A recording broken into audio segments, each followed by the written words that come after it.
You're such a gray muzzle.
Drunken Peasants Podcast. I gotta get a witness. No!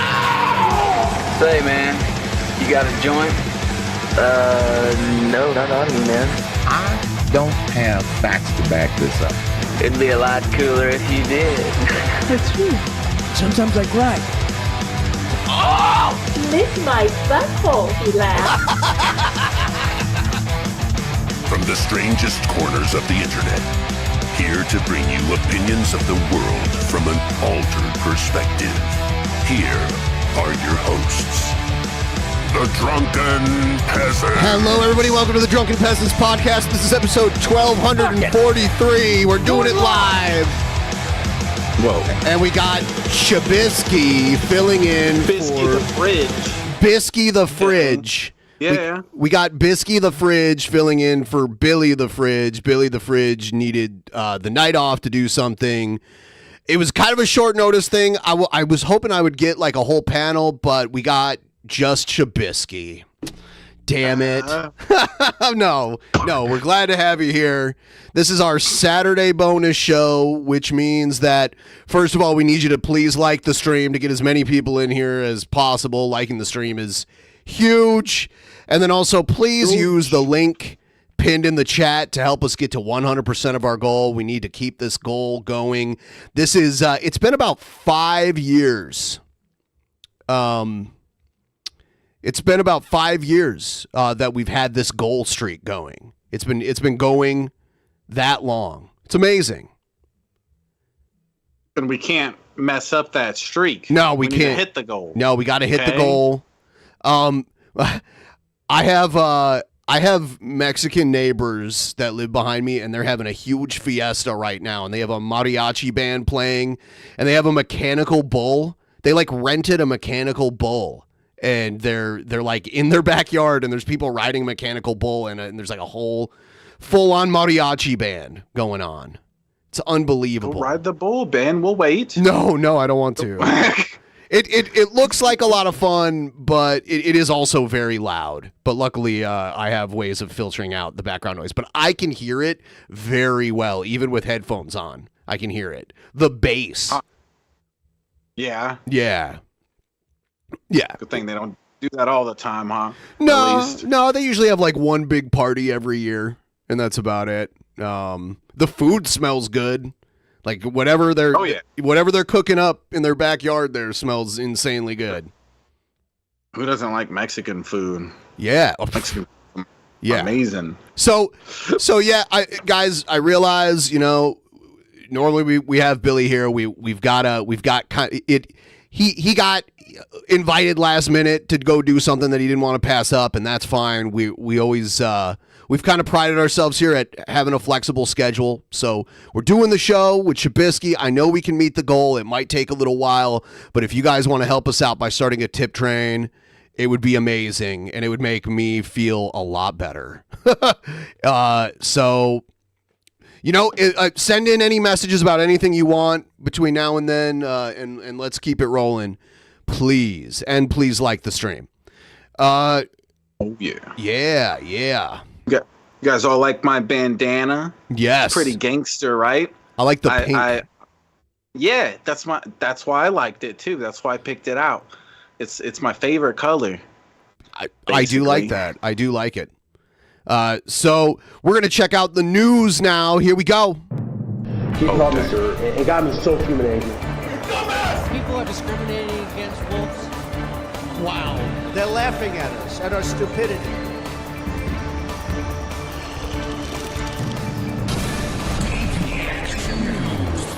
And you better well learn to love it. All right. Today's news segment brought to you by the DP Patreon. We have we're doing this sticker for all of our patrons at the $33 level and above. You will be receiving this next month, and I'm about to ship out last month's stickers pretty soon here too. So yeah, if you sign up at any point before the end of this month, you can get this in sticker form. The classic Smoke Pan Everyday t-shirt is now a sticker. Check it out. $33 and above Patreon, and we could use all the patrons we could get. Also, later tonight, we're going to do a live actual Mania match. It's a 4-way elimination match for the Big Kahuna title, and all of our patrons, $5 and above, will get to vote on the winner of that match tonight. We'll do that somewhere towards the middle of the show here. So you're not going to want to miss that either. Give us a like, and we're gonna get into this Trump interview with Trump and Megyn Kelly, which Megyn Kelly is a conservative media figure, but her and Trump didn't get along in the past. So let's see how it goes this time. Mr. President, thank you so much for doing this. Well, thank you. All right, so let's start with the impeachment news. Yesterday, House Speaker Kevin McCarthy said that the House is going to begin an impeachment inquiry into President Biden. I know you were supportive of it. Some people believe this could do for him with Democrats what the indictments did for you with Republicans, rally support around him. Do you think there's any risk of that? Look, he's a horrible president. Our Why'd it go country is going black? to hell. Yeah. Whether it's impeachment. Just Download they wrong. didn't want to discuss Oh, it on social media, got banned on Twitter, the New York Post, all those stories. Let me shift gears and ask you, now that Joe Biden's in the office, there was just a poll out, 77% of Americans say that Joe Biden at age 80 is too old to be president. Are they right? No, not for the reason of old, because I because he's old. So of course he's not going to say the thing that pretty much everyone else is saying, like Joe Biden's too old. He's like, nope, not because he's old. Definitely not because he's old like me. In their 80s. I have friends, Bernie Marcus, that are in their 90s, and they're sharp as a tack. I would say just about what they used to be. No, not old. He's incompetent. He's not too old. He's incompetent. And age is interesting because some people are very sharp and some people do lose it, but you lose it. Trump has lost it. Trump is crazy. He's just he's not the same as Biden. Biden's like too old to think straight and too old to like really speak well, but Trump is a different type of old crazy. At 40 and 50 also. But no, he's not too old at all. He's grossly incompetent. You look at some of the great You look at some of the great world leaders. They were in their 80s, and they did. I mean, Churchill. So many people, they were phenomenal in their 80s. You know, there's a great wisdom if you're not in a position like him. But if you go back 25 years, he wasn't the sharpest tack either. Oh, God. Biden was way sharper back in the day. Like, you can watch debates he was in even like 10 years ago, and he was way sharper than he is now. It's clearly because he's old and his brain is on the decline.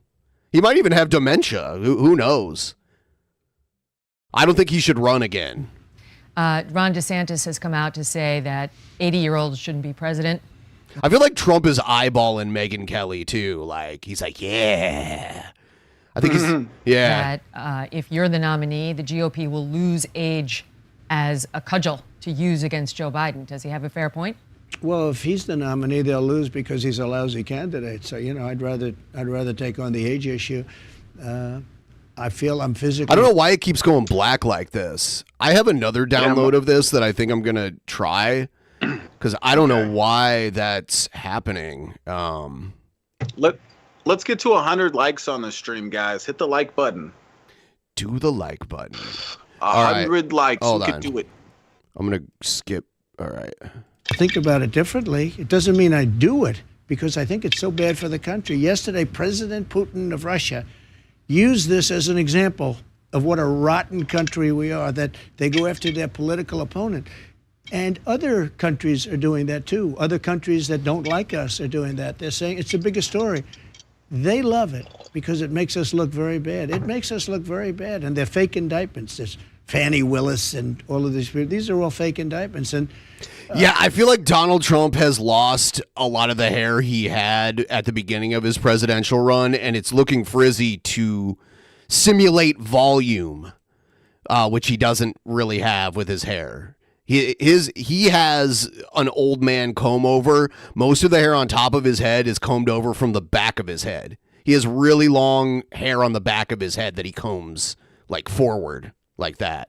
I don't know how much my polls have gone. I was doing well before this, but I don't know what impact it's had on my polls, but we're way up above the Republicans and we're way up on Biden. Well, let's talk about the allegations against the Bidens for a minute, because this was something you tried to raise when you ran against Biden in 2020. I watched you at that presidential debate try to raise these very issues that now the House is investigating. Right. Why do you think that didn't gain traction? Well, it's different when it's a Republican doing it and a Democrat. The press is fake news. I think I'm very proud of certain things. I've shown open borders. I've shown crime. I've shown a lot of things, but I've also shown that the press is fake. The press is fake. And if I say something... like the press is only on the Democrat side. Yeah. Even if it's true, they don't want to talk about it. You know, it's really it's not what like they can own a press company. It's not like they can start their own company doing that. Or I mean, it's not like they could buy one. There are plenty of right-wing it's silly. news organizations. About more than what they talk about. They don't talk about things. You know this better than anybody. I brought it up at the debate. Chris Wallace, who tried awfully hard to be his father, but he hasn't got the talent. And what happened, Mike Wallace, who was great, who interviewed me actually in 60 Minutes. He actually gave me Sorry for your loss, Ben. No problem at all. Thank you. I've gotten a lot of support from a lot of really great people, and it means a lot. Thank you to everyone. The only good interview he's ever done, meaning a nice interview. He liked me, and I liked him. He was a tough cookie, but he was good, and a total pro. But Chris will never be that. But at the debate, he was moderating, and I said, what about the mayor of Russia's wife? He's the mayor of Moscow's wife. Now, the mayor of Russia. You have the mayor of Moscow. Russia is my city. Him, married to a woman. He passed away, left her a vast fortune from being the mayor, okay? I mean, this is a nice way to make money. And she gave $3.5 million to Biden. And I brought that up during the debate, and Chris Wallace said, this has nothing to do with anyone. Well, now it's the biggest subject. Everyone's talking about it. And now they go back to that debate, and that debate's getting a lot of look-see. Mm-hmm. And it's a shame that they didn't do it. Chris Wallace should have never done what he did. He tried to stifle it. I mean, literally, I was like debating two people. I was actually debating 1 1/4. I would say Wallace would be 1 and Biden was 1/4. Biden was 1/4, 1 1/4 people. He was just standing there. So he's saying the debate moderator was actually also debating him. The mayor of Moscow's wife gave him $3.5 million. I want to find out why. What did he do to earn this money? Tried to raise and that. they wouldn't do that. You tried to raise China. You tried to raise the laptop. Yeah. You got shut down. Everything. They didn't want to discuss it on social media. Got banned on Twitter. The New York Post. All those stories. Let me shift gears. Thanks everyone who's liked the stream so far. Please like the stream and please, please, please help us reach our goal. Please, pretty please, with extra sugar on top. Please help us meet the goal. And ask you, now that Joe Biden's in the office, we can do it. There was just a poll out. 77% of Americans say that Joe. Megyn Kelly was the prime. Saying Biden is 3/5 of a person. Yeah. Oh God. Yeah. That goes back to like when African Americans were not treated as full citizens. They were 3/5 of a person. It was called the 3/5 compromise. Rest in power, Freya. Now let's get this tip train rolling. Tip train! It is rolling right now. It's left the station. And let's keep it rolling, guys. But yeah. Rest in power, Freya. Oh, now that played on a delay. Train rolling. Yeah. But yeah, Megyn Kelly, she was like the prime Fox News blonde. Like, 10 10 years ago, Fox News mainly, all the women on Fox News were blonde, and she was like the most prominent one.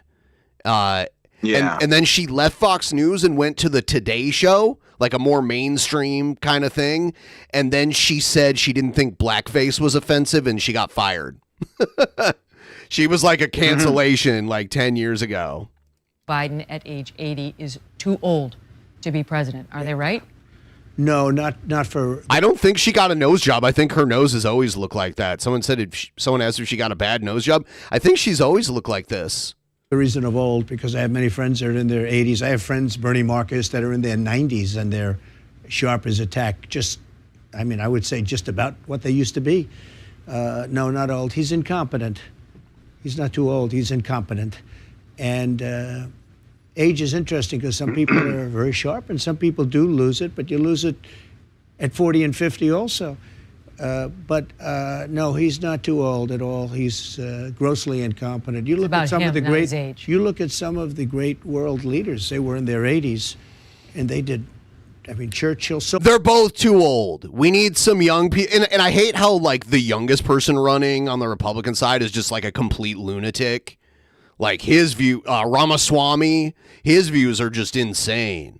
So I say we need someone young, but not that person, not someone like that. So many people, they were phenomenal in their 80s. You know, there's a great wisdom if you're not.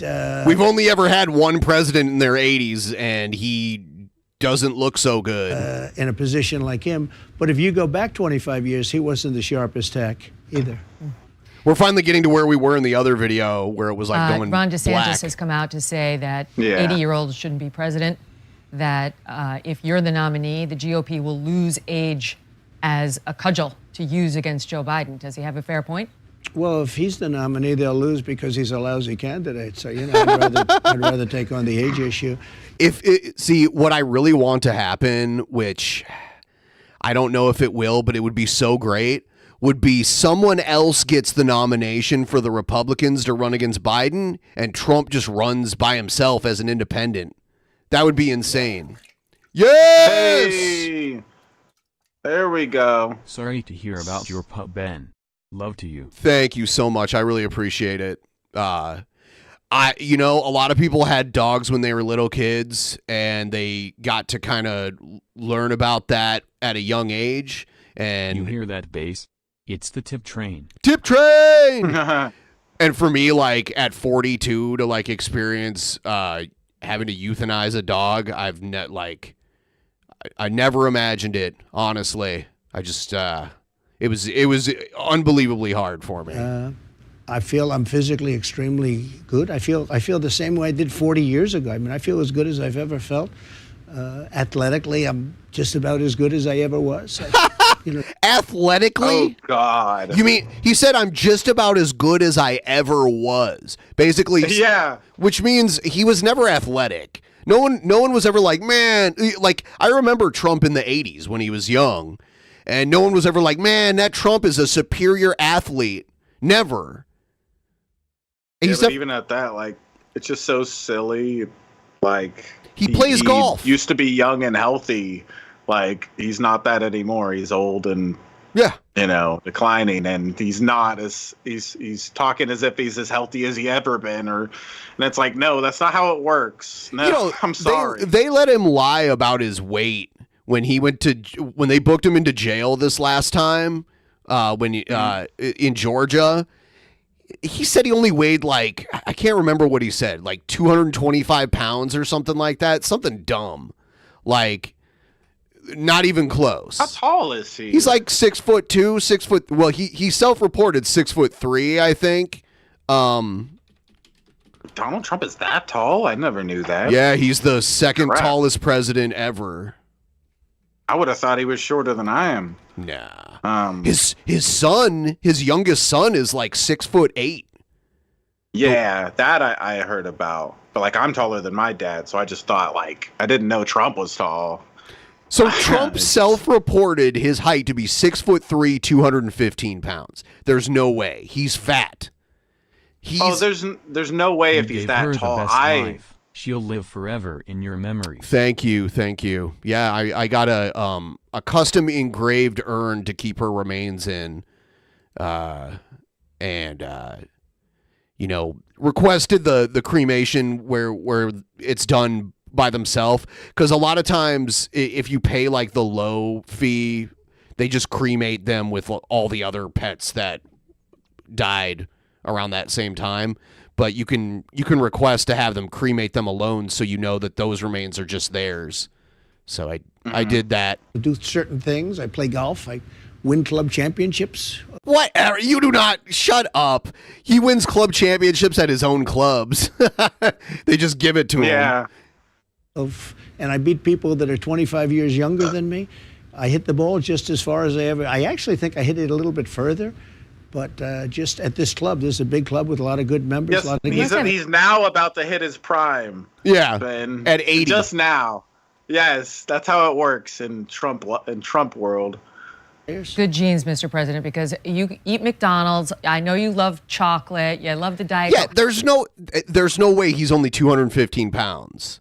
And he's probably more 6'1". I think he probably added 2 inches to his height, too. Normally, if you or me went to jail, they wouldn't let us self-report it. They would measure us and weigh us. I'm so sorry about your loss, Yeah. Ben. Thank you. Dogs mean so much to me.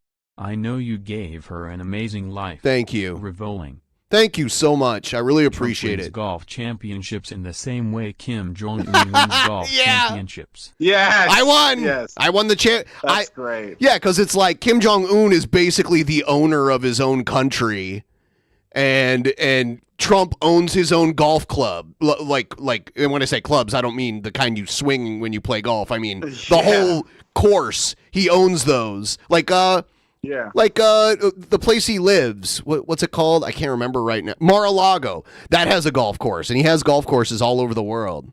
Yeah. He but back to the height and weight thing. I'm 6 foot even, and I weigh just under 200 pounds. It's like there's no way he only weighs 25 pounds more than me. Dude. The way he looks, and he's supposed to be like 6'1", 2 or 3, somewhere around here. He's a big guy here. He's looking down on me, and he's fat. Yeah, exactly. It's like you're not some skinny guy. If he was skinny, I could see that going and making sense. But it's like, no, this is what he looks like when he's not. Because a business suit hides your physique. Like, it doesn't matter if you're fat or if you're muscular. A suit will kind of hide what your body looks like. And he's usually wearing a suit. But when he plays golf, he dresses like this. Oh, man. And him tucking in the shirt makes him look even fatter. Like, it's pretty crazy. He should, like... Yeah, he's not... Yeah. He's no skinny guy. He's a big. He's got a big belly and all that. He definitely ain't no 225. That is so silly. I would say more like 325. Something like that. Yeah. Yeah. 225 is nowhere near the reality. If he's taller than me, yeah, and everything. Yeah, makes no sense. How are you doing that? Yeah, he wears diapers. Well, it's really a parental thing, much more so than I believe in the racehorse theory. Fast horses produce fast horses. I mean, it's a little bit about your parents. My parents were very good. They lived the racehorse theory. I have no idea what he's talking about. Oh, that sounded maybe so dumb. I think maybe he means like if you breed fast racehorses, in theory, their offspring will be a fast horse too. Maybe. I don't know. I'm not familiar with it. He lived old. He lived into his. Everyone, please like the stream. Please. Oh, he's talking about his parent, like how his father lived to be like really old.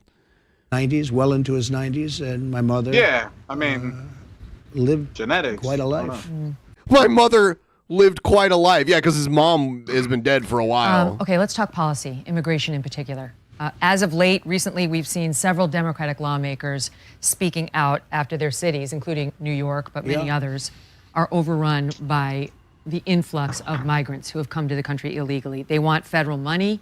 They want President Biden to fast-track work permits for these people. They want, mostly for these migrants, to go elsewhere. Right. What should be done about this problem? Well, they're going to have to talk up because no country or city or state is sustainable doing this. You have thousands of people. I was in New York. I saw on Madison Avenue, these magnificent shops. Madison Avenue, Fifth Avenue, the greatest. Madison Avenue, thousands and thousands. Eric July would never talk to him. Yeah, he'd have to run the obstacle course, and he just can't hang.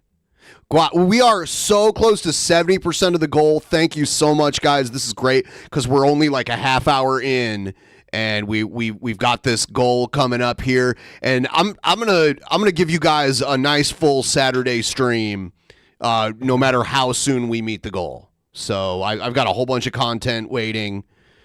So yeah, I really appreciate all of you. Thank you. Thousands of people. And this, by the way, I weighed 205 pounds before I started dieting, but I'm only 5'8", so I was like fat. But now today I weighed myself and I'm 188. All I did was not eat every other day, and I just lose weight. And it works, and I'm not like working out super hard. I work out like a little bit. And I haven't given up any foods. I still have some drinks on days when I eat. I still like eat pizza and hamburgers and shit if I want to, and I've lost, over 15 pounds. Sitting on the street, they're not even on the sidewalk because there's not enough room on the sidewalk. And you have these beautiful stores that are paying a lot of rent, and they have to sell luxury merchandise, and that goes to the city in form of taxes and all these other things. And they're not going to be able to stay in business. The money that's being lost in these cities, Chicago, Los Angeles. So now you have the massive crime problem, and it's vast in Democrat-run cities. On top of most cities are Democrat-run. The majority of cities are mostly like Democrat voters. When you look at like an election map and you look at each state, the blue clusters are usually cities. And then like all the red areas are like rural areas, mostly.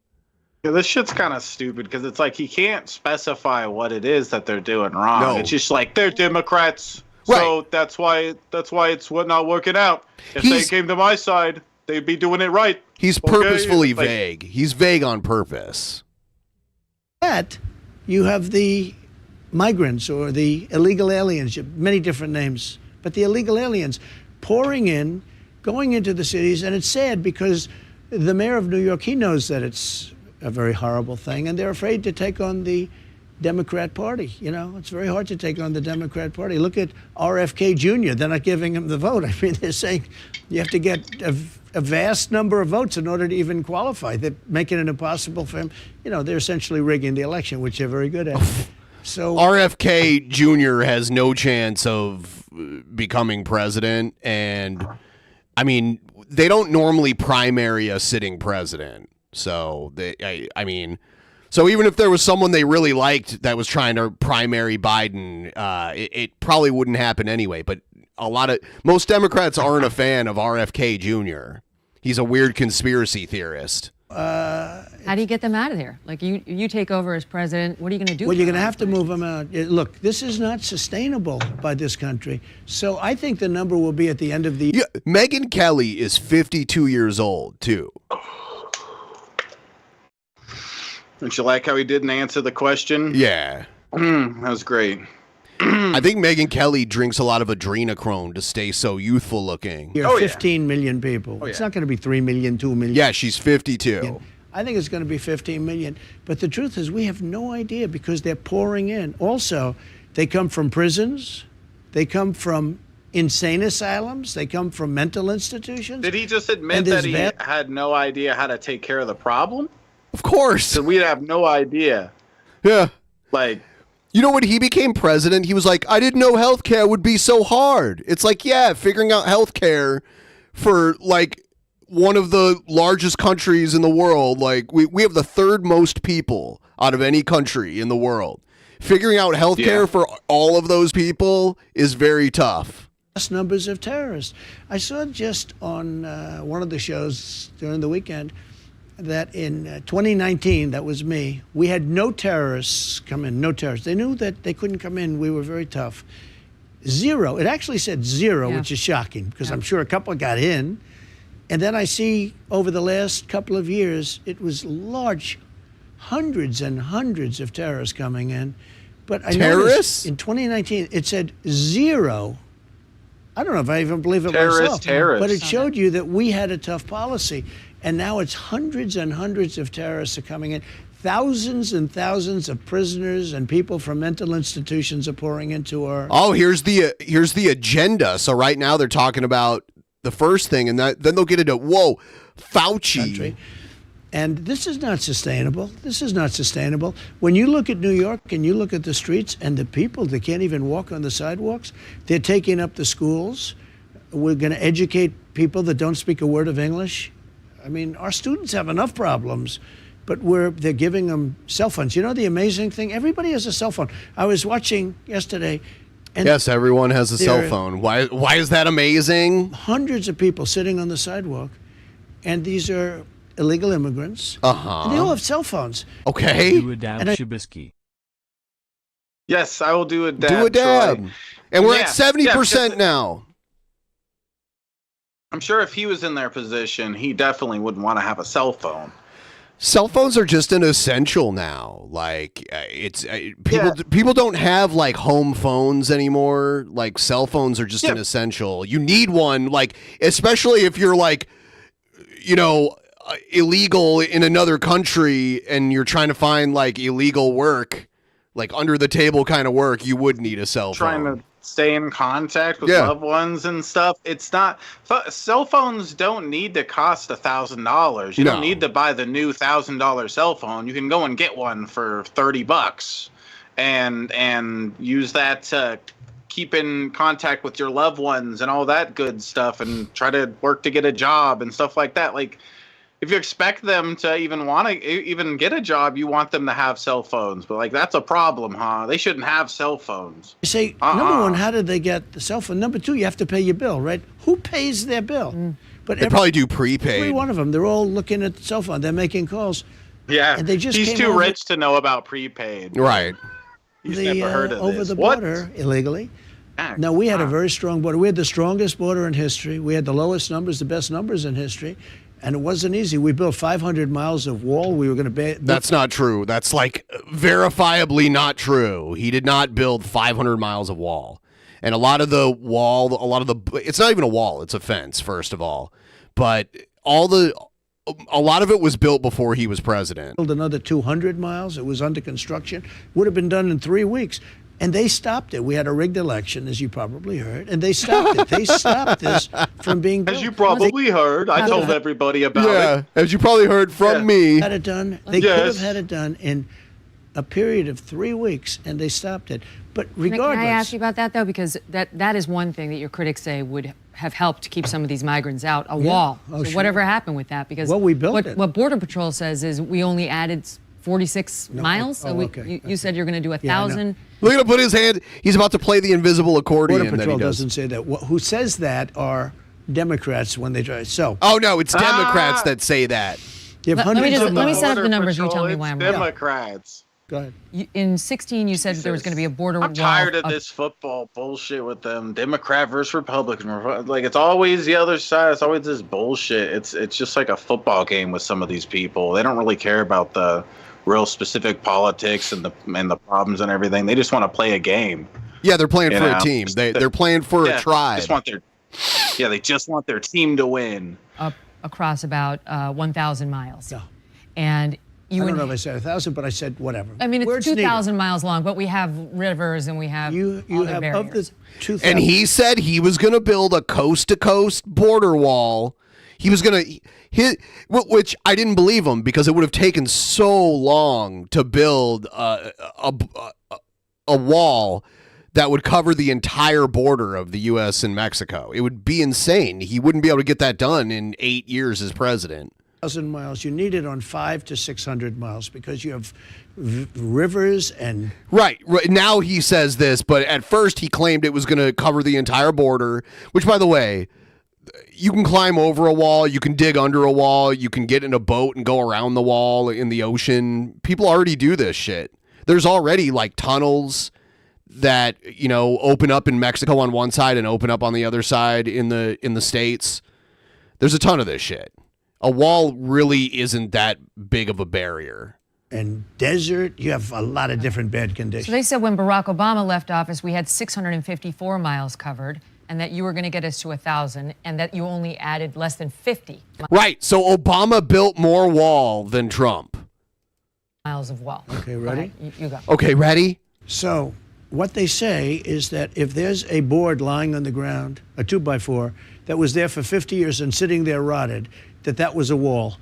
And then when I added a brand new wall that went up 30 feet and it's solid steel, concrete, and rebar. Solid steel!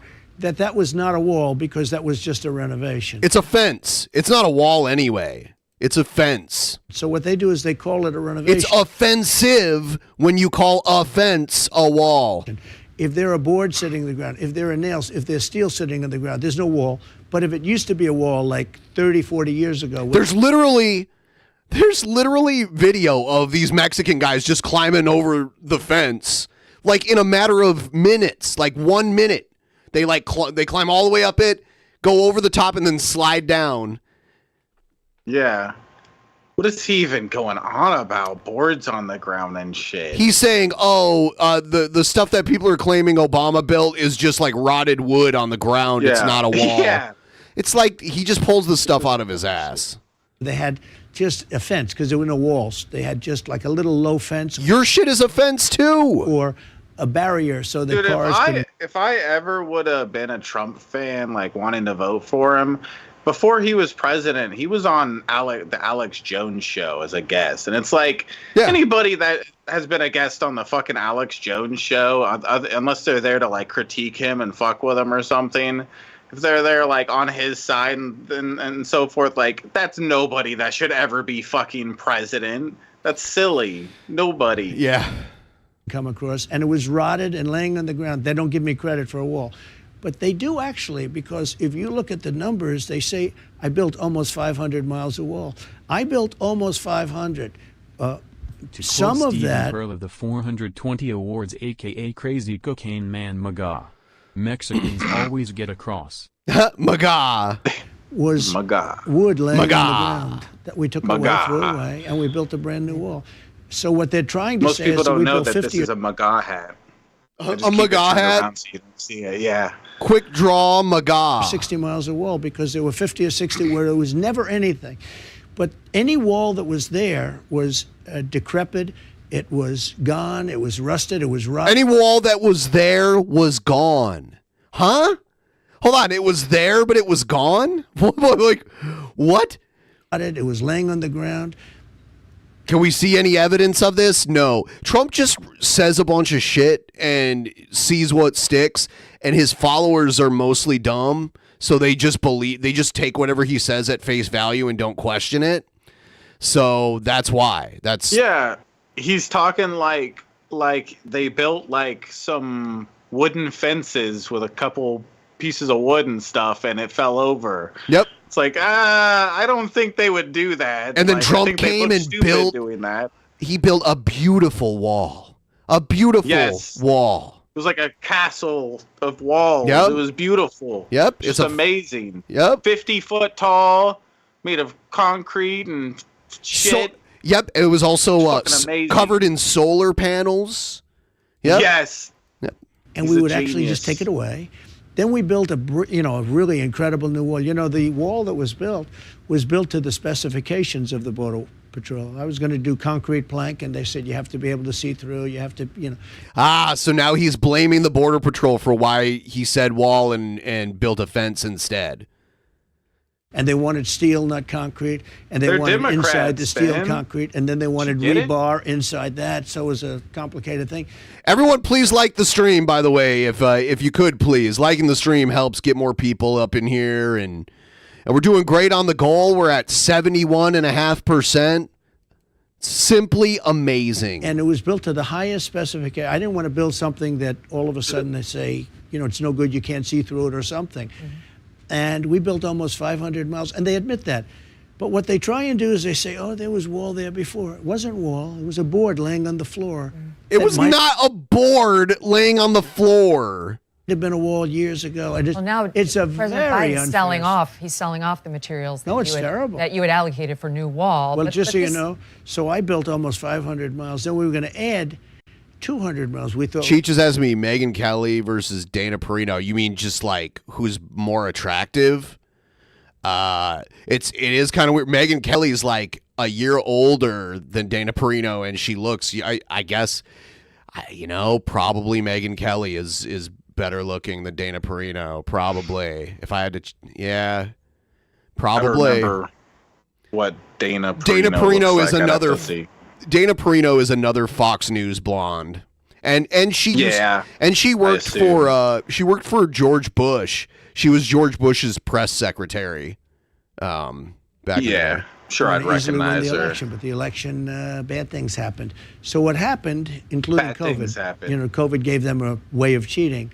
So what happened is I was going to add another. When that all started up, he was saying it was fake and it wasn't a real virus and stuff or whatever. Or no, he was saying it was a Democratic hoax.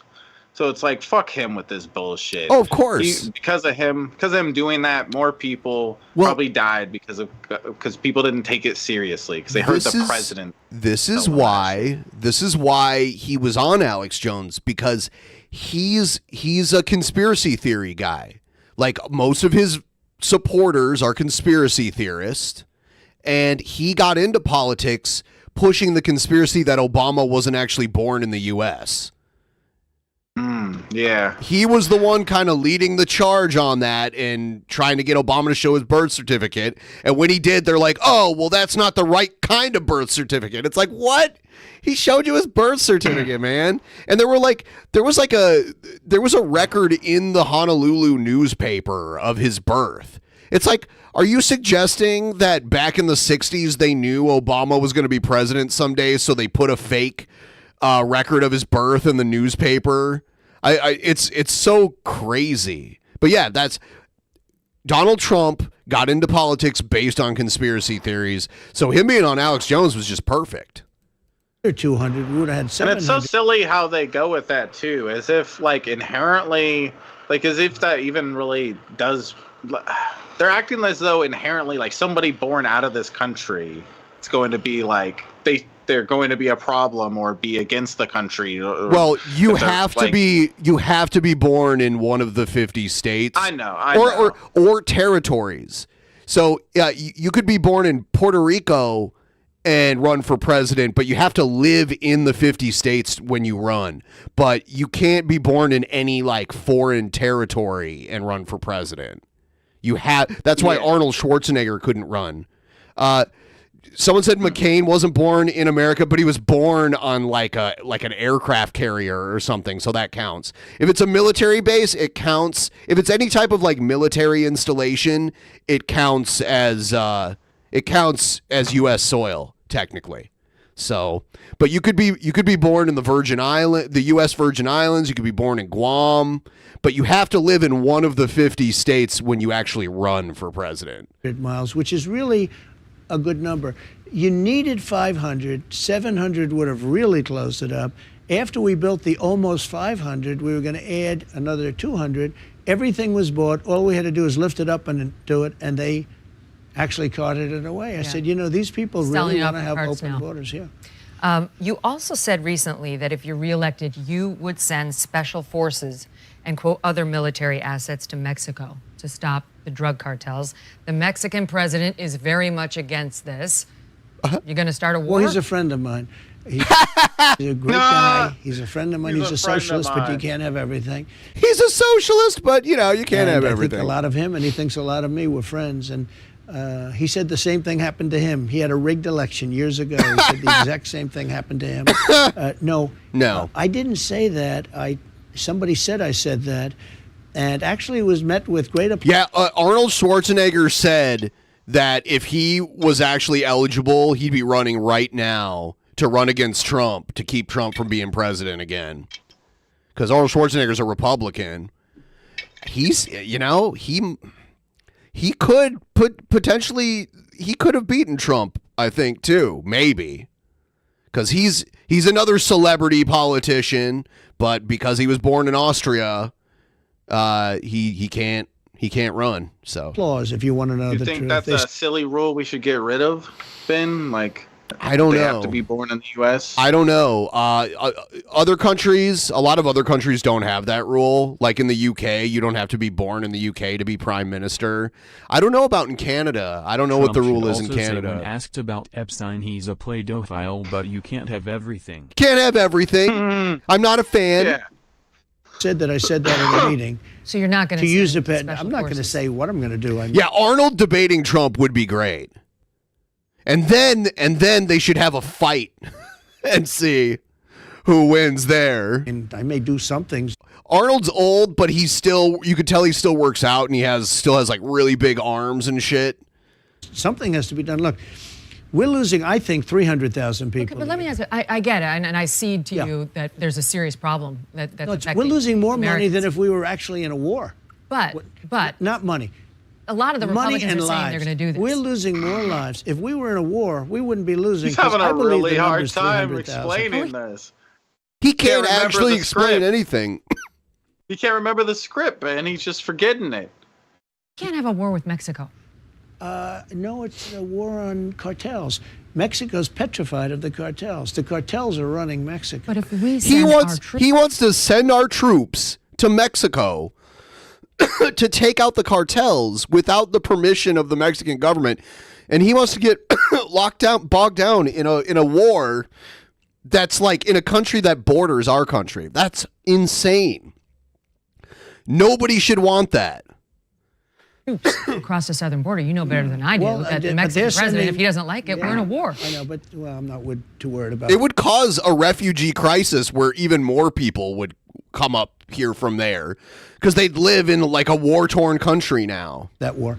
No, Mexico is sending their troops into our country in the form of illegal aliens. What? Those are not their troops. Those are like poor people that are killing people. They're true. The illegal aliens are Mexican troops. He just said. In many cases, that are causing lots of disease and lots of problems. You know, they're coming in. I had the medical barrier that Biden dropped. I had every the medical barrier you could have. Even the judge said, "Are you sure you want to drop this? I don't think you should drop this. This is a." Did he just swat at a fly? He was swatting at something. I guess there must be some sort of bug in there. This is in his place too. Let's see if did he swat. You know, they're coming in. I had the medical barrier that Biden dropped. I had every barrier. I don't know what he means by medical barrier. Was it like if you're illegal and you go to the hospital, they report you or something? Because that shouldn't be the case. Like, and they shouldn't be afraid to like call the cops if they need help and not have to worry about getting deported. But anyway, you could have, let's see what he swats. Even the judge said, "Are you sure you want to drop this? I don't think you should." Yep. Wow. Drop this. This is a terrible thing. The judge actually said that because Title 42. Yeah. Title 42. He said you can't drop this. He's telling them, but it expired 6 months later. He said, well, if it's expired, but you don't want a ruling. The judge didn't want to do it. He said, you're going to destroy our country if you do this. These people. Did the judge say that? Is that on the record? Are destroying our country. Everyone, please like the stream. Let's get it over 200. It's so YouTube does not notify our subscribers, so we have to stream, and then like after an hour, we finally like get around our usual numbers. And you know, it's amazing. And what helps with that is you guys liking. So please, if you haven't yet, hit the like button. Yeah. If you love the DP, hit the like button. Someone asked if it was a gesture. No, he was swatting at a bug. It was because he like flinched because he saw it and then he like swatted at it. I'm guessing they're in Florida. There are a lot of bugs in Florida. Said the vote. I said they don't need the votes. They cheat, so they don't really need the votes.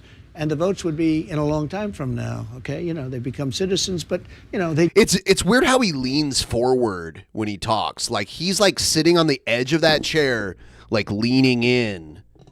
It's kind of weird. I don't know if he's trying to be intimidating or if he just is comfortable sitting that way. I don't know.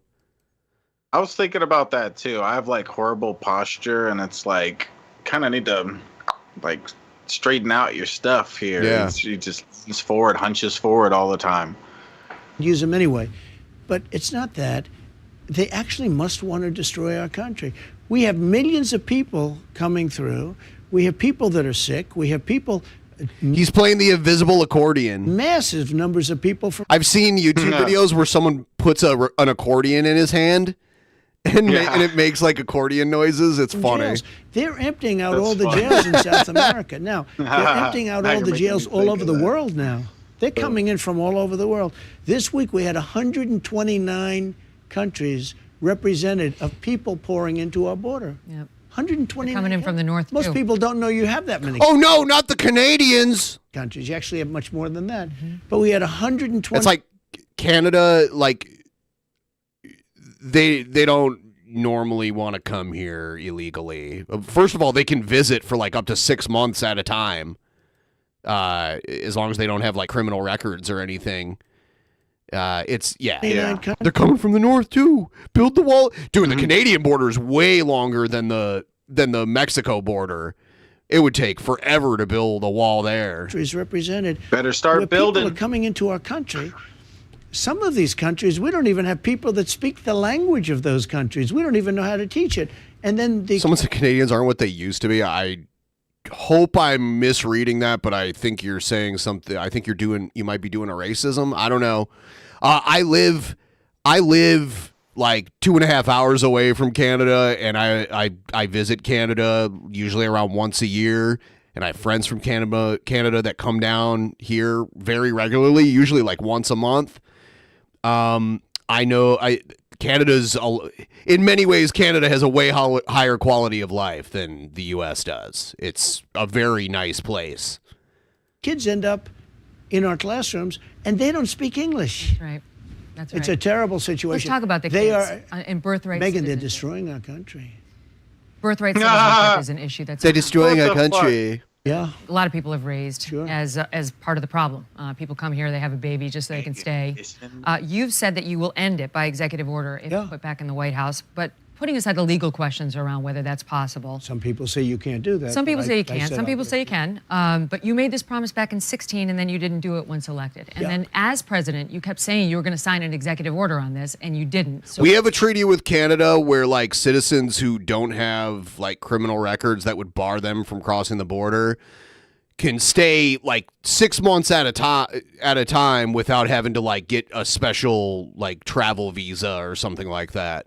So you can stay 6 months without having to like petition the government to give you permission. Why should people believe you now? Because the lawyers didn't want me to do it. Because love Toronto, love Vancouver, both great cities. I think I like Vancouver better than Toronto, though. I used to love Toronto. Toronto used to be like my favorite city on earth. You have to go through a whole big thing all over the country. You need votes of every state and everything else.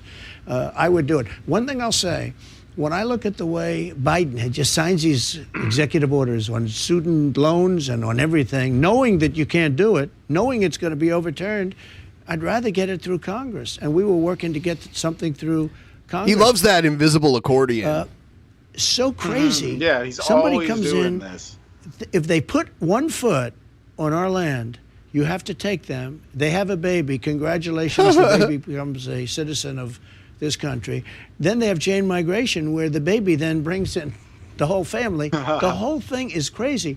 So the lawyers wanted to go through, and the politicians wanted to go through and get this approved through Congress and actually go through the states. That's how bad it is. Birthright citizenship, a lot of people say you have to go through states. And I'm not taking an opinion because I don't want this. I don't want this. I don't want them using this in court. I happen to disagree with them. And I would have done it. I was getting rid of birthright. So they want to take it even further. Like we were just talking about, like, oh, you should be able to run for like some people think you should be able to run for president even if you weren't born in the States. Trump wants to make it so that if you're born in the U.S. to foreign parents, you don't get citizenship. He wants to take birthright citizenship away, and it's always been if you're born here, you're a citizen. You know, like it doesn't matter. Like if your parents were vacationing in the United States and your mom was pregnant and she gave birth to you here, you're a citizen because you were born here. But he wants to take that away.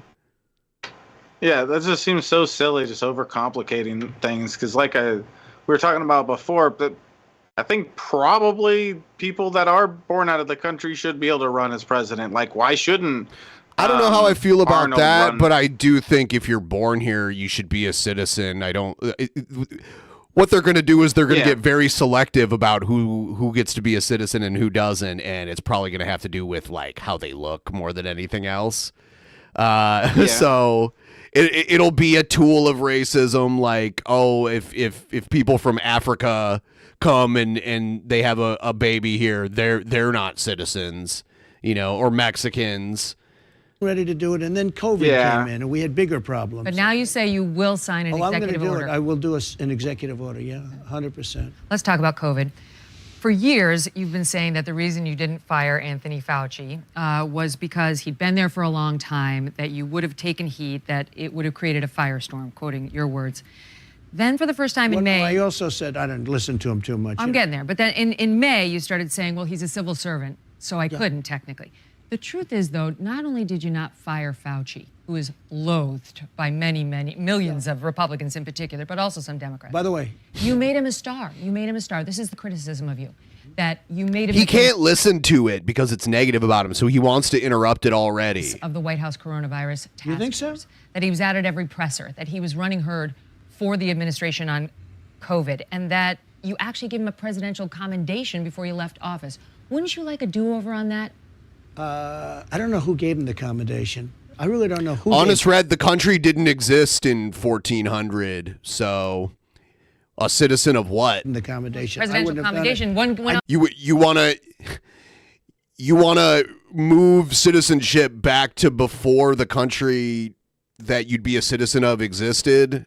More nonsensical garbage from Honest Red. Wow. What the fuck? Somebody Honest probably Red, handed him a commendation. He probably. What the fuck? Let me just tell you about Fauci.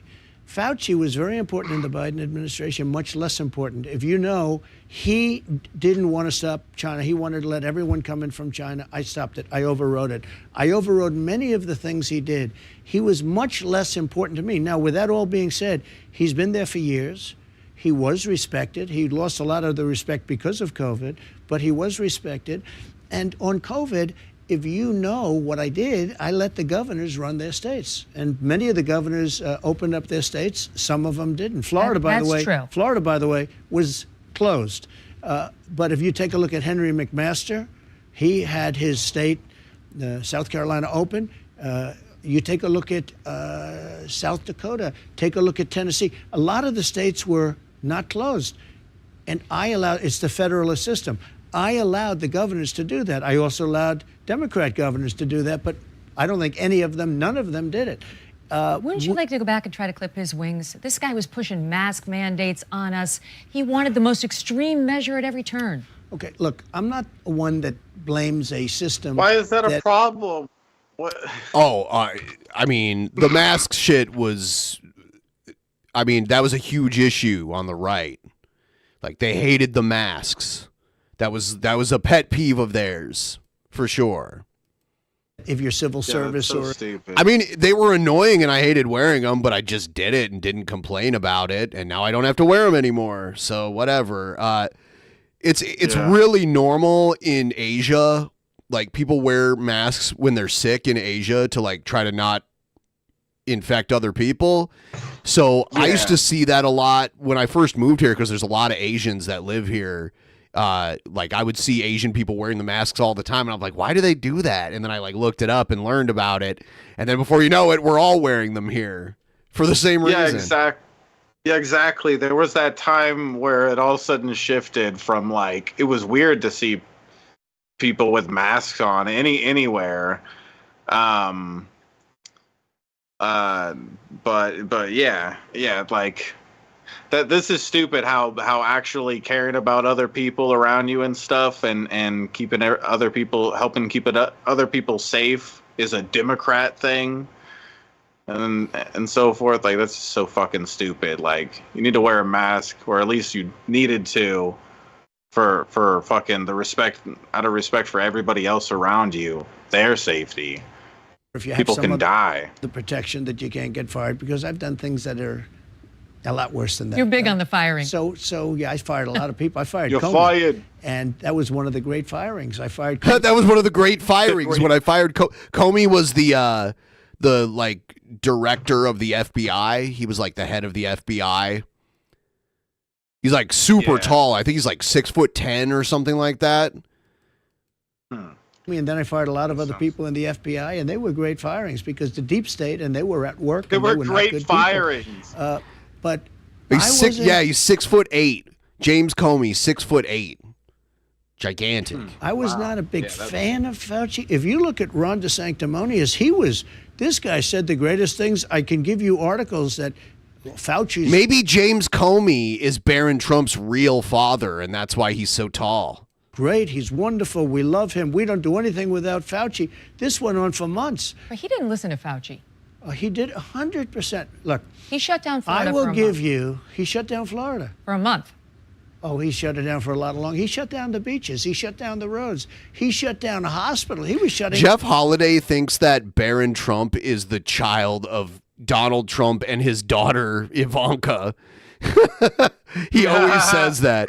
I think it's a joke, but he always says that. He won't acknowledge Melania as Barron's mom, but more than likely, like, he probably gets his height from Melania because a lot of really tall dudes come out of Slovenia. There's a lot of NBA players that are over 7 feet tall that are from Slovenia.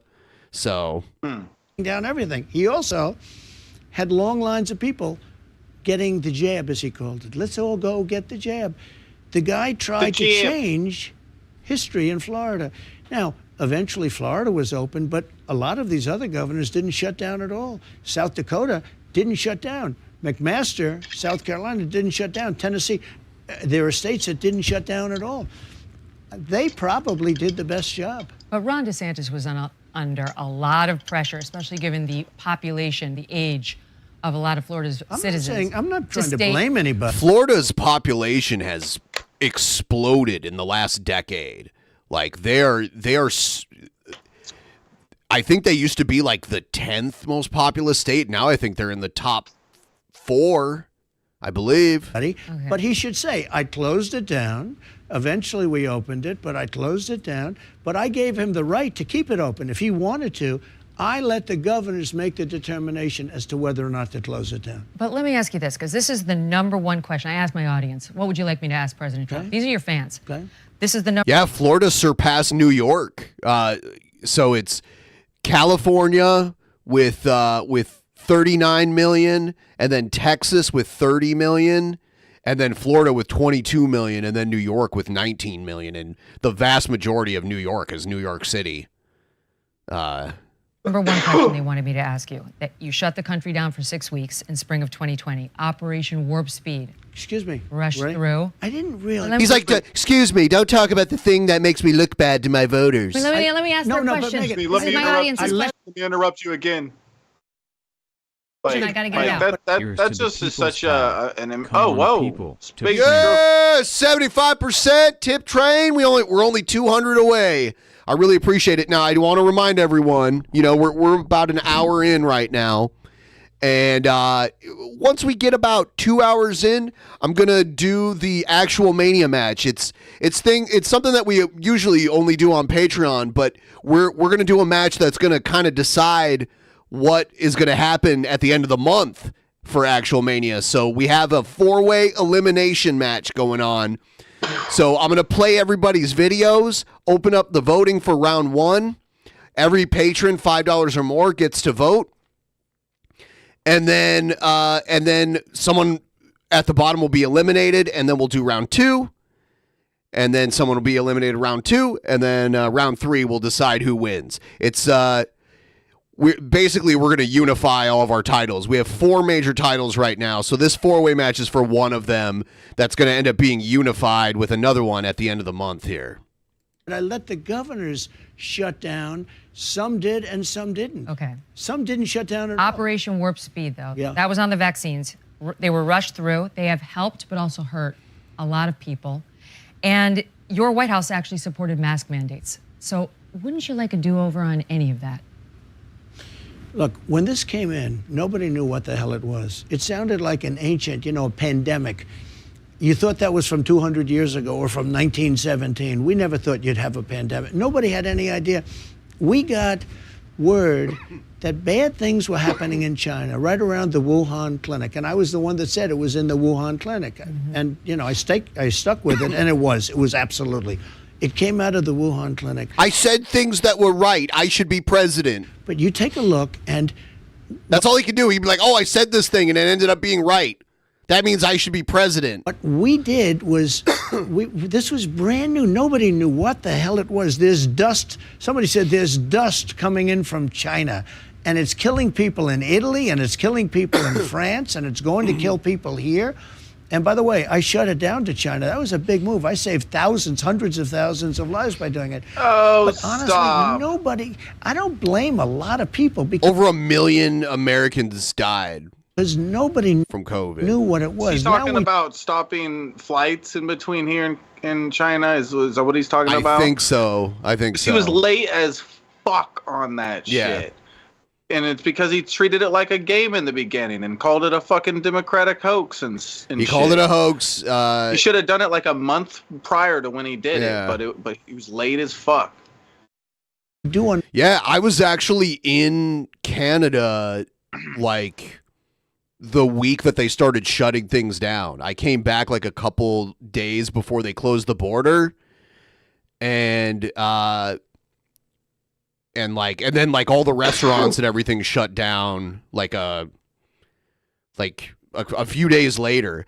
Canada was way more strict with the COVID stuff than the US was. Like, Canadians were allowed to travel here, but we weren't allowed to travel up there. Their border was closed for over 2 years. Yeah. Huh. Understand it somewhat. Nobody really understands it even now fully. But nobody knew what COVID was, and it wasn't even a name. I called it the China virus. I still do. I call it the China virus. It came out of China. They call it COVID and COVID-19. As far as the vaccine's concerned, you had the original COVID, and the vaccine had an impact on that. And there are some people. This is something his voting base does not agree with. They think the vaccine is evil. So this is something, because he wants to take credit for the vaccine because it happened under his watch, but his voting base are not fans of the vaccine. So this is where he's actually saying something because his ego wants to take credit for this, but it's actually not pandering to his voting base here. Well, I will tell you, some friends of mine that are Democrat, I think they voted for me, but they're Democrat, very smart people, top people. They say, I don't understand one thing. Why don't you talk more about the vaccine? It was one of the greatest things you've ever done. Now think about it. They say to me, and I say, I'm not going to talk about it one way or the other. First of all, no mandates. I don't want mandates. I'm not going to brag about what I'm bragging about right now, okay? I don't want to brag about it, because I would never brag about what I was just bragging about. Yeah. Florida sort of had a mandate because they were giving the vaccine. They were demanding everybody take the vaccine. It's another thing. But no mandates, no anything. I didn't demand anybody take it. But I have people on the other side, not my side, although probably there's some on my side too. They said, you saved 100 million people because I got it done in 9 months as opposed to 5 years to 12 years. A lot of people. You're proud of it. No, I'm not proud of it. I'm saying what Democrats think. Democrats. I get it. I mean, and I'm not somebody who denies some of the good that the vaccine. I like how he can say, I'm saying what Democrats think. So what he does, he's saying like Democrats are a collective consciousness. They all think the same thing. And he's going to just ascribe whatever he wants to say that they think to them to make them look bad. That's what he's doing. I lived through that too. But and I hate that huge generalization. Like, we know it's a false dichotomy just having Republican and Democrat, and it's silly, and it just shows there's no, it's just either black or white. There's no in between with your political beliefs and all that. It's just silly. I would say we haven't been this divided in a long time. We did have a civil war, so obviously we've been more divided, but like in recent history, there's a lot of polarization politically, and you have to like buy into the dogma, and if you're moderate at all, you get attacked by whatever side you more closely align with. It happens. A lot of people have been vaccine injured, and that's one of the questions. Those people are mad that they were rushed through and that they can't sue. Well, I never gave mandates, and people have to make up their own, make their own decision. As far as I'm concerned, now some places had mandates, a very strong mandate. He wants to go on a mandate. Will you go on a mandate with Trump? Oh yeah, yeah. As long as he holds my hand. Okay. I want to hold his hand. Largely Democrat governors and probably some Republicans, et cetera, but there are Democrats that say, "Why aren't you talking about that?" It's one of they really believe strongly. One said, "You say," and this is very smart people. They said you saved 100 million people worldwide. In 1917, it could have been as much as 100 million. It ended. Donald Trump's grandfather died around 1917 when the so-called Spanish flu was a thing. So the last big pandemic that we had before COVID killed Trump's grandfather. It's crazy.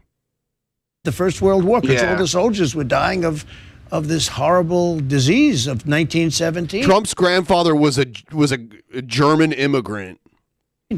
It actually ended the First World War. The soldiers were dying. They was on the lines. They're fighting, and they're dying of this horrible disease. They said, "You might have saved 100 million people, 50 million people."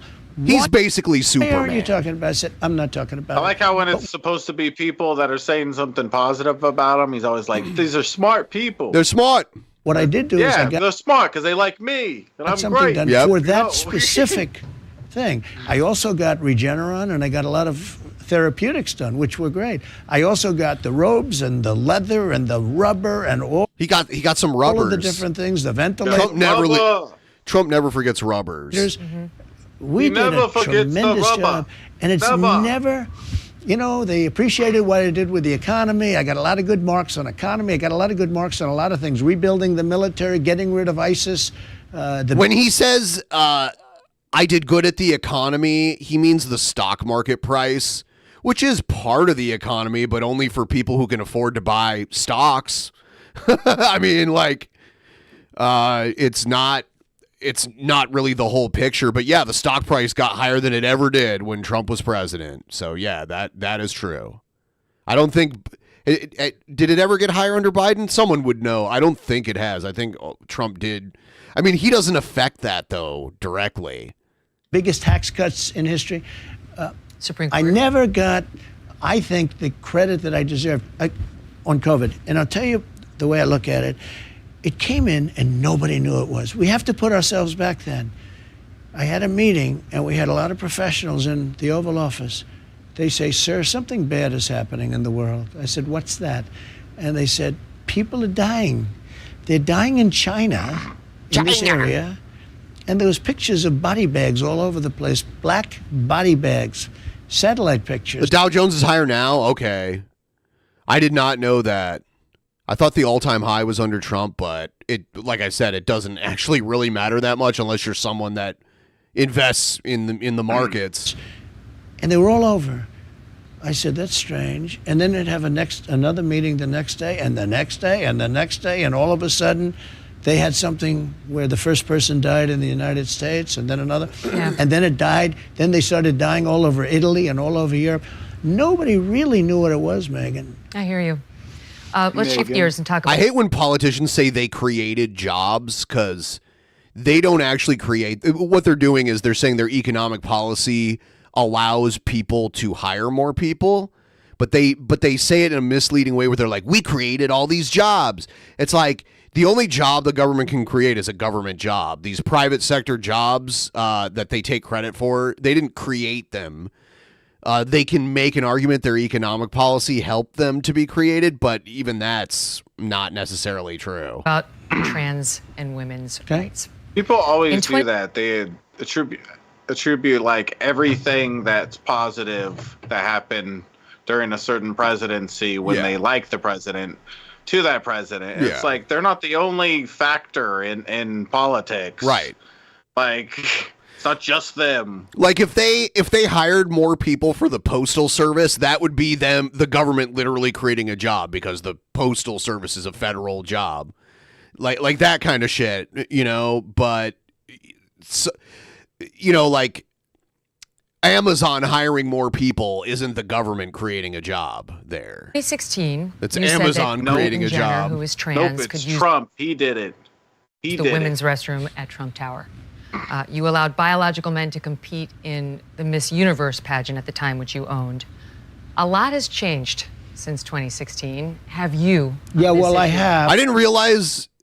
I had no idea because she just said. Did she just say trans women competed in the Miss Universe pageant? I had no idea that had happened. I guess maybe that's true. I had never heard that before now. But I guess look, he allowed it. I knew. But now he wouldn't allow it. Yeah, because now that's a big political issue, and it wasn't back in the day. And now he has to walk in lockstep. Caitlyn Jenner. This is very much like the same subject we just talked about. This was brand new. Yeah. Okay, this is a brand new subject also. There's a lot of... hadn't exploded. He's like, now it's a new subject, so now I'm allowed to contradict what I did in the past. A lot of well, it hadn't exploded. I mean, nobody talked about it, really. And so they're saying, what do you think? And people say, yes, use, no use. But I'm the one that wouldn't allow it in the military. That was a big move. I wouldn't allow it in the military. And I went to generals. I say, General, let me ask you, do you like it? The real generals, not the ones you see on television, not the Millies of the world. I went to the real generals. I said, what do you think? And they did not like it. They did not like it. Nobody wanted to go public with it. It's a very hard subject. I ended it in the military. So now, hard since subject. This character got in, he's allowed it in the military. Part of the problem is you'd have to take massive amounts of drugs. In the military, you're not allowed to take drugs. Yeah, like Trump in the past, before he was in politics, when he would do these interviews where he would just say like exactly what he thought and was blunt about it, he said when he owned the Miss Universe pageant, he would just go backstage and like go like into the dressing room and stuff and look around at what was going on in there. Oh, damn. He literally bought a beauty pageant. Like Miss Universe is like women from several different countries. And Trump, he likes the ladies from other countries. So he was, it was basically a dating service for himself at that point. And you have to take massive amounts of drugs. So right there, it should not be allowed. But I took a lot of heat. No matter what you do there, you're going to take heat. You understand? Yeah. But how do you feel Jenner, was she allowed? Should biological men who say that they're trans be allowed in women's restrooms, in women's locker rooms, women's prisons, women's spaces? Okay, I want to see how he's going to answer this because I think he's going to he's not going to give a direct answer. Yeah, my stance on that is really pretty much what I had in the military. I think it has to be, huh? No, so you shouldn't. Yeah, that's my stance. I mean, that's been my stance. What? I mean, they've allowed Caitlyn. Caitlyn's Caitlyn, right? I knew Caitlyn as Bruce. I knew Bruce, and Bruce was a great athlete and a very handsome person, very handsome. Oh, I didn't know Trump thought that Caitlyn Jenner, when Caitlyn was Bruce, was very handsome. I had no idea. He had a little crush.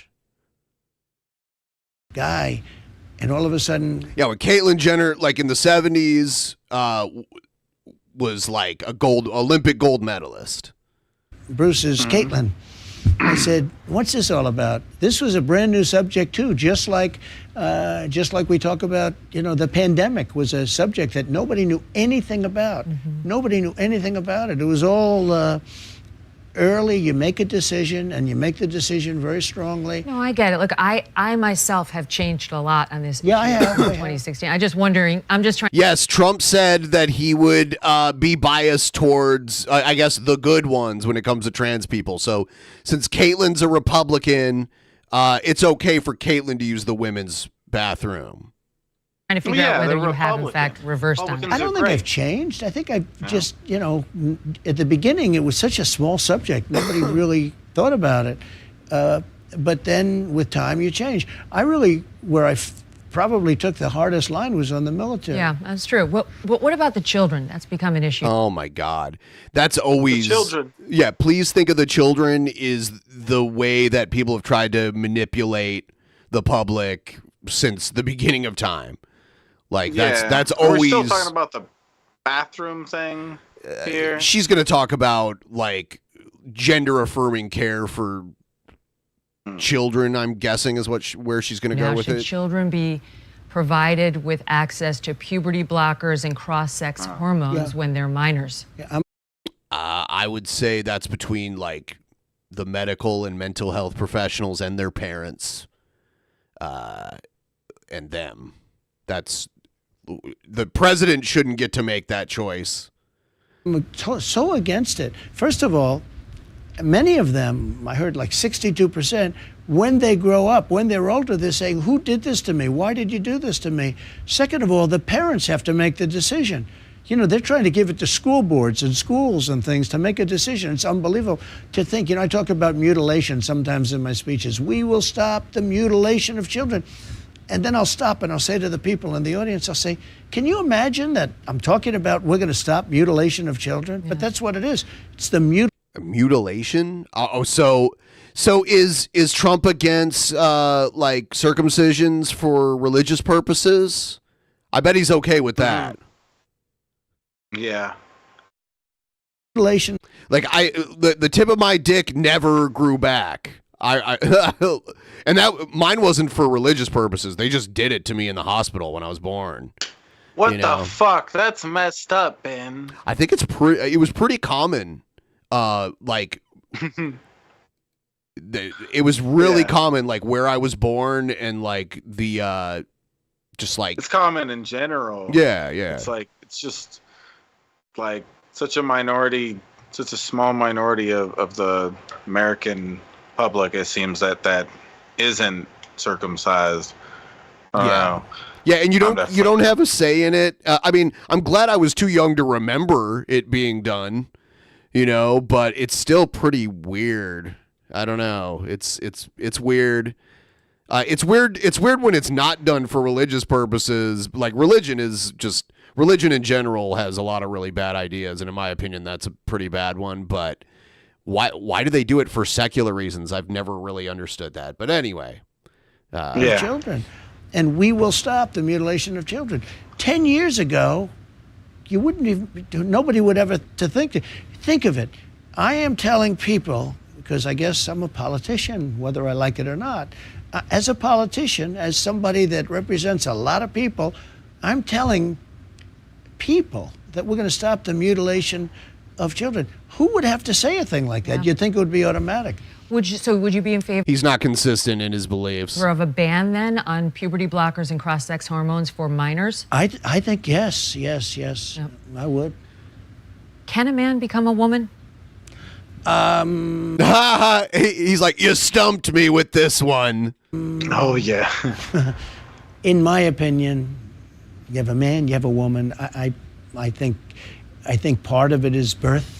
Has he answered it yet? I don't think so. You have a man, you have a woman. I think part of it is birth. Can the man give birth? No. Although they'll come up with some answer to that also someday. I heard just the other day they have a way that now the man can give birth. No, I would say.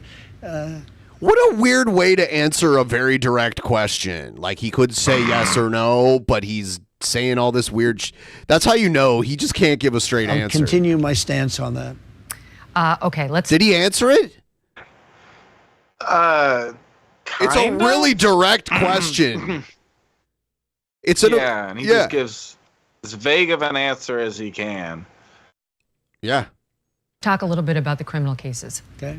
In particular, I'm interested in the obstruction case. Some argue that, criminal or not, you behaved irresponsibly with our national security documents. For example, we've all now heard the audio tape of you, post-presidency, showing third parties some sort of document that you're describing as secret. By the way, it's been a little bit.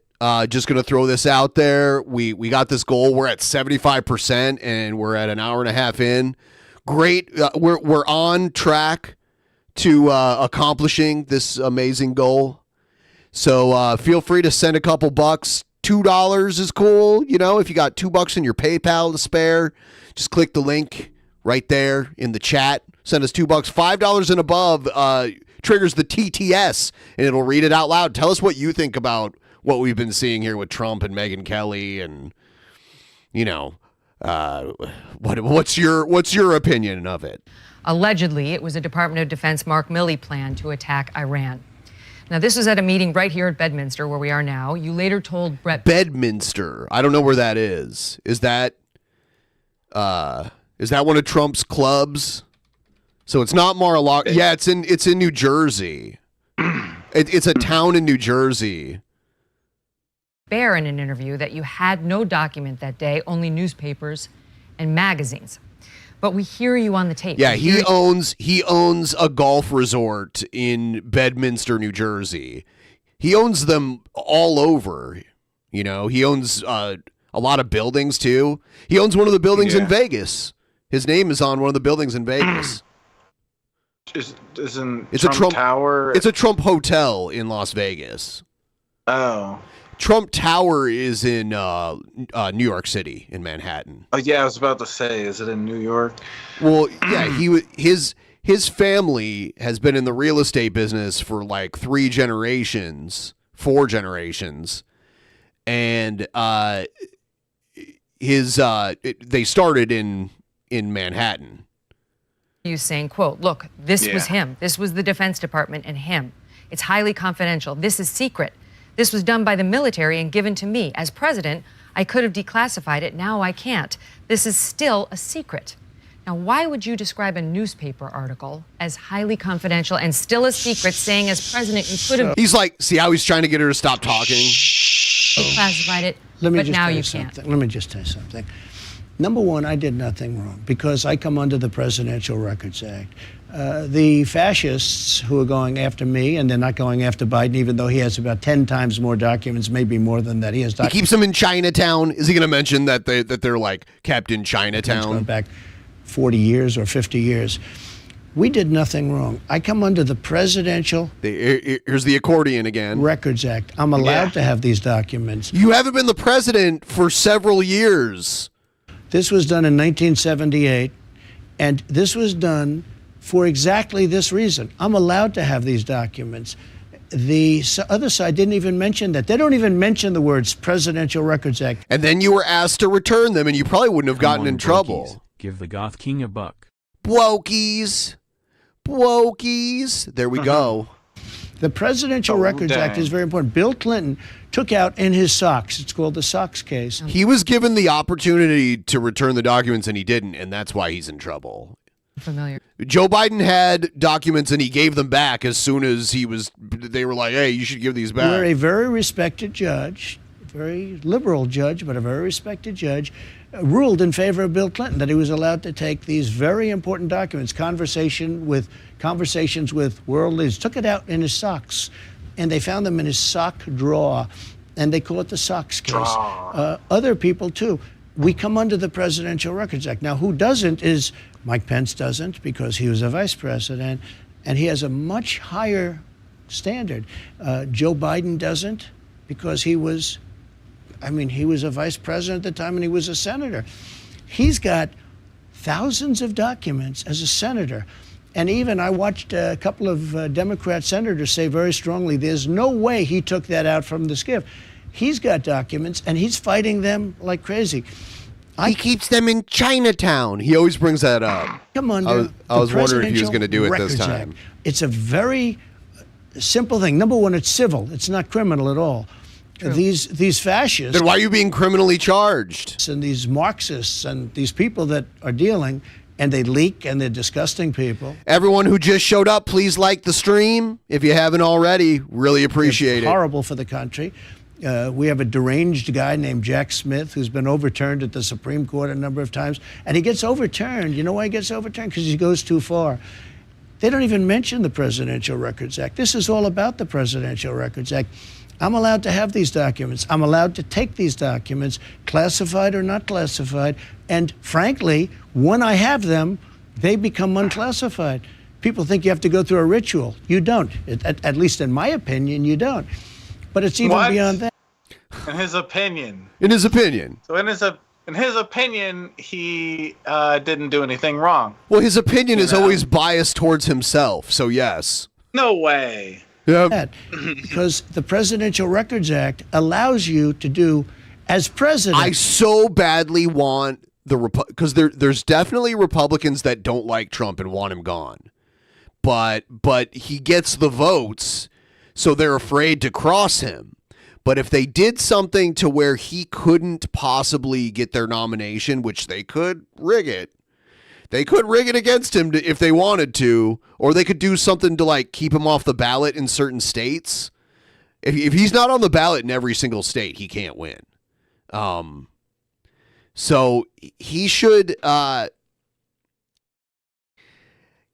I just hope he runs on his own. I hope the Republicans screw him over and he ends up like being like, all right, I'll just run as an independent. And then we'll have these crazy presidential debates where it's Trump and Biden and somebody else, whoever the Republicans choose. And it's going to be an insane election if that happens. We'll have 3 viable candidates for the first time in a while. And Trump could like beat whoever the Republicans choose. Like he could get more votes, but I don't think it's going to happen. Yeah. Only as president. Now, the other people that we talk about, including Biden, he wasn't president. So what he did is a different standard, and he should have real problems. They really should be talking about that, not about me. I did absolutely nothing wrong. Okay, but let's get to my question. I did nothing Why wrong. would you be holding up a newspaper saying this is still secret? I'd have to look at it. I could declassify it if I were. Yeah, because there's a leaked recording of him holding up, or there's a leaked recording of him talking about the classified documents and like bragging about it to some friends that he was hanging out with. But now he's trying to say, oh, it was just a newspaper article. And she's like, well, why did you say it was top secret then? Look, I would have to look at it. But that's what well, you I told could Brett have Baer. You told Brett Baer that was a I newspaper. could have or a magazine. declassified. No, I also told Brett Baer, as I remember, I don't know, it was a long time interview. Will you tell me what were you waving around I in that also meeting? told Brett Baer that it wasn't a classified document. What were you waving around in that meeting? Because it certainly sounds I'm not like going it to was talk an to you attack about plan. that because that's already been, I think, very substantiated. And He's not going to admit that because he's being prosecuted for that.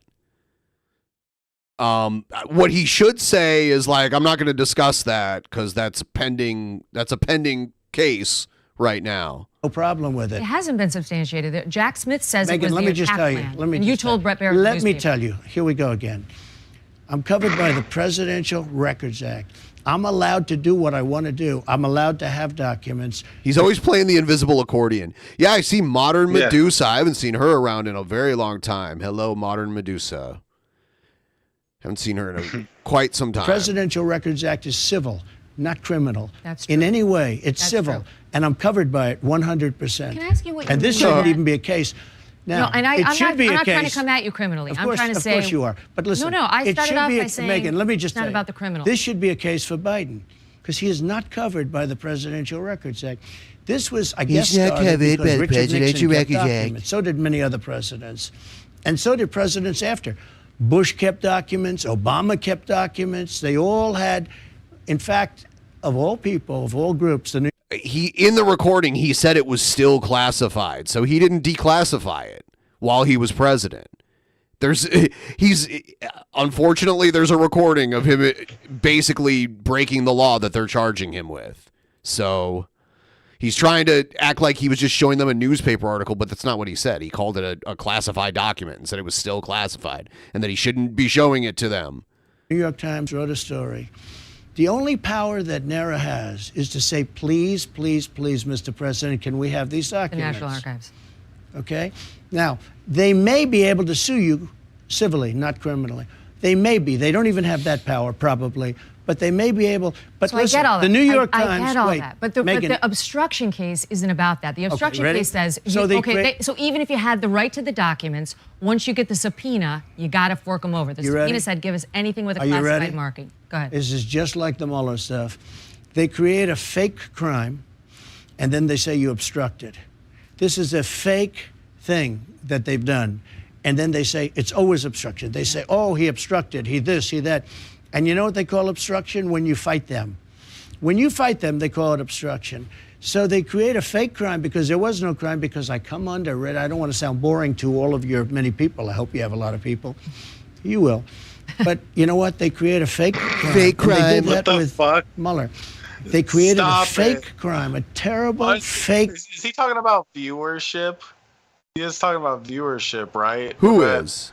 Trump? I thought he said you have a lot of people. I thought he was talking about viewership. Am I being dumb? Maybe. I don't know.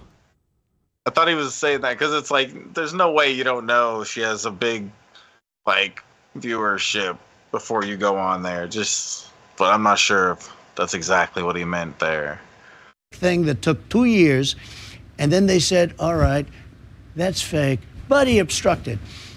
That's what they do here. They have a fake crime, and I didn't obstruct anything. Okay, next.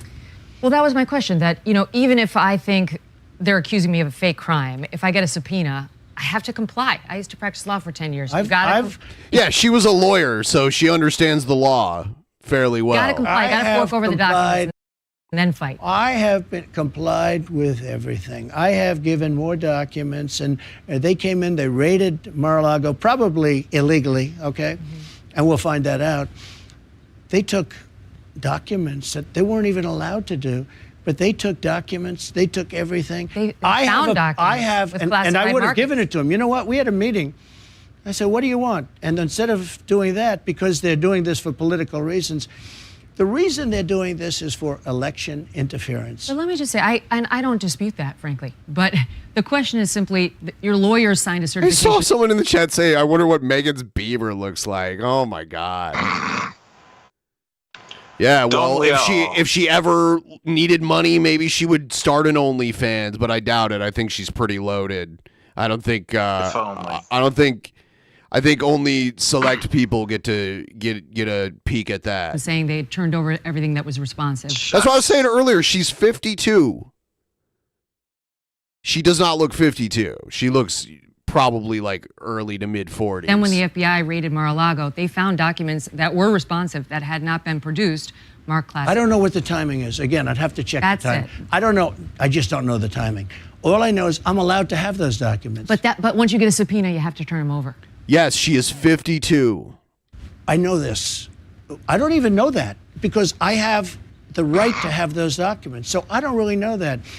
These are Democrat fascists that are there to interfere with an election. He always does that. When people ask him a question and stuff, he'll be like, oh, yeah, I'll have to look into it. I don't know that information. Yeah. It's like, no, they just told you the information. No, he'll have to look into it, and he'll have to look into it, and conveniently, he just will never look into it. So when he gets asked again, exactly. Yeah. And frankly, you can't say that they obstructed when they create a fake crime. So ready?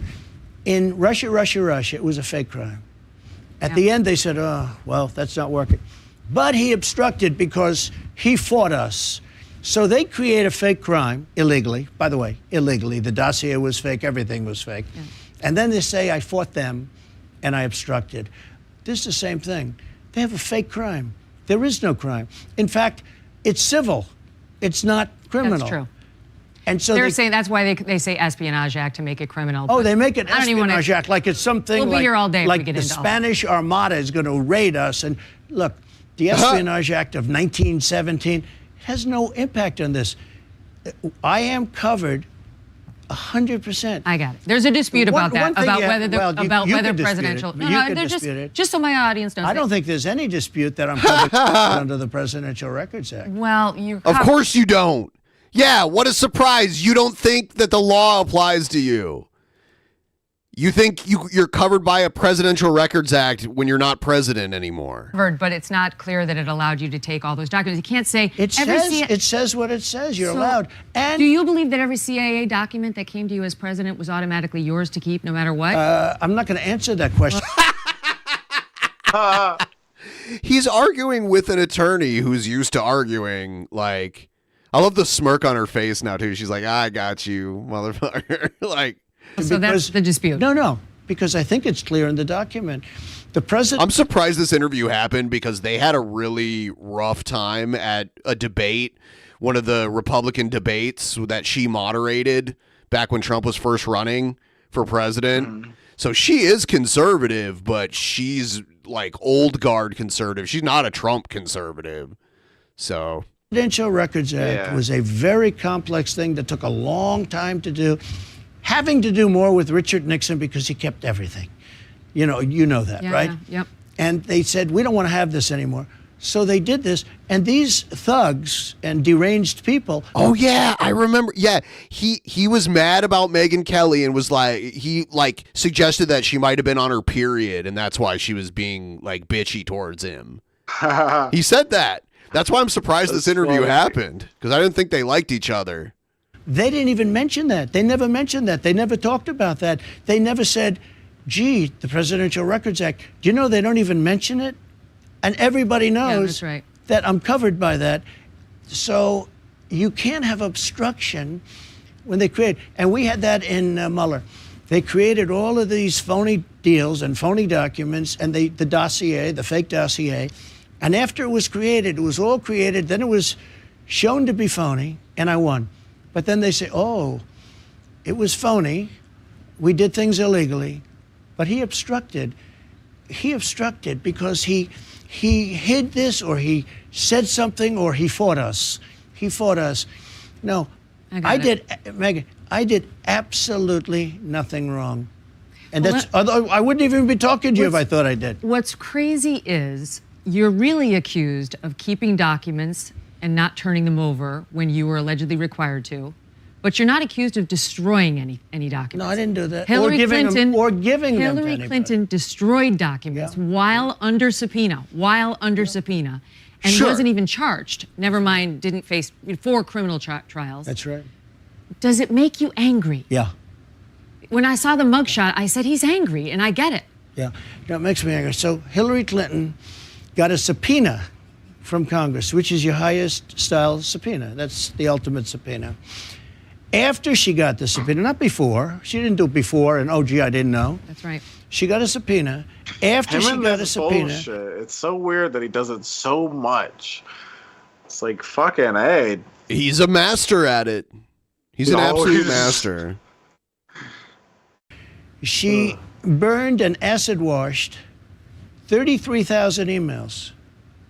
Okay? This lady looks like she has a horse face. Would still hit it though. A horse face? It's not like Sarah Jessica Parker levels of horse face. If you guys know who that is, she's got like a horse face. Girl. Yeah.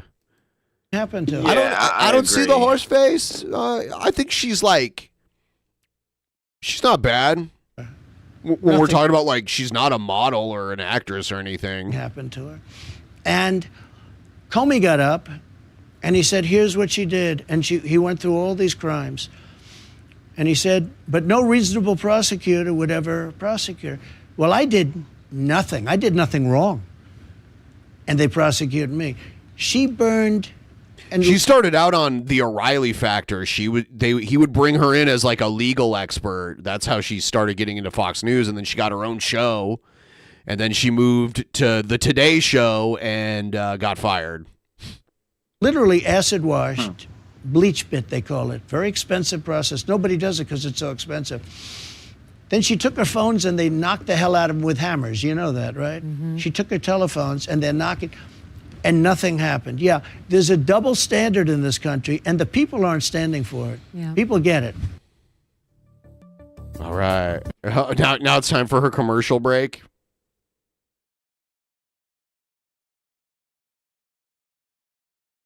Oh, I see. I thought that was question on the legal expenses. No, it's long. Reportedly, your PACs have spent $40 million. I don't think I'm going to watch the whole thing, but we'll get a little bit more out of this.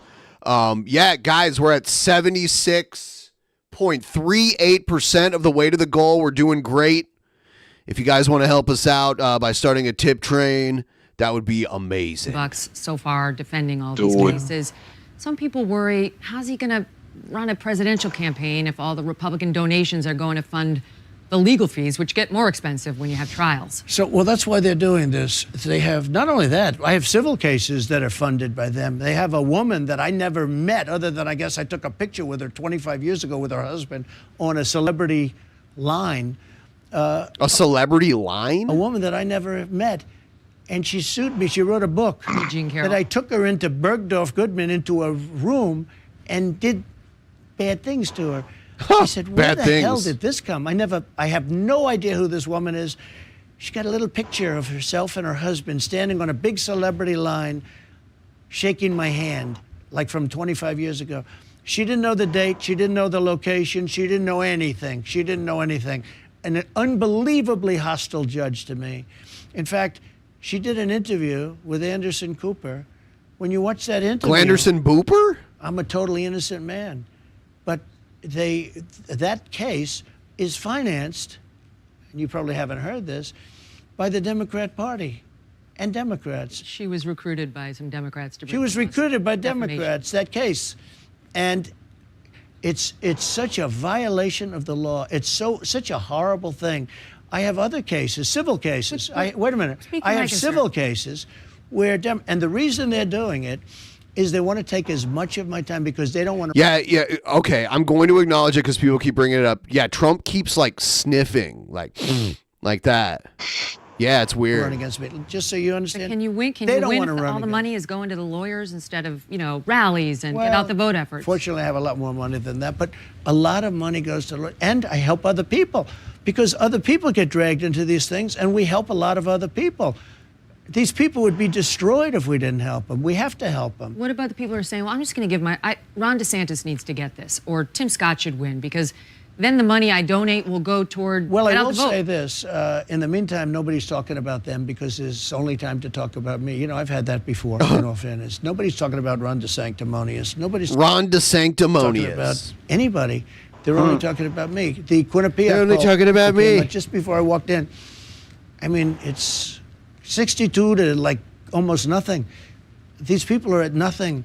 You have Asa Hutchinson's at 0. Why is he running? You have Chris Christie's at 2. Why is he running? You have these people. Well, national polls can be a little misleading. What matters more is who's ahead in what state. Like if any of these people start like carrying the bigger states, they could theoretically take the nomination, but I mean, I guess we'll see.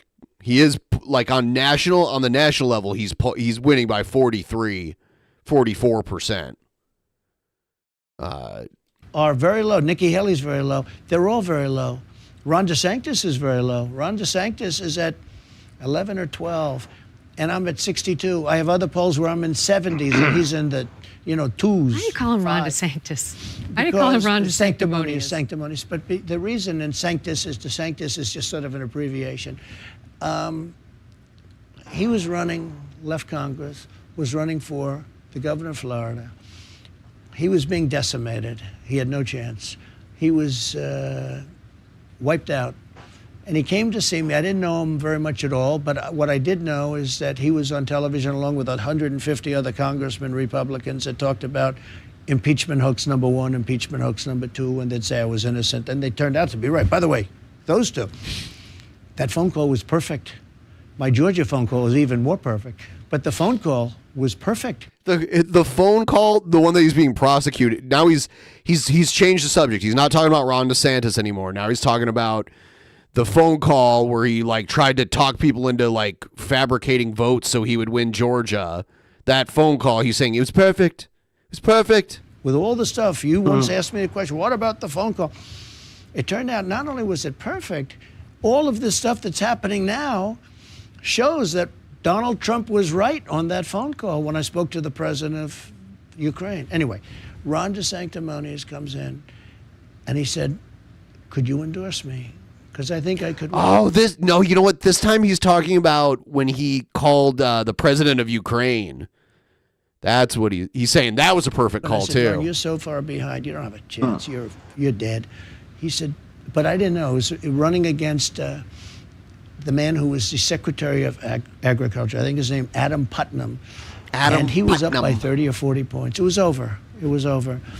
He said, if you endorse me, you're so popular in Florida, if you endorse me, I will win, I believe. I say, you know, I think if we brought back Abraham Lincoln and George Washington, I don't know if it's going to help, but let's give it a shot, okay? Because I didn't know Adam Putnam. In retrospect, perhaps I would have endorsed him instead, because I wouldn't have had to do much endorsing, because he had already, it was won. The thing was over. He was already measuring the carpets. So what happened is I endorsed him, and he became a rocket ship.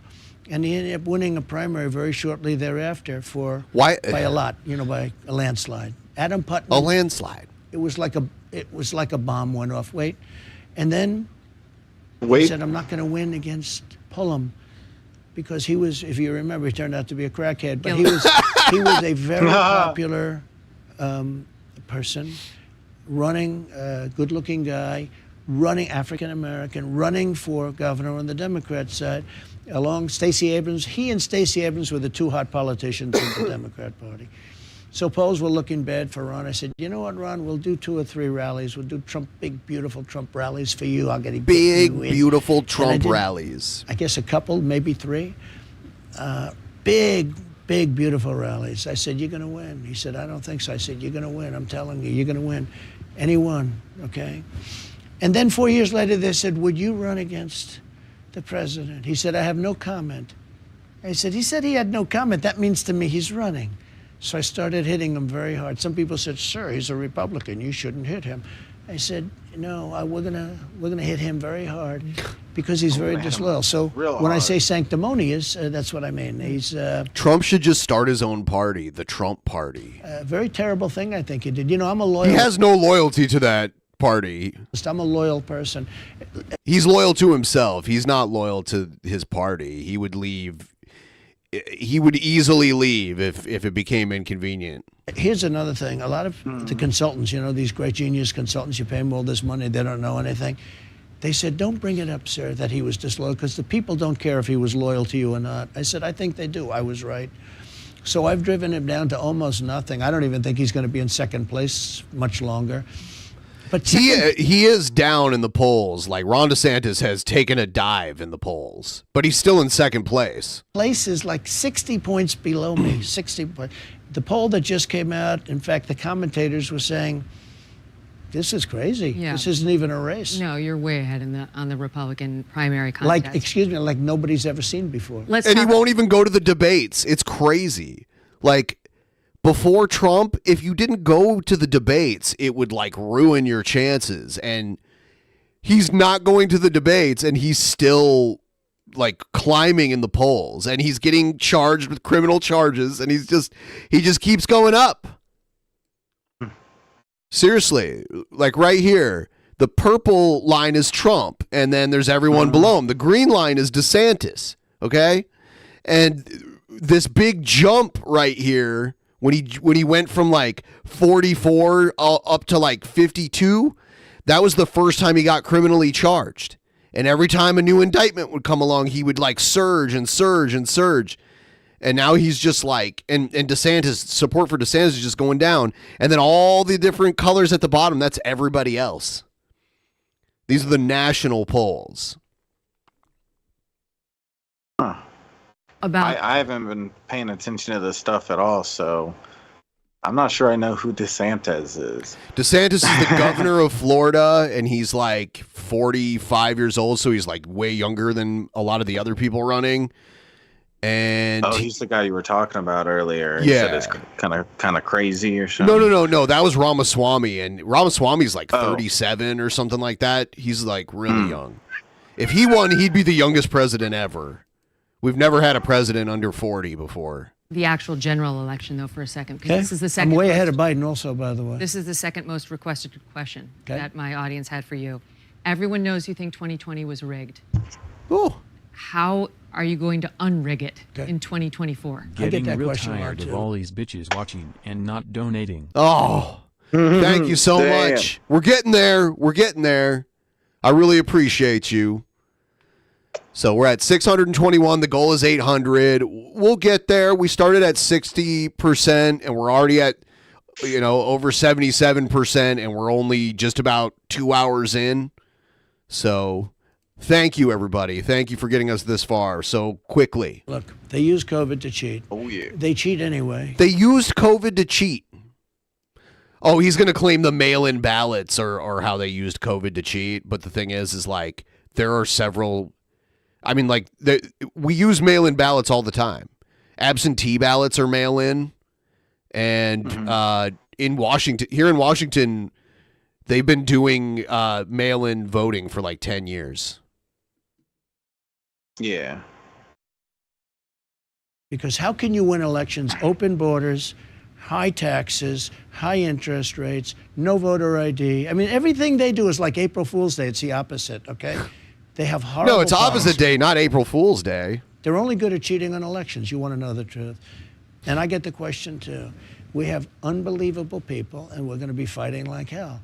Because if I don't win the election, meaning this philosophy, this thought, but if I don't win the election, I think our country is finished. I think it's even if he loses, he's still going to say he won. So it's funny. It's that he even entertains the if I don't win the election, because if he loses, he'll say that he actually won, no matter what. Most important election we've ever had. If I don't win this election, like you talk to me about all of the different prosecutions, these aren't prosecutions. These aren't indictments. These are Biden indictments. There's a difference. This isn't God coming down from high and indicting you for. This is crooked Joe Biden. He's crooked as a $3 bill. He used to say $2. I don't think Biden is directly involved with him being charged criminally. Bill, but we have a few of them around. Biden doesn't know what's going on. Like, Biden hardly knows what's going on. He's a crooked guy. He's a crooked politician. And I thought he was incompetent. He said, indict my political opponent. So when they say indict, it's very interesting. The press, first they start that way, but then with time they say, oh, well, he's under indictment. No.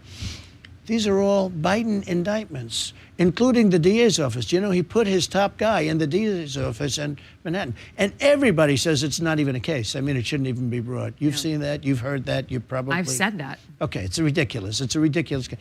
But he put his top people in the DA. He's dealing with Fannie Willis in Atlanta. It's all a hoax. I know, but here's the thing. No, but it's very important for people to know because this. Republicans are bummed out. They're thinking, I'm not even going to vote. Forget it. My vote's not going to count. It's just the opposite. They're going to get it. No, it's not the opposite. When they're taught that their vote doesn't count and voting is a waste of time, like Trump does, they're not going to vote. Megyn Kelly is 100% right, which is why he didn't get the votes he needed last time. Mail-in ballots again. They're going to vote in numbers that you've never seen before because they see what's happening. Should they do the mail-in? Should the GOP voters do the mail-in? Okay, here's what we can't allow. Yeah, I would say let them do it either way. You know, I'm less on that. I like the Tuesday stuff, but then you see what happened to Karen. It's so dumb that, you know, you're given like you're given like a 10-hour window on a Tuesday, and that's the only way you can vote in some places. That's stupid. It's ridiculous. Like, where all the machines were broken, or a big portion of them. Wouldn't it be smarter to bank some vote before Well, no, you actual could, but day? the problem is... Yes, thank you. Tree fitty. They throw the votes out. I mean, it's crooked. We have a... Wait. So be clear. What is the message to the voters? Do you want them to do the vote-in, the mail-in vote, or no? Everybody, people say yes, do it. We have a bigger problem. I believe they send in fake ballots. Okay, that's the bigger problem. That's your third problem. I believe they send in a lot of fake ballots. And when you look at some of these elections, in Pennsylvania, I was leading by so much at 9:30, and all of a sudden, voila, they happened to find a lot of ballots. Well, our elections are crooked. They weren't done counting the ballots. Elections are rigged. Our borders are open. Our country's in trouble. Our country's in trouble. And now they're arresting and indicting their political opponents. You know what this means, what they did? If I won, I could say, oh, let's see, who's running against me? Some Democrats running. Oh, he's very popular, because I'm leading Biden in all the polls, just about all the polls, by some very, very big numbers. I could say, oh, I don't want to run against him. I call my attorney general. I say, will you do me a favor, indict him for something? Yeah. And The good thing with me, I have a voice. So I can sit here with you. I can sit here with other people. I can at least. A lot of people don't have that voice. You know, if they get indicted, they're out of politics. They have to announce within an hour that they're going to drop out of the race. That would be the norm. But what they've done is they've made this like the norm. I can sit there and say, well, you know, I don't like this guy, and this guy's beating me in the polls. Indict him. But this is a very dangerous thing. This is very scary for you because you're facing left-wing judges. You're facing some likely left-wing juries, in at least 3 out of the 4. Yeah. There is a realistic chance you could go to prison. He did not like that statement. Can you see that happening? You know what? I have a great attitude. It doesn't affect me at all because I'm fighting for the country. I'm fighting for the people. I'll tell you what, the best poll numbers that anyone's ever seen. I mean, these poll numbers are so good. And best poll numbers. We have the best poll numbers. But I think we're going to win the election no matter what happens. I think because the people know it's all fake. Again, these are Biden indictments. This is a guy that is grossly incompetent. I don't even believe it's him. It's the people, the fascists that surround him.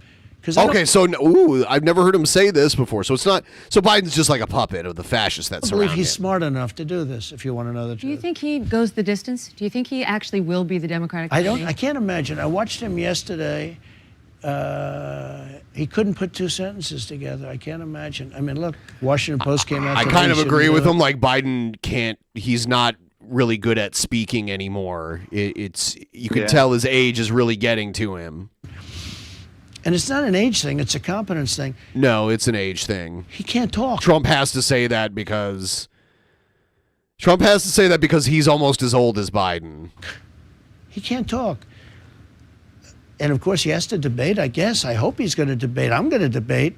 I thought you said you weren't going to debate. No, I don't want to debate people that I'm 60 points up on because what's the purpose in doing that? Does that mean no presidential primary debates for you? Well, I don't see it. Look. None? When you're leading. Why would I do it? How about do the one just before Iowa? Do it. I'll moderate it. Yeah, oh my God! I appreciate that. You know, like you did with the Rosie O'Donnell. Would it be a deal breaker for you? Look. Would it? Look. Would it? The people want. He won't answer. The people want a smart president. A smart president that's leading by 60 points. Ronald Reagan didn't do it. Nixon didn't do it. Nobody does it. I mean, if you're leading by, why would you do it? You get the voters. You get people, and then I have a somewhat hostile network. You know, I mean, frankly, I have a little bit of a hostile network. Like you asked me a question when you were moderating the debate for Fox. That frankly, if I didn't come, people are legally persecuting him because he is a political opponent of them. When he ran on Lock Her Up, half of his campaign was imprisoning Hillary Clinton in the 2015 election. And he didn't even do it. Like he was like, yeah, I'll throw you in jail if I become president. And he never even tried. He never even pursued it. Up with the answer only Rosie O'Donnell. I would have had a problem with that. That was a bad question. That was a great question. No, it was a nasty question. It was awesome. You know, there are questions that are, it's not that they're not answerable, but no matter, if you're Winston Churchill, he was very good at debating. You handled it well. Your poll numbers went up. I'm not saying that. Yeah, I got a little bit lucky. I came up with a good answer. But can I tell you, there are questions that you can ask that no matter how good you are at debating, no matter how you could be the greatest debater in the world. I get great credit for that. Some people say I'm a master debater.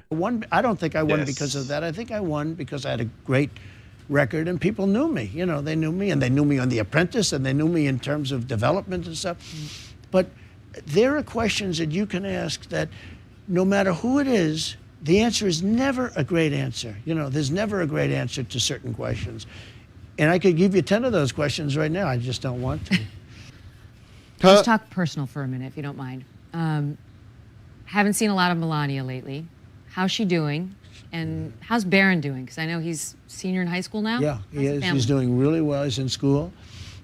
She's doing very well. She's very strong, very even-keeled. And she's a very good woman, as you know.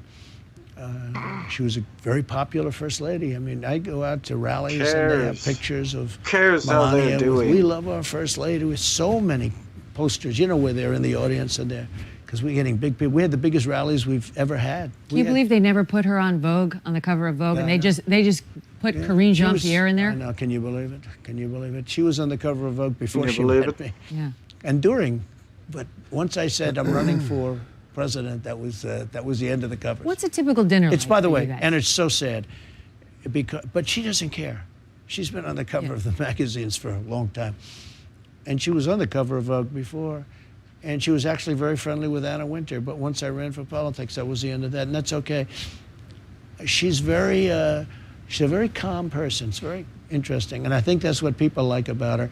Dinners are nice. Dinners are like other people's dinners. You get along. We get along. We actually get along very well. What's happening with Barron? Is he going off to Barron's, college? And how do you choose one? Because they all hate all Republicans, never mind one named Trump. Barron's a very good athlete. He's very tall. He's a very good athlete. He is tall. He is very tall. How tall is he? About 6'8", and Comey's his dad. And he's a good kid. You know, he's a good-looking kid. He's a good student, great student actually, very good student. You want him to go to Wharton? Where do you want him to go? Well, we're thinking about that right now. Those are the things we're talking about right now. What do you think? Melania is so mysterious to so many. Yeah. What do people misunderstand about her? Well, I think part of They misunderstand because they think she has sex with Trump and she doesn't. beauty is that mystery. You know, I was with Barbara Walters. She was a great friend of mine, and she was an amazing person. She interviewed me many, many times, and I was on her most exciting people of the most fascinating people of the year. I think more than anybody else. I mean, I was on there a lot. This was even before politics, right? But Barbara was unique, and I said, so you've interviewed everybody. Who is the one that you would like to interview more than anybody else? If you could have... She said, that's easy. I said, who? Greta Garbo. I said, you want to interview Greta Garbo? Why? Now, she was a great actress, but you know, I want to be alone. She goes, I want to be alone. And she had a great beauty, but she was very reclusive and never did an interview. I don't say Melania is like that, but she is much more, you know, she's introspective and she's confident. She doesn't need to be interviewed by you to get ripped apart for no reason. She doesn't need to be out there. She got confidence. She's got a lot of self-confidence. The people really like her, and she was a really good first lady. But, you know, she did the most beautiful job in the Rose Garden. She rebuilt the Rose Garden. It was beautiful. No, it was gorgeous. And got good credit for it. But she did Christmas trees, too, every Christmas. Did the most beautiful job. Oh, I know, and they of course criticized her, even though her Okay, style so was she did spectacular. a Can I shut up and get back to fighting? Yeah, you know, this is like the softball part of this. So I think we've seen enough of this. So that was interesting though. Very interesting. Please like the stream if you haven't already. I'm gonna go to the bathroom and I'm gonna put Shabisky full screen for a couple minutes. I'll be right back, and then we'll get into some of the other stuff. What? Okay, full screen Bisky. Whoa, this is amazing.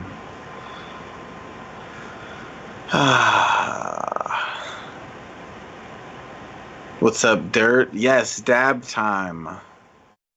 I could take a dab. Oh, shabby. Yeah, Roger. True Bisky. Oh, shut up, Satan. Nobody asked you. Yes, I'm related to them, Richard. Am I playing Starfield yet? No, I can't afford right now to buy a new game, so I didn't get it, but maybe that was a good thing, because maybe I wouldn't have liked it anyways. I don't know. What do you guys think of the game? I know it's on Game... Well, yeah, it's on Game Pass, but I don't have a new enough console for it. I have the Xbox One S, and I need the Xbox Series S or X in order to play that game on Game Pass. So my Xbox is too old. Isn't that lame? But yeah, I would like to try the game. PC Biscuit, I need to upgrade my PC too. Just everything's like all messed up for me. Yes, Lewis, I need to take a 1 gram dab. Who hasn't done that before? It's easy. Oh, nobody cares about the meetup. I don't know. I'm doing a meetup in Vegas next month, guys. Isn't that crazy? I'm doing a cool guy Shabisky meetup. Sell my desk, I'll sell it. I'll sell my body legally, of course, and I'll sell my desk. And I'll get a new computer, and then I'll get a cardboard box so I can use that as a desk. It'll be great. This idea is genius. I'll return my desk to your fucking mom. How about that, dirt? Shut up. Where's the bandana? I got rid of it. Should I put it back on? Here. How about let's get farther on the goal, and I'll put the bandana back on if you guys demand it. Can we get like 90% in or something like that? We need to keep that progress up, guys. We have to hit the cool guy goal right there. Right there. Right there. You should invite Kevin Nash to your meetup and have him powerbomb you through your desk. Okay. He'll give you a jackknife powerbomb through your desk. It'll be worth it in the end. That'd be sweet. Be sweet as hell. Sweet. Oh, damn. All right. Mid-90s Kevin Nash. Mid-90s Kevin Nash, yeah. Mm-hmm. 2020's Kevin Nash could still pick you up and powerbomb you through a table. He's insane. Yeah, right. Okay. I think it's time to do this.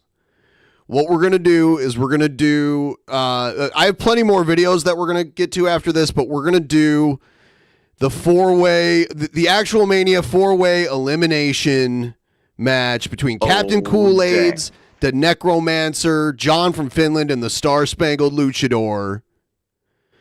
We're going to see what happens here. We're going to have 3 rounds. We're going to open up the voting for round 1 right now. I'm going to link it to everyone in the chat. It's for all $5 patrons and above, so if you want to become a patron, you can and vote for this. Here's the link to the Patreon poll. It's right there. I just posted it in the chat. You can go there. You go to patreon.com/DP. Also, the poll is live. I'm going to open this up here with Captain Kool-Aid's. This is Captain Kool-Aid's video submission. And you'll vote for whoever you want to win.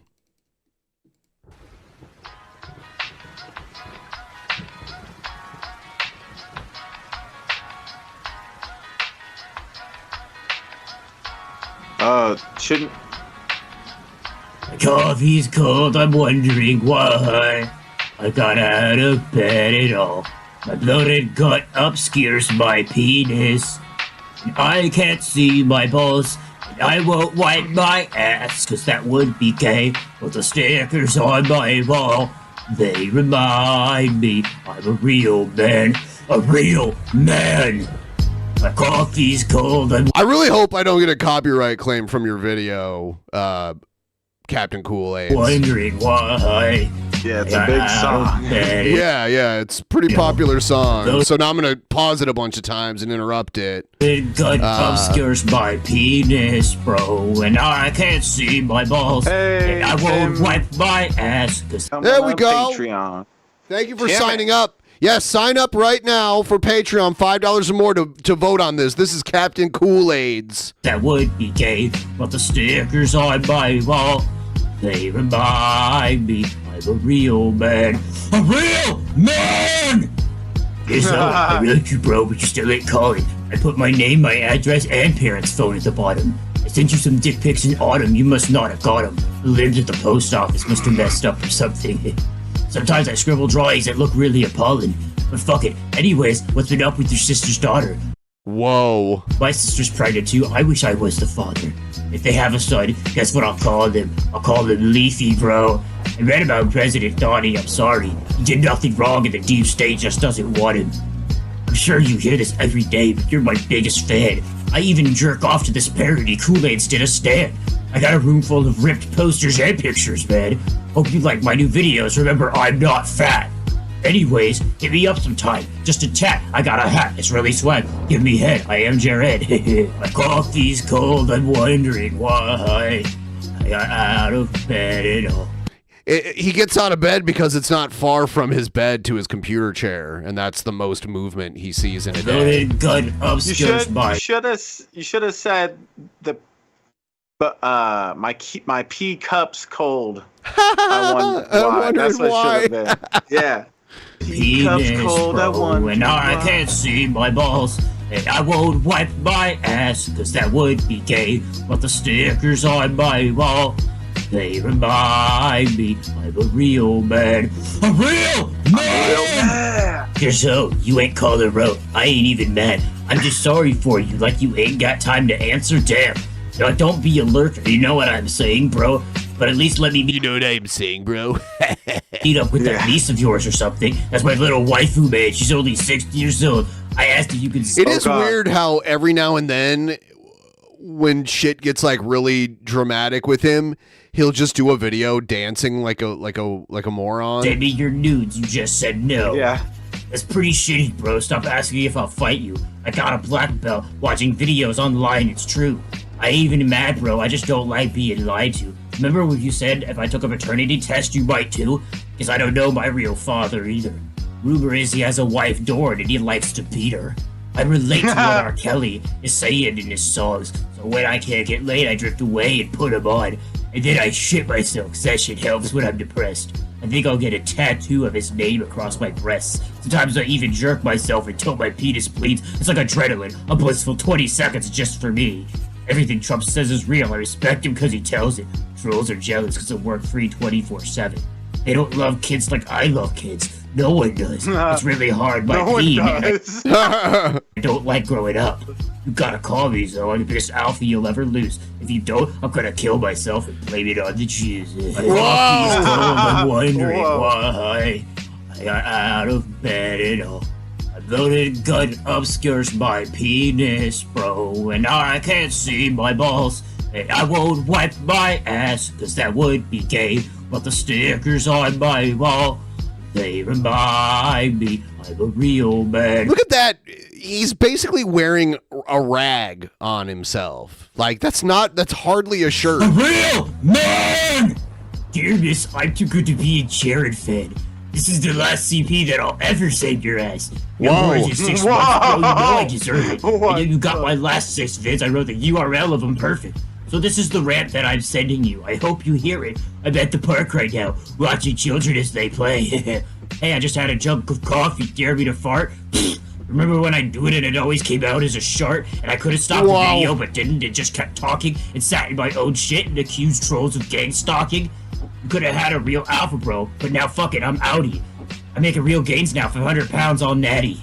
And all I wanted was to diddle little kids. Don't ask me about consent, because I don't know what that shit is. You could have been so based if you weren't woke. Think about it. I hope you're jealous of my clout, bro. Make a stink about it. And when you see a kid, I hope you think of me and daydream about me. Like all my gay trolls, they want my dick and can't live without me. See, shut up, Sims. I'm trying to talk. I got Chris, my parents, and Kid Wizard in the trunk. But I shoot them with my shotgun. I don't know how to. He said he's got his parents, Egghead, and Kid Wizard in the trunk. Yeah, they deserve to be in there. I just shit in the trunk so it stinks, and then they'll drown too. Well, gotta go. I'm about to meet a kid now. Wait, who called the cops? Wait, I can explain this shit. Ow! I'm being an edgelord, bro. I'm being an edgelord. I was trolling. I'm being an edgelord. My coffee's cold. I'm wondering why I got out of bed at all. What is this? Yeah. The way he is. Good dancer. Yeah. Obscures my penis, bro, and I can't see my balls. See my balls. I won't wipe my ass, cause that would be gay. But the gay. stickers on my wall, they remind me I'm a real man.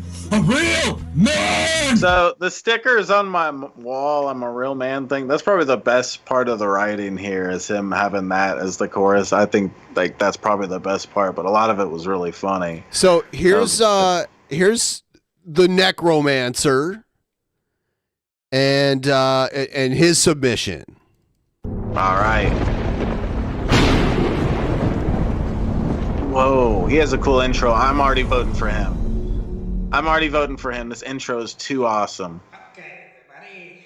Everybody get your votes in.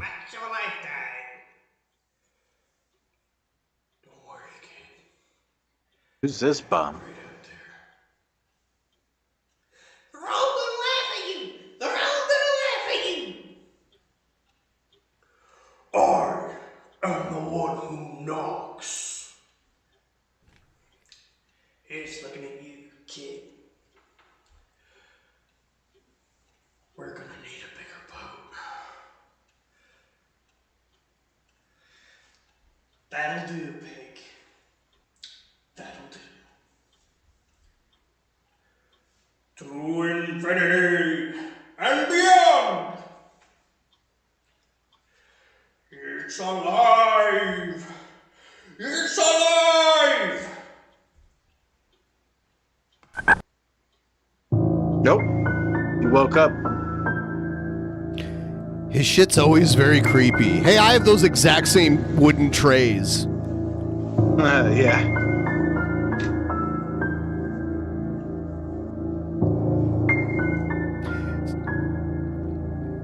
Voting is still open. If you would like to get your votes in,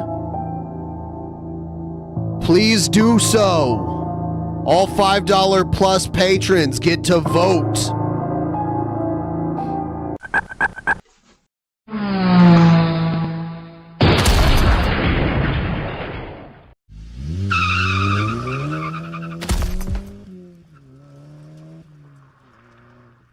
Did he just kidnap the frog? Oh, no.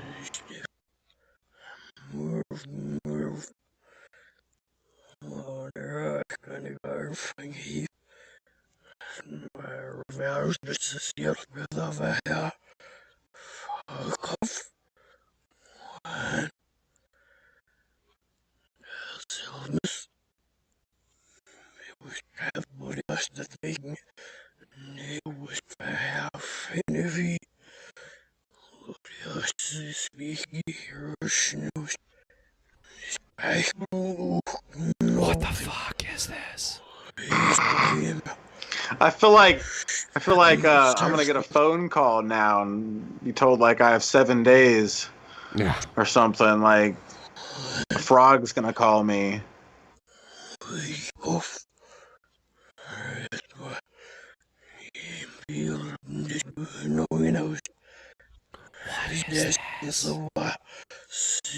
This is art, Ben. Art.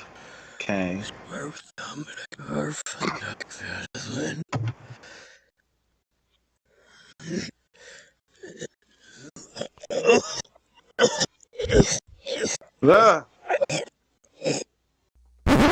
Frog's choking on cum.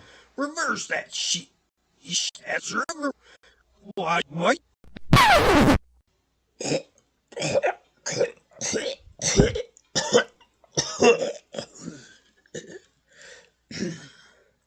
A lot of choking on cum. On cum? How do you know it's cum? I could tell. I could tell. You bitches, I wasn't dead. To anyone who didn't believe me out there, fuck you. Now, to address the match, I made a deal with one cool captain to ensure he keeps his title, even if I have to win and give the title back to him. Ooh. Simple as that. Now, wow, so if the necromancer wins, he's just gonna give the title to Kool-Aid. Places to drive around, being a frog in a car and all. Vroom, vroom. Bitches. Vroom, vroom. Bitches. Hell yeah. So there's that. There's that. All right, so we got two more. Here's John from Finland. Oh, this is what's his name? John from Finland. Oh no. This was a total surprise. I was like, oh, who is this guy? Oh, hello there, peasants. It's me. It's your boy John. This place is definitely real. I'm just not a guy. Promise. I promise. Sure. I promise. Peace out, guys. See you in actual Mania. If that's a guy, I don't care.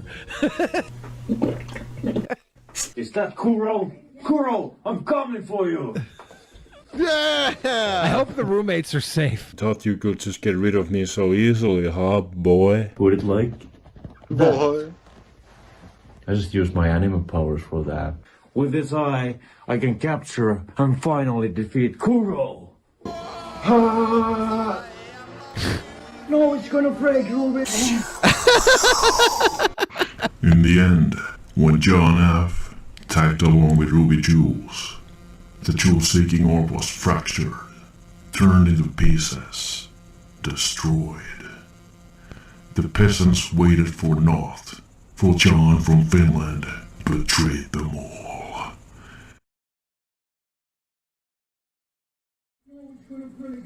We have to do this tag team right now. No, Ruby. It's going to break, Ruby. No, it's gonna break, Ruby.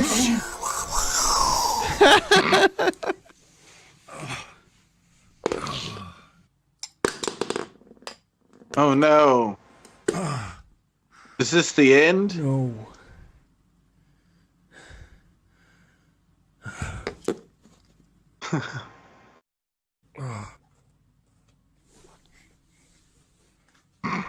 Is he getting Where are dragged? you taking me? Who are you? We have not met yet, John. But you know who I am. They all will know. In the end. I'm scared. Jewel-seeking orb. Is he dragging himself? It's I'll crazy. handle everything. Come now. It's time to take you away.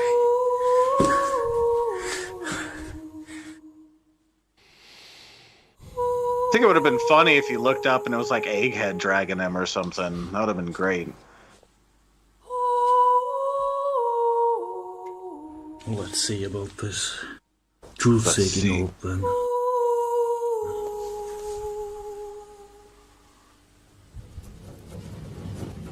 I'm going to fix this. Do it!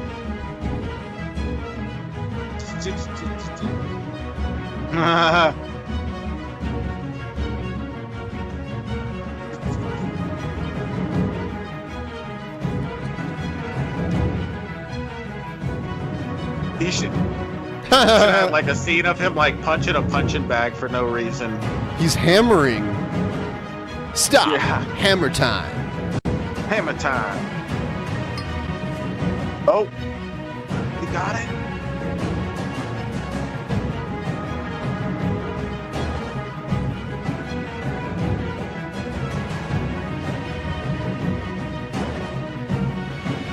It's amazing.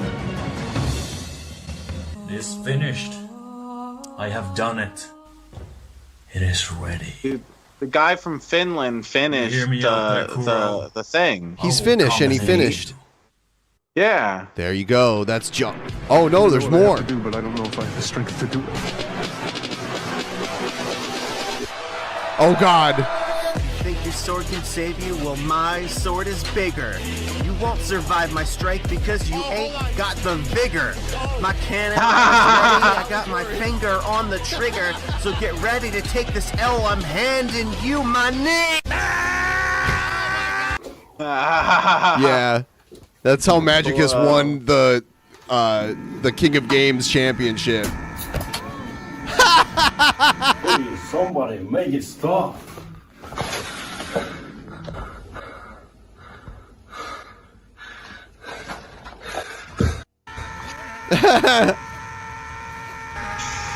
Magicus saying the N-word shook the very fabric of existence.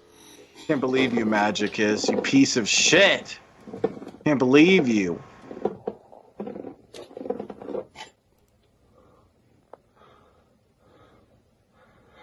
Magica.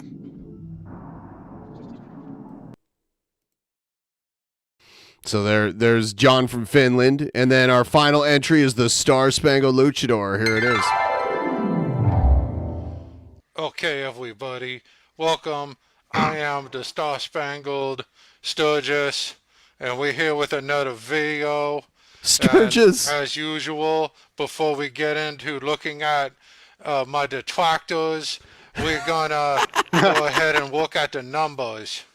So here's the numbers.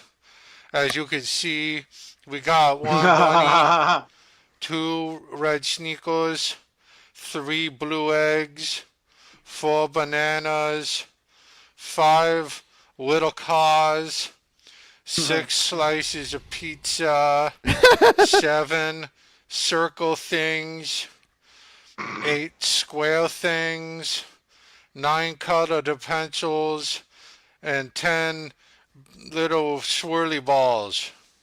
All right, so let's get into talking about the detractors. The detractors. This is coming to us from Luchador Goalposts. So let's see what the detractors have to say. So here's one of the detractors. He said the N-word. That makes him pretty based. So moving on, we got this detractor. I think he's a rotten foreigner who should stay in his own country. And he said, you won a black man over rap battle contest. I don't know why he's got to play identity politics, and wiped out the blackness of another man's heart by screaming a slur. A slur. I don't get it, bud. In one fell swoop. Bud. All doesn't compute unless you add the algorithm factor. The algorithm's very important, bud. Don't talk about the algorithm. All this time you're channeled your power into the shadow realm. That's not cool, bud. That's from Yu-Gi-Oh! That's very important. Then you could see here, he used a GIF of from the MCU Doctor Strange movie where they gender swapped the old one and race swapped the old one into a white person, which was pretty based. Now we got this other detractor.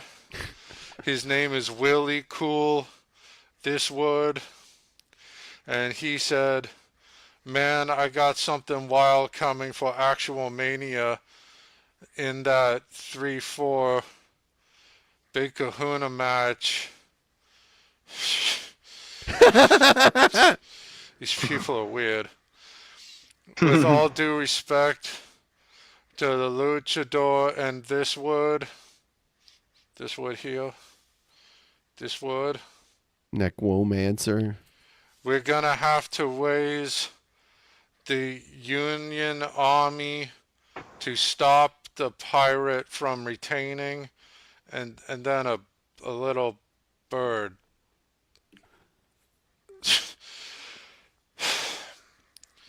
He's sighing. They're not sending the best. Then the last detractor that we're gonna look at is the representative of this word. Let's see what he's got to say. Let's play this Gideo. Gideo. Gideo. Make it full scream.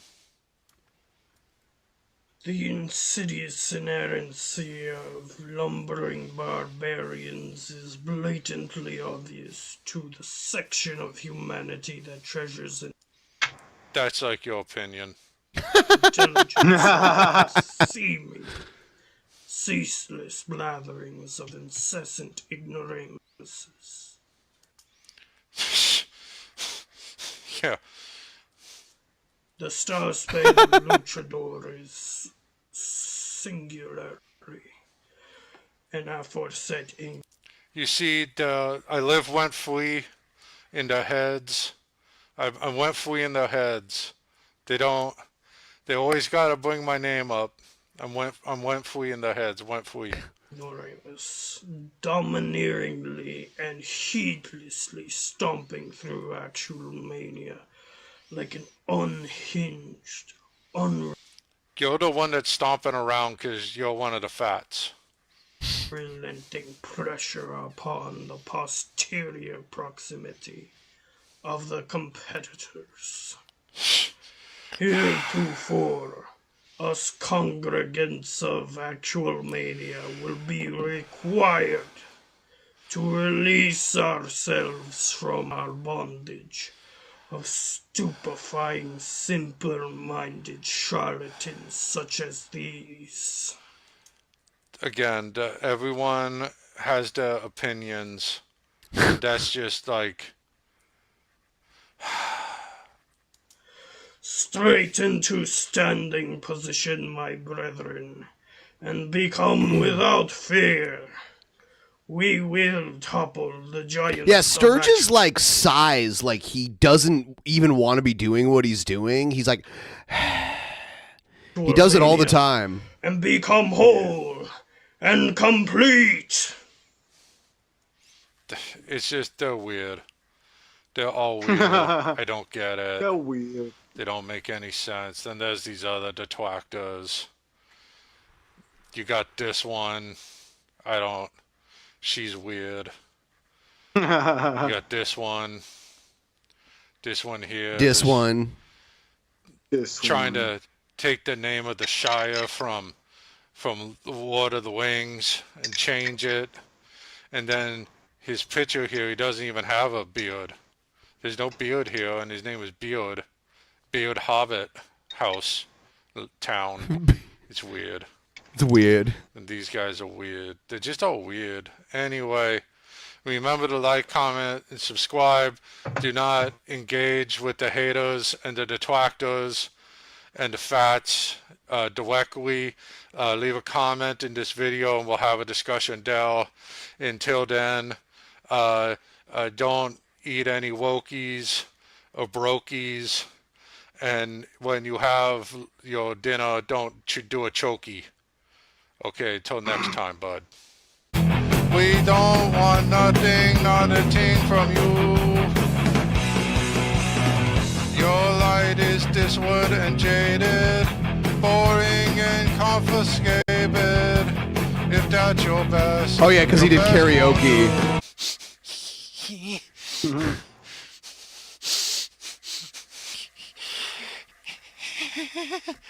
Damn.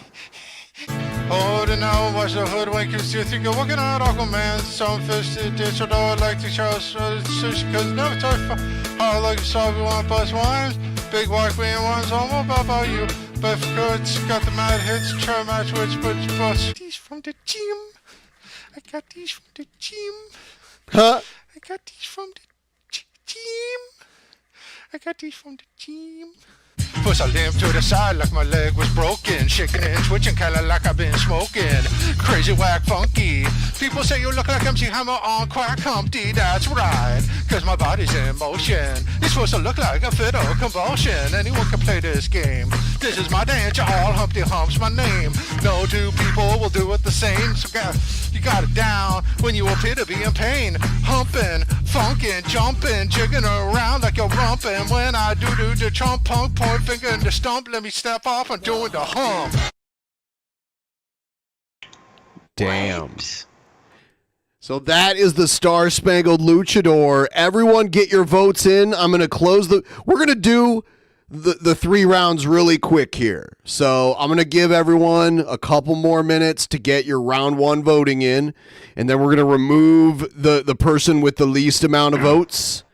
And then I'm going to start a new poll. So please get your votes in before I close the poll. The poll will only be up for a little bit longer. Get your votes in. What did you think of that? It's the greatest. Should you pin it at the top of the chat? Because there's like nothing pinned. Well, the Streamlabs Patreon link is thing. pinned, but let's see. Oh, it just doesn't show for me for some reason anything pinned. Oh no, now it does when I moved it. Never mind. But I linked the Patreon thing one more time just in case anyone wants to go there. Yeah.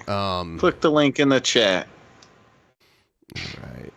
But that was really good. He definitely did a really good impersonation of him, better than I would do. Of Sturges. Gideo. Yeah, Gideo Games. What do you think of the other ones? Like overall, what do you think? I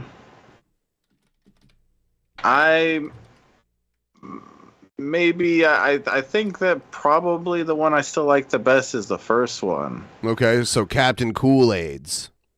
I think so, yeah. All right.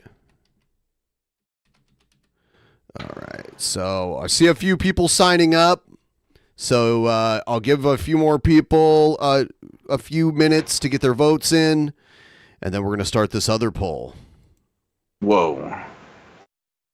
Another one. We're going to do 3 of them. Everyone's getting their votes in. Guys, so if you on the video. If you end up voting for someone that got eliminated, make sure you vote again and pick someone new so that your vote still counts and goes towards someone else, your next choice. Oh, yeah. I'm looking at the voting totals. I see some stragglers getting in their last few votes. I'm gonna put up a timer for 3 minutes, and then I'm closing it no matter what.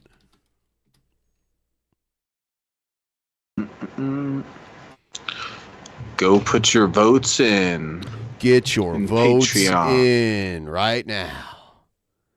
Go to Patreon. Get your votes in. The $5 pledge level is how you vote. See. We normally get a lot more votes when we actually have an actual Mania show. Well, we have a lot fewer votes than usual right now. So it's interesting to see what's going to happen here.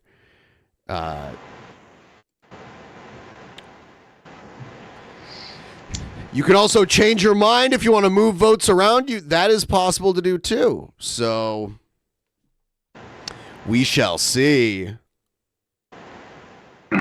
2 minutes to go. Put in your votes. Hurry. Get your votes in. So the bottom person is getting eliminated, and the remaining 3 go on to the next level.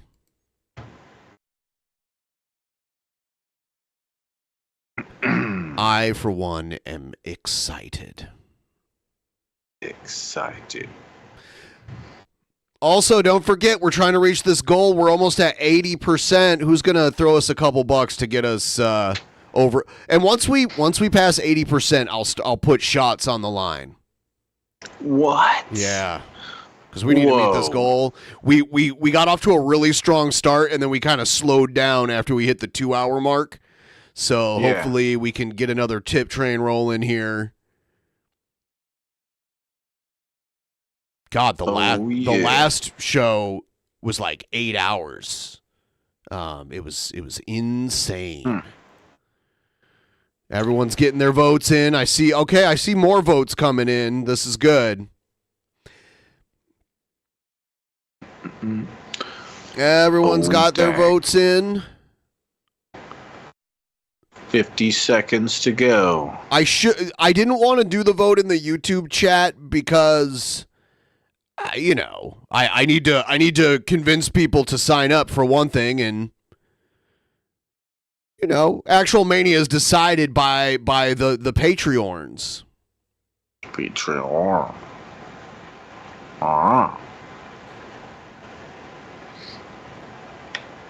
It's the reign of the rind of the Patreon. Rind of Zerg.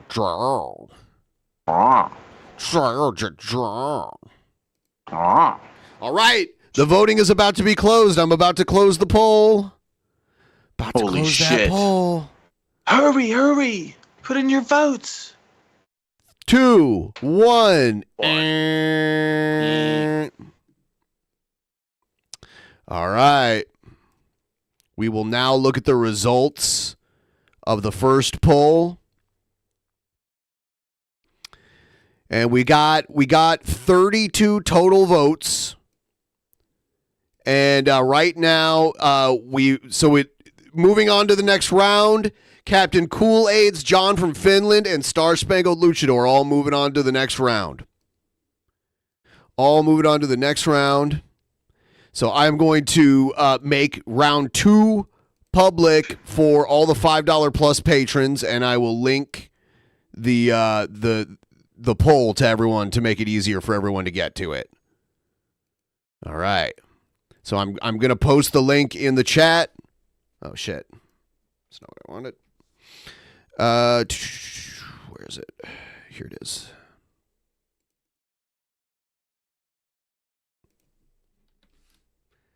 All right. Oh, damn. So round 2, Big Kahuna title. Get your voting in. $5 plus patrons get to vote. And why not? I'll also link it in the description, just in case like the chat takes it away.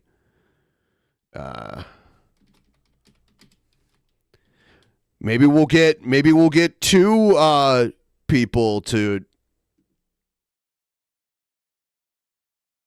Maybe we'll get more people to vote in round 2 than we did in round 1. So get your votes in. I'm going to leave up a timer for about 5 minutes or so. Actually, no, I'll just do 3 again. That's more than enough time. You guys should get your votes in. You saw their videos.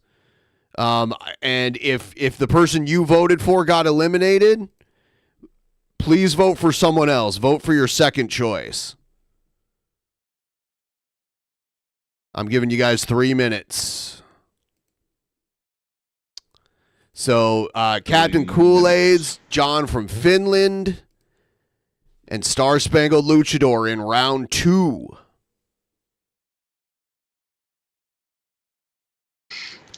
Hurry, vote. Round 2. Hurry. I'm excited to see who wins this. And then after that, we have an announcement from our current King of Games champion. Whoa. And I'm gonna announce who's facing who at the end of the month too, after we decide this. Yeah. Oh, damn. It's exciting, Shabisky. I can tell you're like You're like all antsy in your seat. You can't relax. You're so excited. I'm not in the seat. So I can run. You're run so in place. excited. I'm so excited I can't even sit in the seat. You're so excited and you just can't hide it. Yeah, it's true. It's true. We need to do some more damage on that cool guy goal. We guys. do. We can't mess up that streak. And we'll get back to the video content soon here. We're just deciding this because I said we were going to do it at the end of the last actual Mania. We were going to decide this way. We had 32 total votes last time, and right now there's only 21 in. So people haven't voted yet that voted last time. This needs to happen. You need to get your votes in right now because there's only about a minute left. Go to Patreon and put in your votes. Hurry. Hurry. We're doing another vote. Gotta go and vote again. Hurry.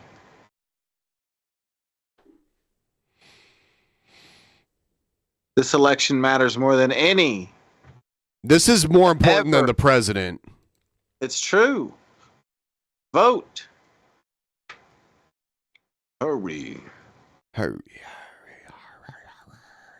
35 seconds to go. Holy dick in the butt. Holy dick in the butt. Oh my God. Oh my God. 20 seconds to put in your votes. Hurry. Kratom? I've never had that before. Or It's Joe. pretty chill. I like Kratom. It's illegal in a lot of places, but it's legal here. Yeah. I don't know what the case is for here. I've never even. All right. I am now about to close the voting. It's like it's a natural drug, but it mimics some of the effects of like an opioid. So it can be habit forming, but it's not like, like fentanyl or Percocets or anything like that. All right. So I am ending this poll. The poll is now ended. All right. So the results of this poll, we have John from Finland being eliminated and Kool-Aids and Luchador moving on to the final round. Oh, shit. I am about to open the poll for the final round. Oh, my God. This is the one that matters the most out of all these polls, guys. You have to vote on this one. It will, Bill Hicks? All right. Well, I'm going to go get a life supply of Kratom tomorrow now, Bill Hicks. It's going to be awesome. Oh, damn. All right. Let's see. The poll is almost open. All right. The poll is now live, and we'll give it 3 minutes again. I will send everyone the link. Oh, shit. Oh, damn. I don't take Kratom anymore, but there was like a good period of time where I was taking it, and it was pretty chill. It helped me fall asleep at night. Sometimes it can act as there's like different types. There's like different strains of it that some can make you feel a little more energized than others. I think it's like distantly related to coffee.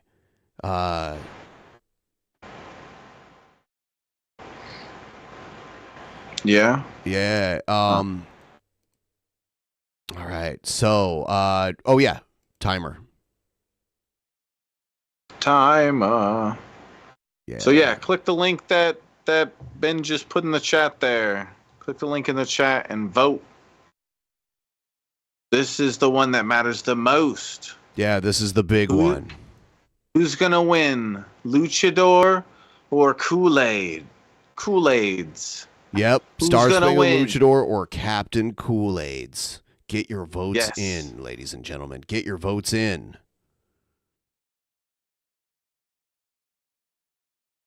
Better not vote, boy. Boy, everyone should vote. Boy.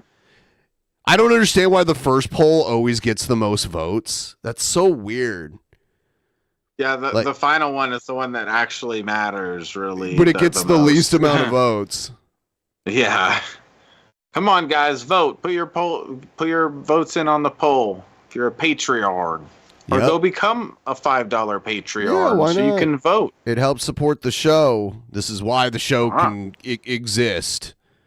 So it's actually very helpful to get your to support the Patreon. Patreon.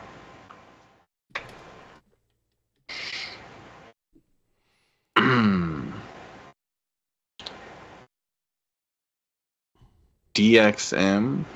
DXM, yeah, that's in like Robitussin and shit like that. Or like no, it's like a cough suppressant.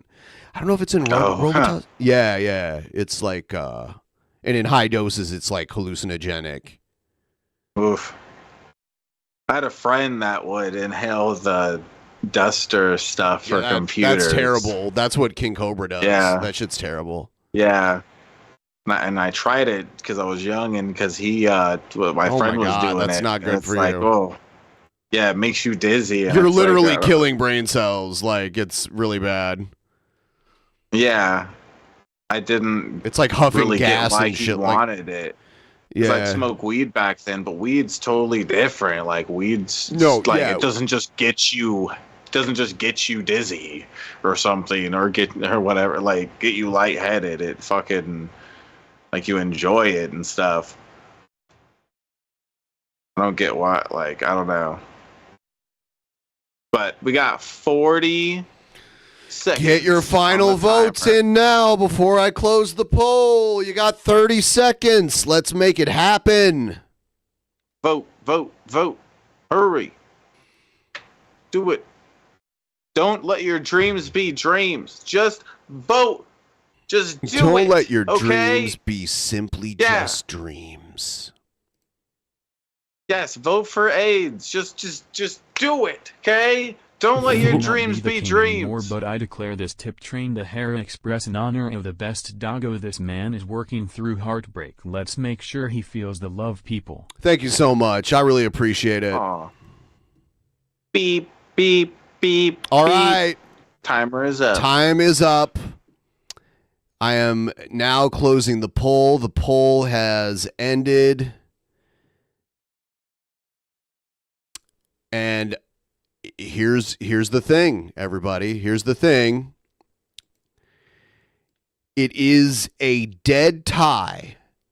And technically, Captain Kool-Aid's was the Big Kahuna champion.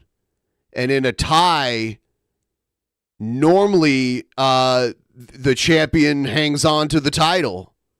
So Captain Kool-Aid's, although he didn't win, he retains his title and goes on to the main event at the end of this month.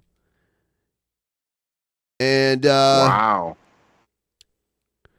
Yeah, that's crazy. I didn't expect that. Yeah, at the end of this month on September 29th, Friday, September 29th. It's crazy. All the other polls, Luchador was taking the lead easily, and then this one, I was not expecting a tie. That's crazy. Yes. So it's a tie. Kool-Aid's goes on because he held the title already. You have to win. You can't tie. So Kool-Aid's goes on. And I have a message here from... Okay. Oh, and by the way, so the way the matches are going to go is it's going to be Magicus defending his title against Egghead, who will be defending his title. So it's going to be a unification match between Egghead and Magicus, and then it's going to be Captain Kool-Aid's versus Jespro for the Cringerweight. So it's going to be the Big Kahuna Cringerweight Championship on the line, and the World Heavyweight Cringer, or the King of Games World Heavyweight Championship, whatever we come up for. That's how it's going to be, and now we have an announcement from the King of Games champion. Oh shit.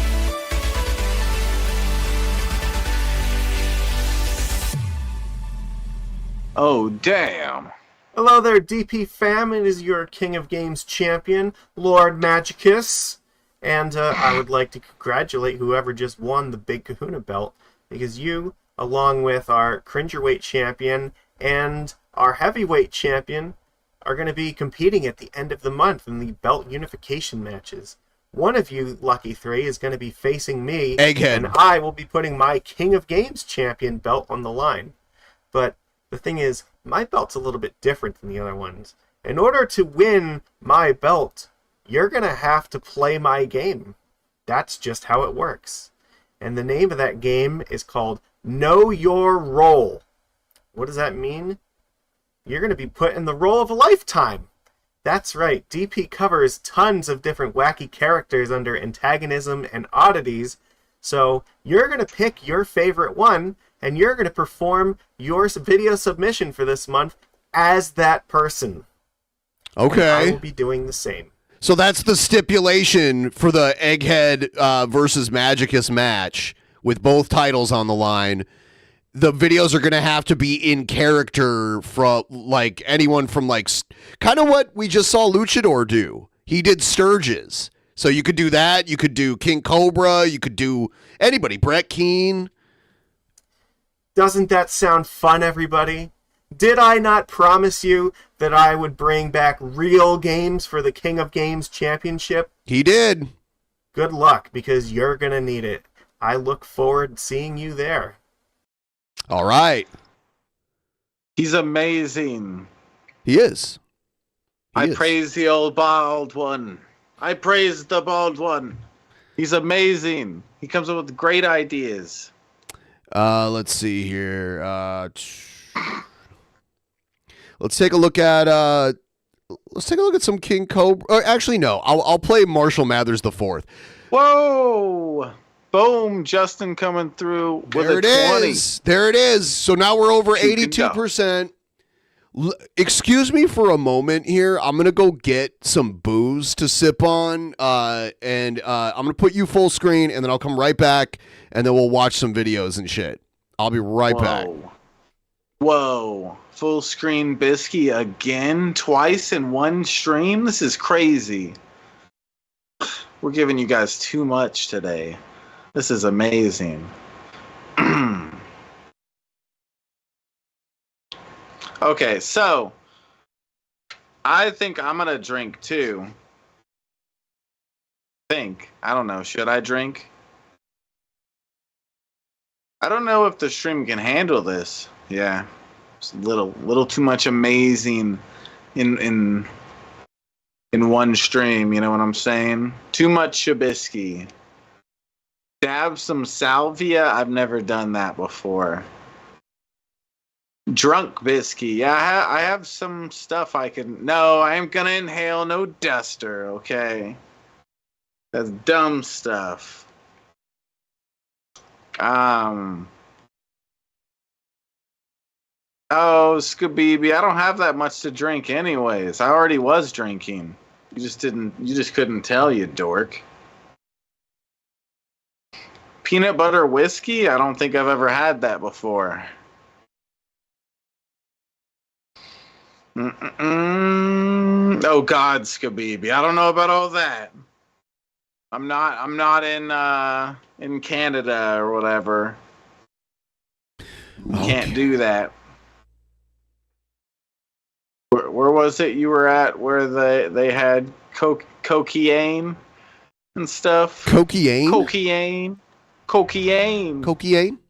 All right, cocaine. So right now we're going to open it up at every $25 level. You're getting a shot. So once we hit 675, I'll do the first one, and then once we hit 700, I'll do the next one, and then 725, 750, and so on. That's how we're going to do it. So I've got this really shitty tequila here that's really bad. Yeah. So yeah.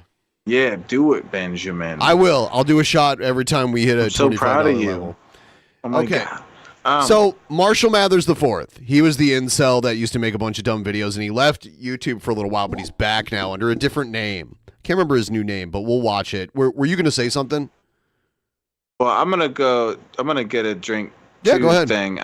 And I was gonna say to Peter that Ben has shown me with my hat off on DP before, and if you haven't seen it, you don't pay enough attention to DP. What the heck? Wow. What the heck? You got owned. Yeah, I just owned you, dog. All right. No so cap. go do your thing. All right, I'll be right back. All right. Is it pure agave tequila? I don't know. It's one of the cheapest types of tequila I could buy. So, yeah. Please like the stream if you haven't already.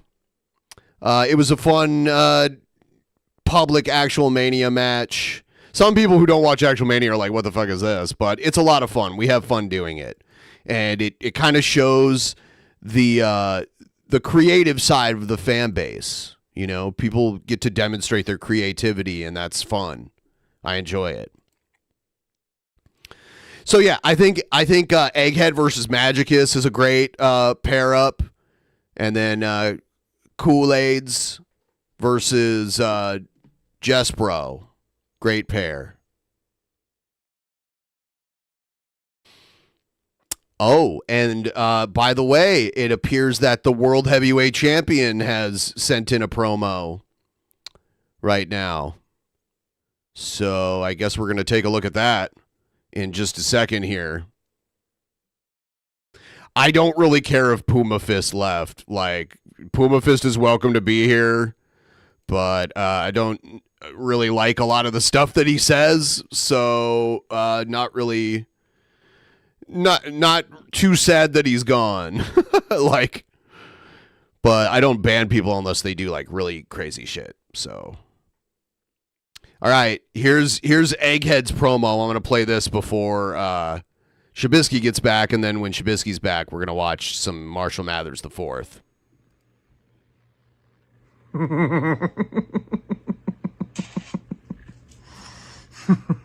He's naked.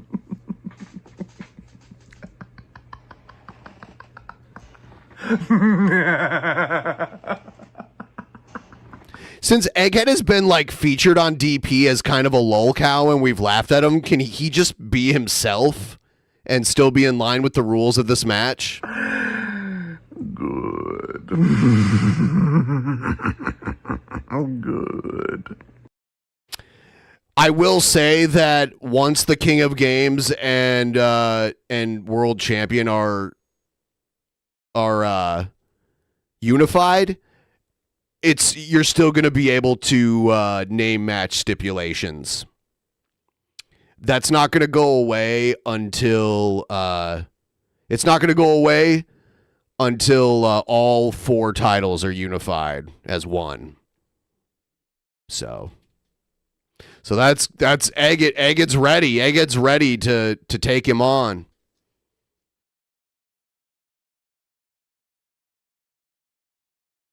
He's a Batman villain for sure. What's taking Shabisky so long?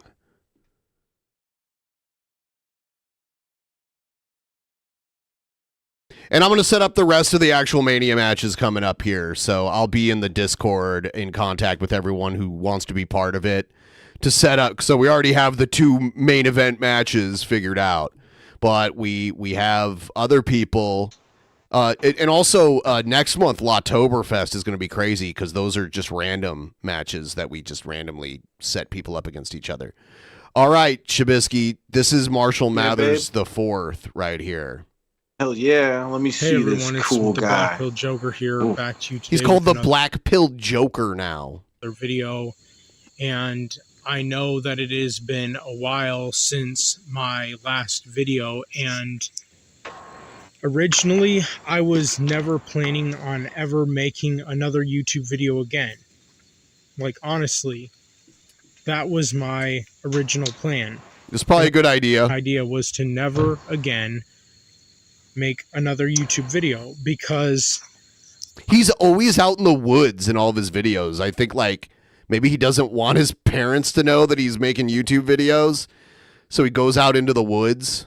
I could not take or stand getting trolled over and over and over again like I was.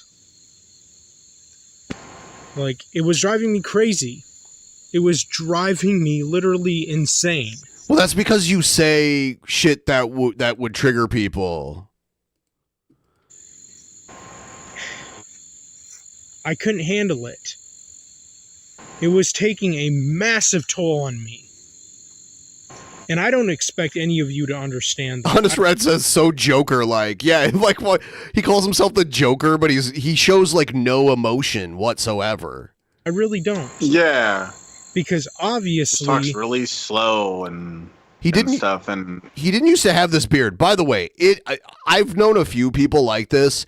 It's so weird when someone's facial hair is a different color than the hair on their head. And you know what this looks like? It looks like the hair on top of his head is brown, but then he has a blonde mustache and a red beard. He has like tricolored hair. You notice that? Yeah, that is pretty odd. Yeah, he has like brown hair, easily brown hair, and then his beard is red, and then he's got like a blonde mustache. What is that?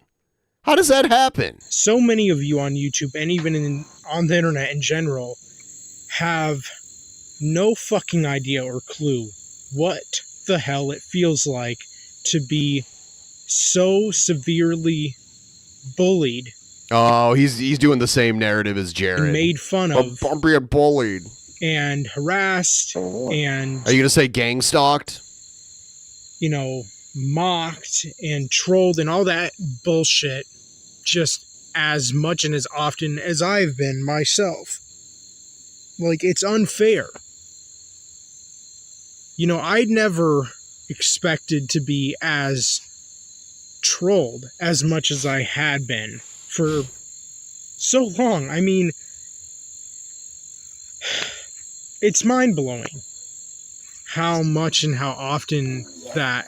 Whoa! Hey, whoa! There we go! They were harassing me. They were harassing me. Thank you so much for that. I really appreciate it. And so now I got to do 2 shots. Hell yeah. We're really close to hitting that goal now, guys. Come on. Only 100 away. I knew we could do it. You guys are great. Oh, man. Keep it up, guys. Come on. Hit that goal. All right. I'm going to do number 1. Cheers. Some alcohol here. I'll drink too. Cheers.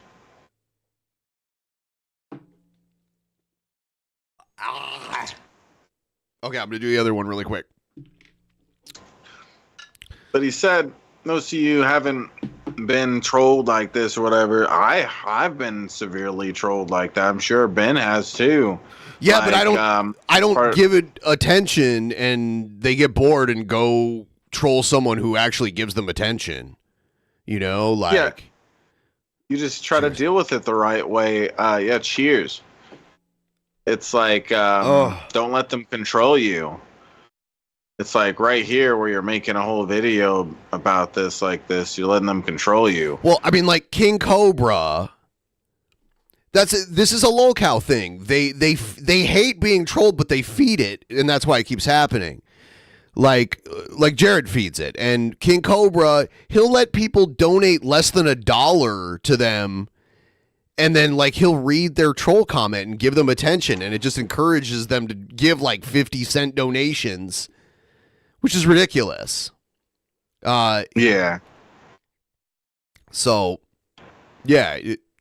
They feed the trolls. You know, me as a YouTuber, as a creator on this godforsaken, wretched platform, has been trolled. It's mind-blowing. Then why'd you come back? It's shocking. I mean, literally, like, people have been trolling me for years. I believe it. And they're enjoying themselves while doing so. Probably. They're enjoying every second of it. They're enjoying themselves.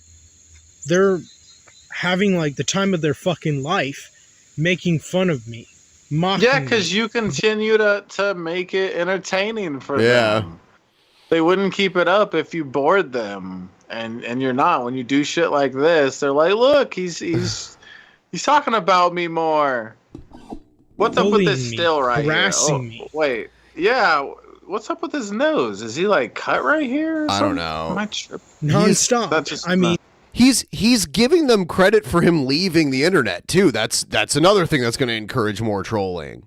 Because when someone's like trolling someone and they get them to like quit, that's like the ultimate reward for trolling somebody. Yeah, yeah. You can't feed into it. You got to try your best not to feed into it. You give it like it's just obvious. Don't let them control you like that. Never ends.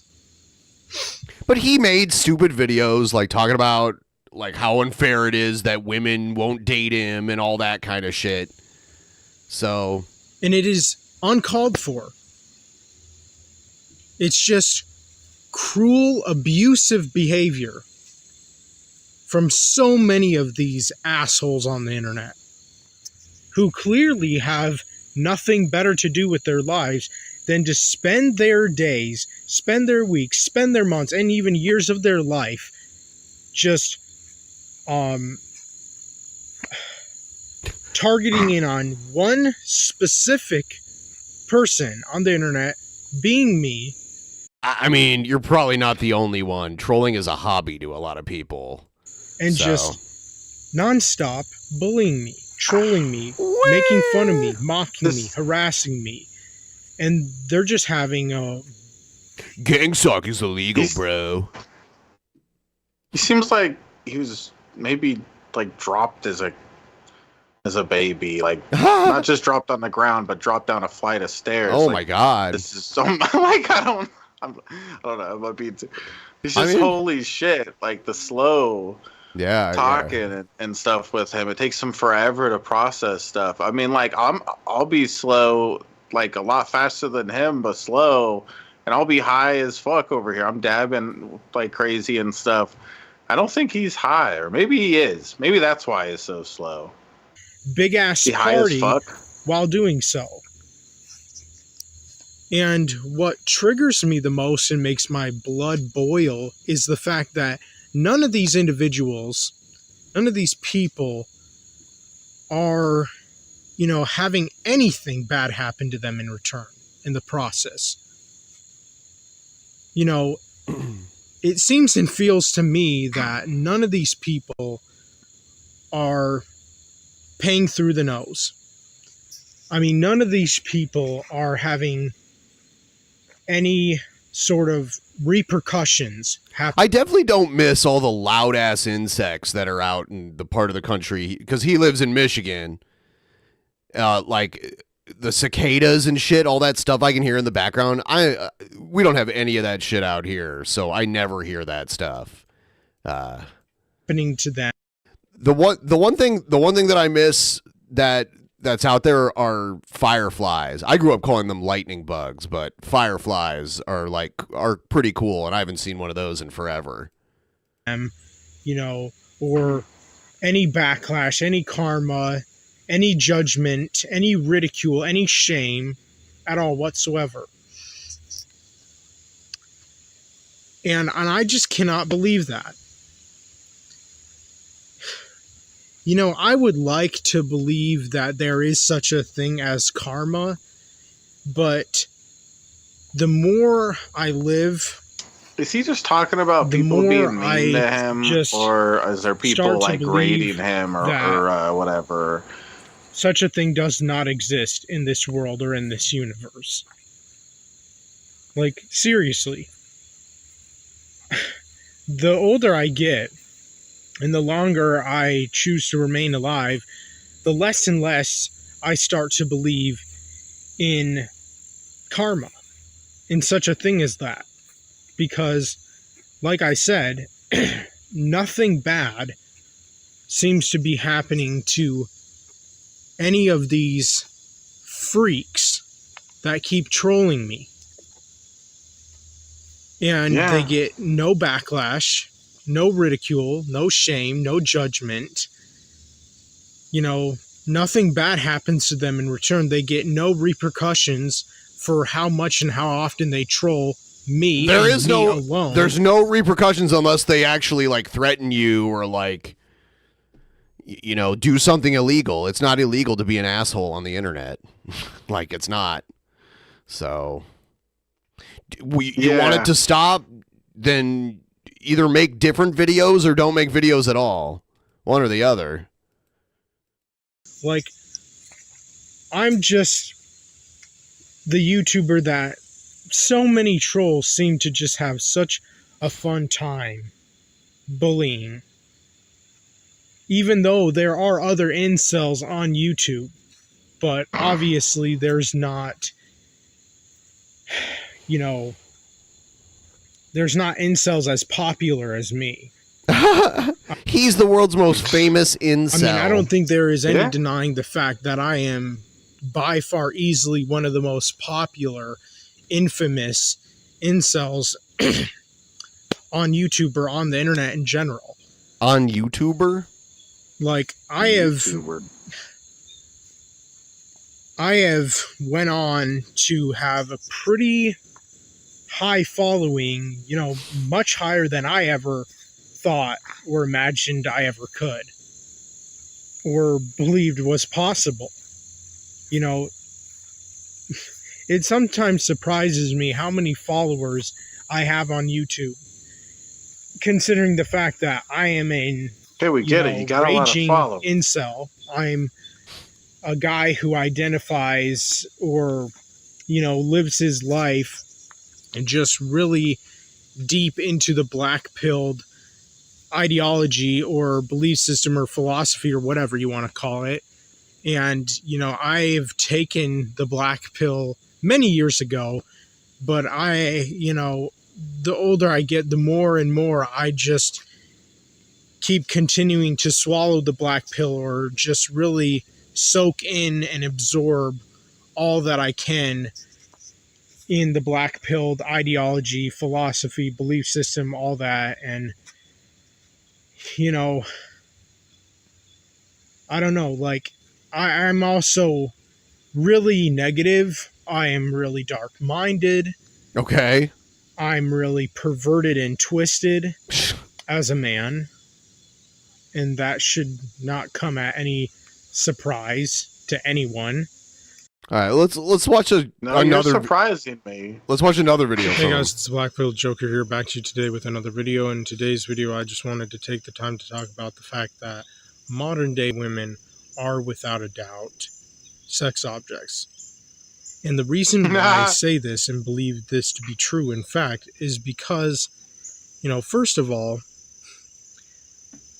they say that they're not sex objects, and many women online will argue with me and get all pissy and mad and throw a fit and get all pissed off and triggered and furious. You don't have to say getting mad in like 20 different ways. You can just say they got mad. Right. They got pissed. They got angry. They got triggered. Furious.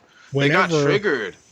I accuse them of being sex objects or say that they are or act like they are in many of my videos and, of course, and obviously community posts. But, can you really blame me?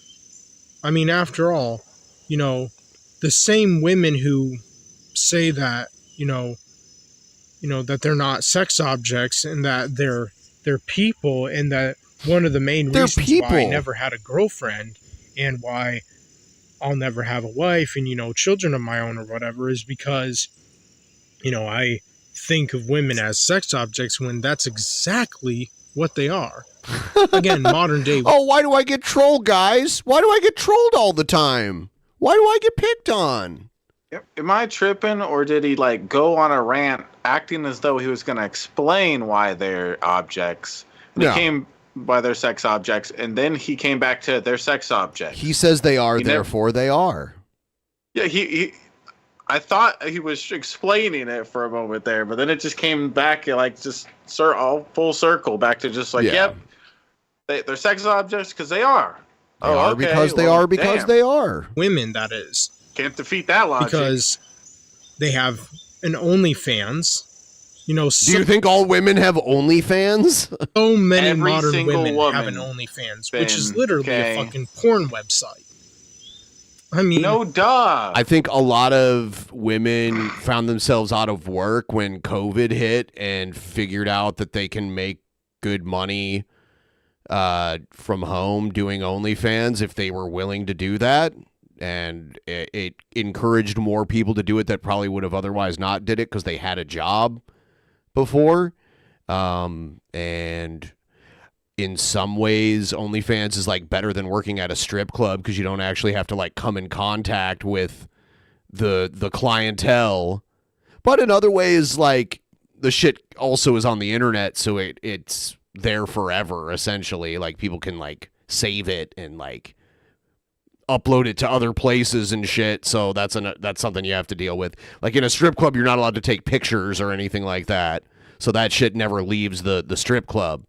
So it's kind of there's a give and take there. Women who actually work in a real strip club, they have to they actually have to come in physical contact with the men that go there, but their privacy is protected to a certain degree because there's no photos allowed in there. But then on the other side, OnlyFans models don't have to even see the people that are paying for their shit, but the people can like easily screenshot their shit and like upload it other places. So, yeah. This guy like is very sus. He does, like somebody said, school shooter vibes or something earlier. Like, yeah, kind of like rapey vibes I get from him or something. I don't know. He just seems very strange, and he seems to lack emotion, or at least like visible emotion. You can't get any more obvious than that. I mean, seriously. And he's always in the woods. And, yeah. You know, also, you know, pretty much any other social media app that women have, Instagram, YouTube, Twitter, whatever, on all their fucking social media apps that women have, they're fucking prostitutes. You know, they're either, you know, a prostitute on Instagram, a prostitute on YouTube, a prostitute on Twitter. Instagram? Well, how can you be a prostitute has like sex with people for money, not posts like pictures?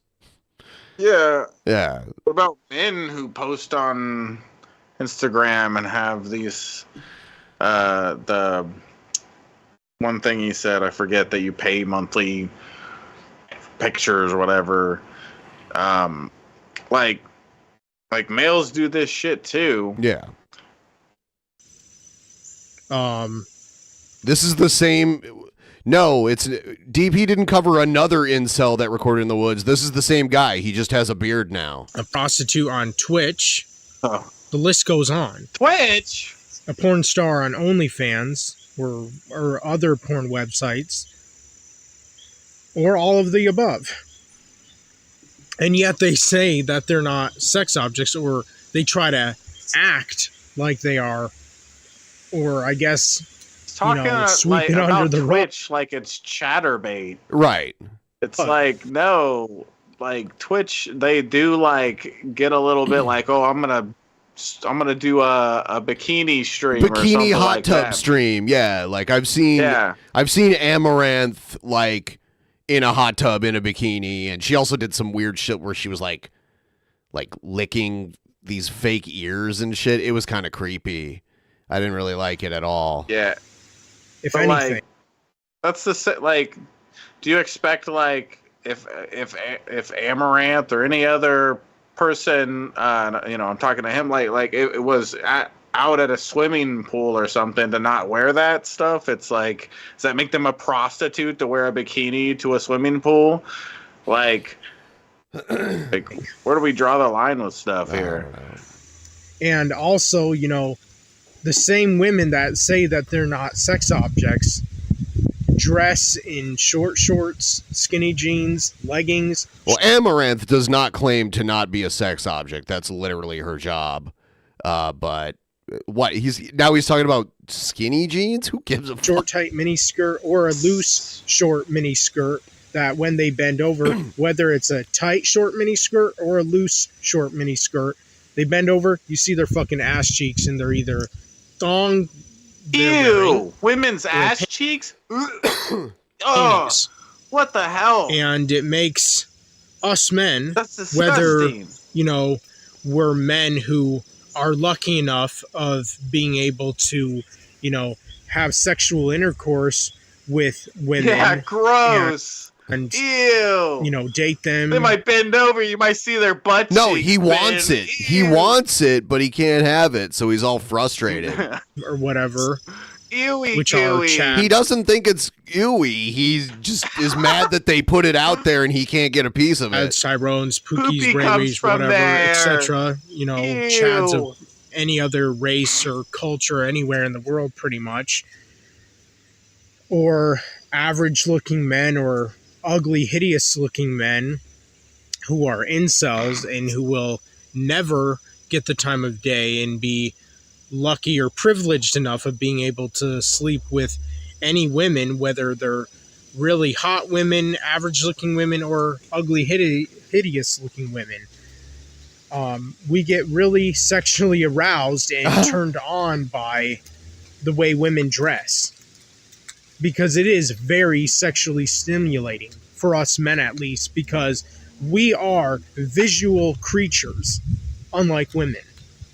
And also, it's even much more hard when, say, you're a guy and you go to a public beach, for example, and women dress in a fucking... So, yeah, this answers your question. He's literally mad that women wear bikinis to the beach. Or wear a bikini whenever going to the beach, which is literally equal to wearing either a thong and a bra or panties and a bra. It's not equal because it's made for swimming, and it's made out of material that dries really quickly and doesn't absorb a lot of water. What does he think of? It's hard to swim in like baggy clothes. Yeah. But also, like, what does he think about men wearing swim shorts to the swimming pool? Like, that's not covering much more than women are covering. Well, he's not turned on by that, so that doesn't bother him. He's mad that he sees things that turn him on and he can't get a piece of it. That's literally what he's doing. But obviously, a woman would never go to a beach just wearing her panties, thong, and a bra. Right, because it's not good for swimming. But then again, maybe they would, because nowadays in modern times at like public malls, there are already women who are spray painting jeans on to make it look like they're wearing jeans that are just super extremely tight and maybe just like a thong, or maybe completely butt-ass naked and nude. Where do you see this at? And just spray painting jeans on. And of course, they don't get in any sort of trouble. I mean, they don't get in, He just believes some crazy shit that's not true at all. They don't get any backlash or ridicule or judgment or anything like that. And they're not, arrested or whatever for public... He's saying it like it's some thing at the mall that all the girls are doing or something. It's like, because of course most men love that shit. And whether they're men who are successfully able to get with women of especially their choosing or not, even if they're just average or ugly looking incel guys, they still love seeing that shit. And even if you're a man who hates women, of course, even those men still watch porn and are subscribed to OnlyFans and, watching, girls on YouTube and Instagram and Twitter and Twitch and all that shit and, and jacking off to women's bodies because that's horrible. Even us men who hate women can't help it. We're very much turned on by women's bodies. Again, he hates women, but he's just so turned on by their bodies because we're visual creatures. And he hates that they have hot bodies, but won't let him get a piece of it. Because we're visual creatures, Gene. Creatures. Visual. That's why. You call me Gene again, I'm gonna slap the shit out of you the next time I see you. Don't slap me, Ben. You've done that before. You just have these names and you mix them up in your head. Also, I do it with everybody. It was an accident, Ben. Don't women who say that they're not sex objects, being most pretty much, especially nowadays more they than say ever, they're not, they are. Have no problem or issue being sex objects or at least acting like a sex object to men who are Chads, Tyrones, Pookies, Ray Rays, Chadrigas, guy who's an Asian Chad or an Indian Chad. An Indian Chad. I mean, or an Arabic Chad or whatever, because again, there are Chads in all races and in all cultures all over the world. There are handsome, good-looking, extremely attractive men from all races and cultures all over the world. And those are the only kinds and types of guys that ever get the time of day to date a woman, sleep with a woman, have sexual intercourse with a woman. And these same exact men also are lucky, privileged, and advantaged enough of being able to sleep around with women ever since they're teenagers. He's so mad. So by the time these men are in their 20s or 30s, it's not a big accomplishment to get laid. It's like, it's so weird how you see guys like this who I don't know. I don't think he's like some ugly creep one of those little combs for mustaches, because how his is going in every direction is making me crazy. Yeah, he needs a trim. It's not just looks though. He's too like awkward, and he's a jerk. He wants women to have sex with him, but he doesn't even like them, and he doesn't respect them. So, I mean, that shows. But it's like, he acts like you gotta be a Chad to get laid. I guess I'm a Chad then, because it's not some big miracle. Like, unless you're like really ugly looking or disfigured or something, like this guy's an average looking dude, it's not hard to get laid. Just don't treat women like they're sex objects or pieces of shit, maybe? Yeah. I don't know, that might help. Or like cool down, chill, calm, and at peace or whatever, because they were able to release all their sexual frustration and tension and, raging hormones and horniness when they were in their teens in like fucking high school or hell, maybe even middle school. I don't know. Who knows? And, knowing that these guys, these lucky sons of bitches, these lucky sons of bitches, overly privileged bastards who are so spoiled and rotten to the core, are lucky enough of being able to sleep around with girls and women ever since they're teenagers. I mean, literally.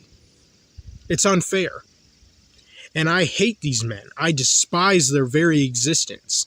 I despise them to death. I want nothing to do with these men. I do not love, respect, or care about these men, especially when they have broken so many countless girls' and women's hearts, starting from a very young age.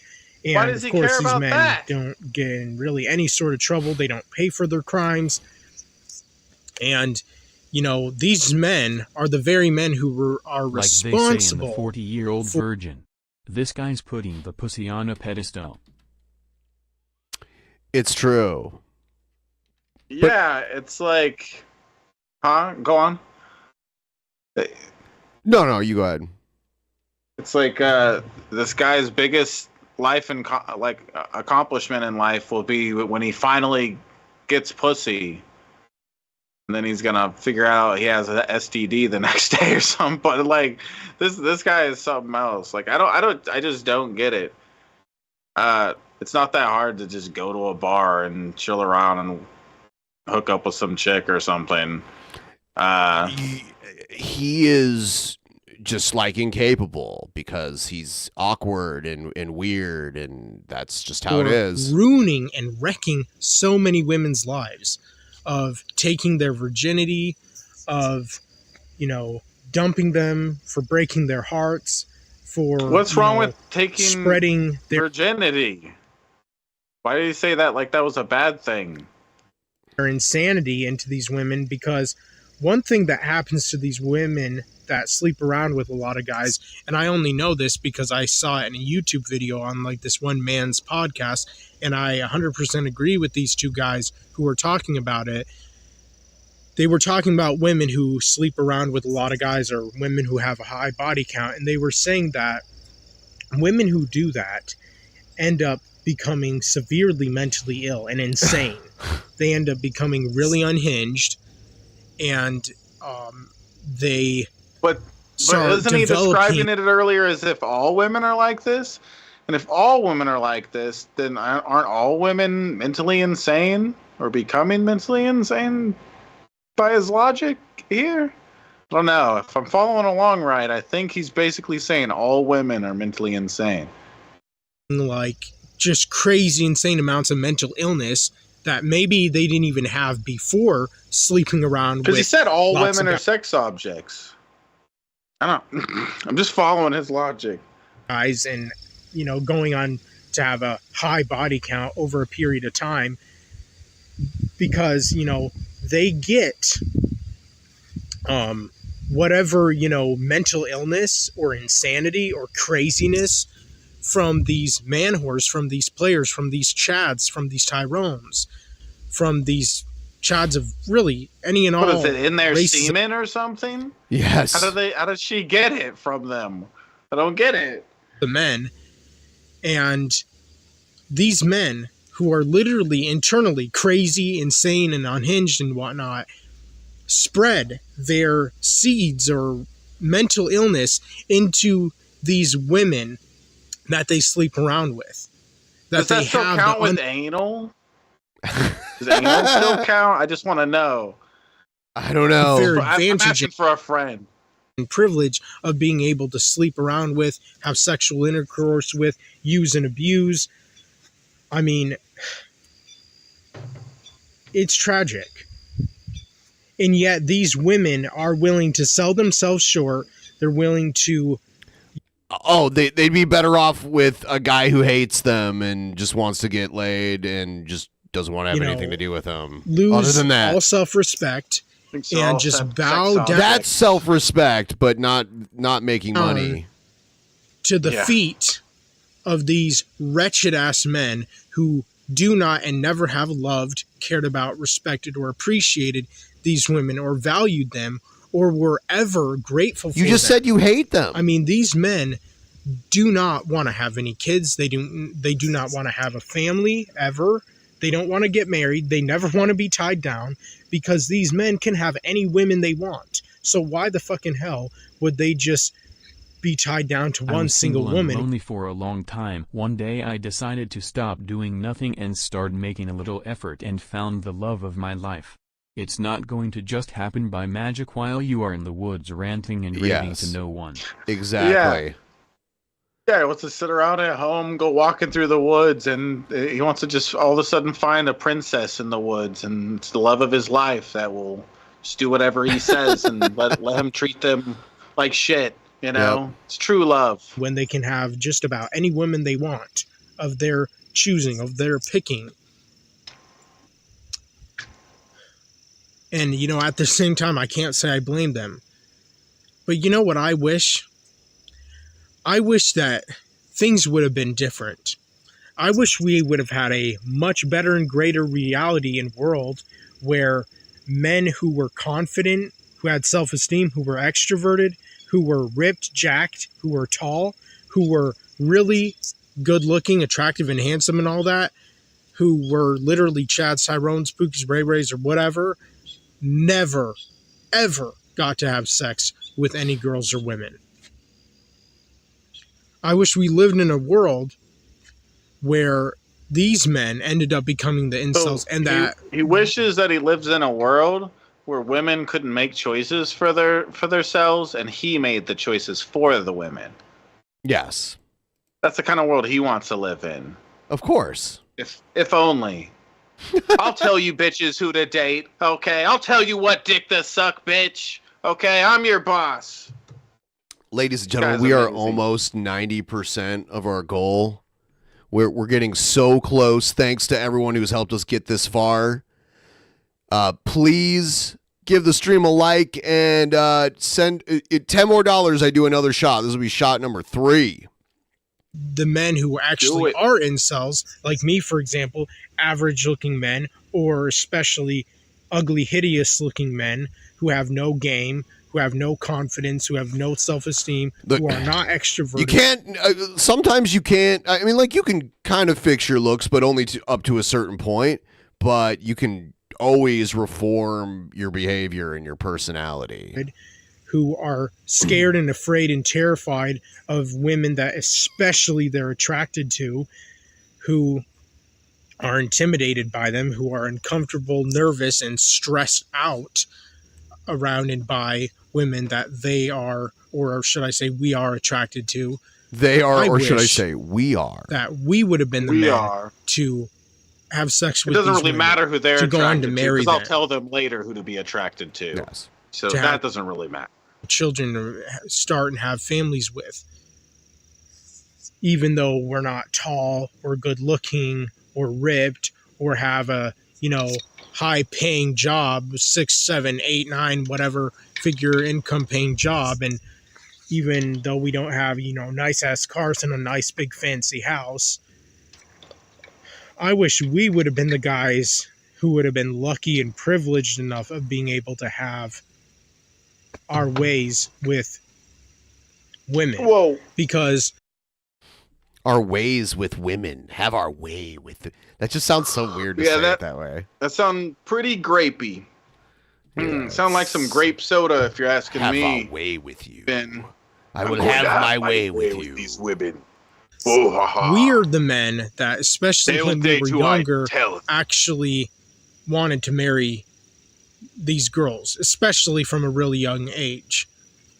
Like, honestly, men who are average and especially ugliest and hideous looking men, short guys, chubby, stubby guys, whatever, guys who grow up and go on to have piss poor, shitty ass paying jobs and just be such he's such a crybaby. Get over it. Pitiful Jesus. low lives and just the literal bottom feeders of society. We're the men who, when we were especially young, like when we were kids and teenagers, we were the men who actually loved the girls that we had crushes on, that we were oh my God. No, we were actually in love with them. It's like, you shouldn't be in love with someone that you shouldn't be in love with someone you don't know. You know, like you should, like a girl you just see and you have a crush on, you should not be in love like before you even get to know them. We cared about them deeply cared about them. No, you didn't. You liar. We deeply internally respected them weird. Originally. We appreciated them and valued them and all that. A crush on in middle school. These women never gave us the time of day. They never respected us, cared about us, or loved us in return. They never gave us any attention or affection. These women never interacted with us. Maybe this is why these girls. But why were you in love with them if they never even interacted with you? How are you in love? That's crazy. No wonder no one wants to fuck you. Yeah, it's like if I were any of those girls and you told me you loved me when you just had a crush on me and didn't even talk to me barely or something, that would be weird. And I'd be like, wow, he's a weirdo. I'm going to get away from him. Yeah. That's weird behavior. They never talked to us. I love you They dearly. never made us feel welcome. They never made us feel like we were normal, that we had...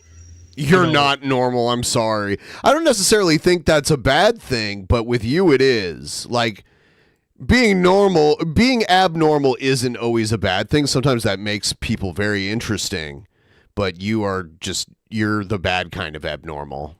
A place that we especially when belonged. it comes to attracting women. Especially. That we fit in, and that I hear Canadian geese. You can hear the geese honking. We were accepted. They never made us feel normal, even if we were not. Now, by the way, Honest Red, you said rejected by every girl he's ever liked since the 4th grade. That is a King Cobra quote, but King Cobra's actually gotten laid before, and this guy hasn't. So think about that. Even with like all the like Asperger's and the wonky eye and all of that, he was still able to get laid, and this guy has not. King Cobra is way more of a sweetie pie than this guy is, though. Like just as a person, he's like way more likable. He's way more this likable, guy. Especially if you're a He woman. has way more limitations than this guy, though. That's the funny part. Like, but he has. Yeah, you know, he hasn't gotten any for a while, but he's gotten some, and this guy apparently has gotten nothing. So, Sorry, there was something from one of the trees that just fell and hit me on the forehead. Wait, what? Something just randomly fell off of one of the trees and hit him in the forehead, he said. Caught me by surprise. That's why I flinched back. It still hit me, but it's been kind of windy and rainy today, which doesn't really bother me one bit, because the main thing is making this video, which I am doing and enjoy to do. But, you know, it's just really unfortunate that us men who grew up to sadly become raging, pissed off, triggered incel virgin men who are It's funny because it's like it sounds like he's insulting rotting himself. in our parents' basements. We're just simply rotting in our rooms. He sounds like Jared a little bit. Wasting away our youth and wasting. Him and Jared are buddies. I've seen him put comments on Jared's videos. I think they're buddies. Yeah. Yes. Away our lives. But I've never heard this guy say any Because PDF we're file so stuff. severely miserable and depressed, broken hearted and crushed and hopeless and torn apart emotionally and just shattered beyond repair, and who have like no purpose or meaning in this world or in this life, who have no goals. How much subscribers does this guy have? Because he was I don't bragging think he about has- being so big. I don't think he has many. I don't know. Aspirations The or way he was anything. bragging, I'm imagining hundreds of Well, I thousands. mean, people, lolcows do that all the time. Jared does that all the time. Sturgis does that all the time. Like they brag about their non-existent numbers. It's so weird. Who are misogynistic and sexist. We're the men who originally wanted to marry, the girls that we had crushes on, that we were attracted to ever since. Well, that's part of the problem. They don't want to marry you. Yeah, and they don't want a guy that's gonna tell them that they want to marry them on the first date. You don't jump directly to marriage like that. That's coming on a little too strong. Fucking elementary school, middle school, high school, since our childhood or teenagehood. We were the men, the socially awkward, introverted, antisocial, nervous, uncomfortable, stressed out, autistic, whatever guys who were either average looking at best, or ugly and hideous, short, fat maybe, I don't know, or skinny. We were the men who actually, originally at least, when we were younger, loved, cared about, respected, valued, and appreciated women that in return did not love, care about, respect, value, or appreciate us men, who gave us men no attention at all, no love, no respect, fucking who? no compassion, no understanding, no sympathy, no empathy, no pity. They never made us feel welcome or accepted, that we belonged or fit in to society or in the schools that Dude we needs to went get and over attended. high school. Get over it. You're Happy not Mexican in Independence Day. Take a shot with me and a bong rip if you can. Cheers. Okay. Saludos. Oh my God, is that what my neighbors were celebrating today? That must be it. Oh, I totally didn't know. But yeah, my Mexican neighbors, they were having a big party in their backyard, and they had a band, and they were playing mariachi music, and they had a mechanical bull. They had a mechanical bull in their backyard. It was crazy. But yeah, we're at 7:20 now. We're at 90% in on the goal. That's amazing. $5 more and I do a shot. $5 more because I'm doing it every $25 level. Huh. Yeah, I was like, I didn't know if it was like a birthday party or what it was, but yeah, I guess that makes sense now. They're celebrating Mexican Independence Day 2 hours south of the Canadian border. Heck yeah. Yeah, the mechanical bull looked like fun. They set up like it was almost like a bouncy castle for the mechanical bull, so if you fall off, you don't get hurt. You like land on the cushion. Yeah. Yeah. Sounds like a lot of work to move all that in. They'll probably be partying back Crazy there stuff. like all night too. It's crazy. Yeah. Let's play some Cobra stuff right here. Pull up this trigger, you don't wanna fuck with me, my cracker. Come on, at you like a heart attack. Cause your fucking shit's psychotic and you're mad whacker. You stupid ass transition cracker.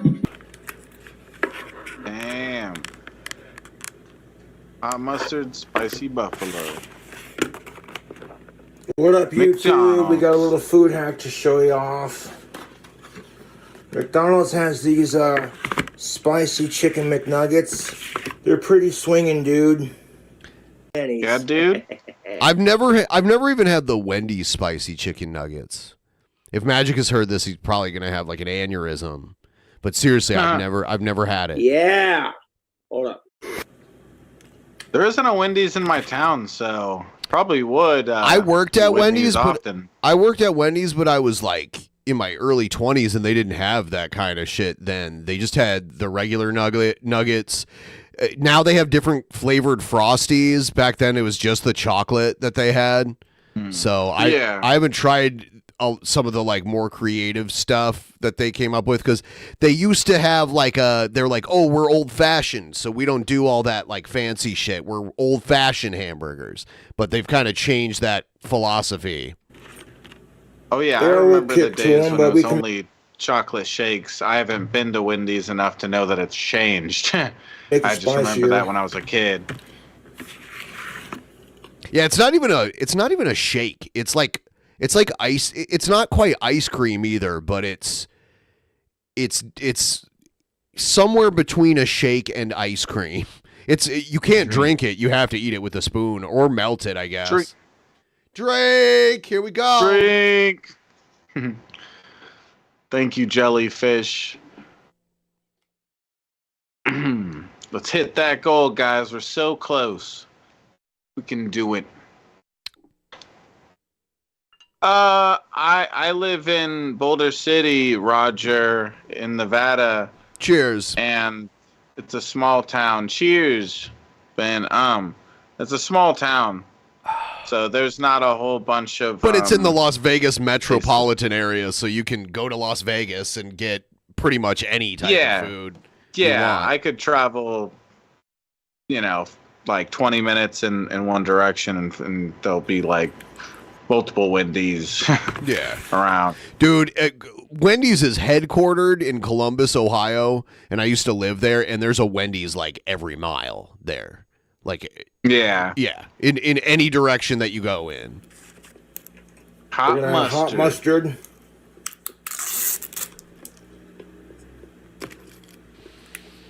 By the way, I want to remind everyone, you should check out our pre-shows. They're free, and you can get them through any audio podcast platform. Some people use Podcast Addict app on their phone.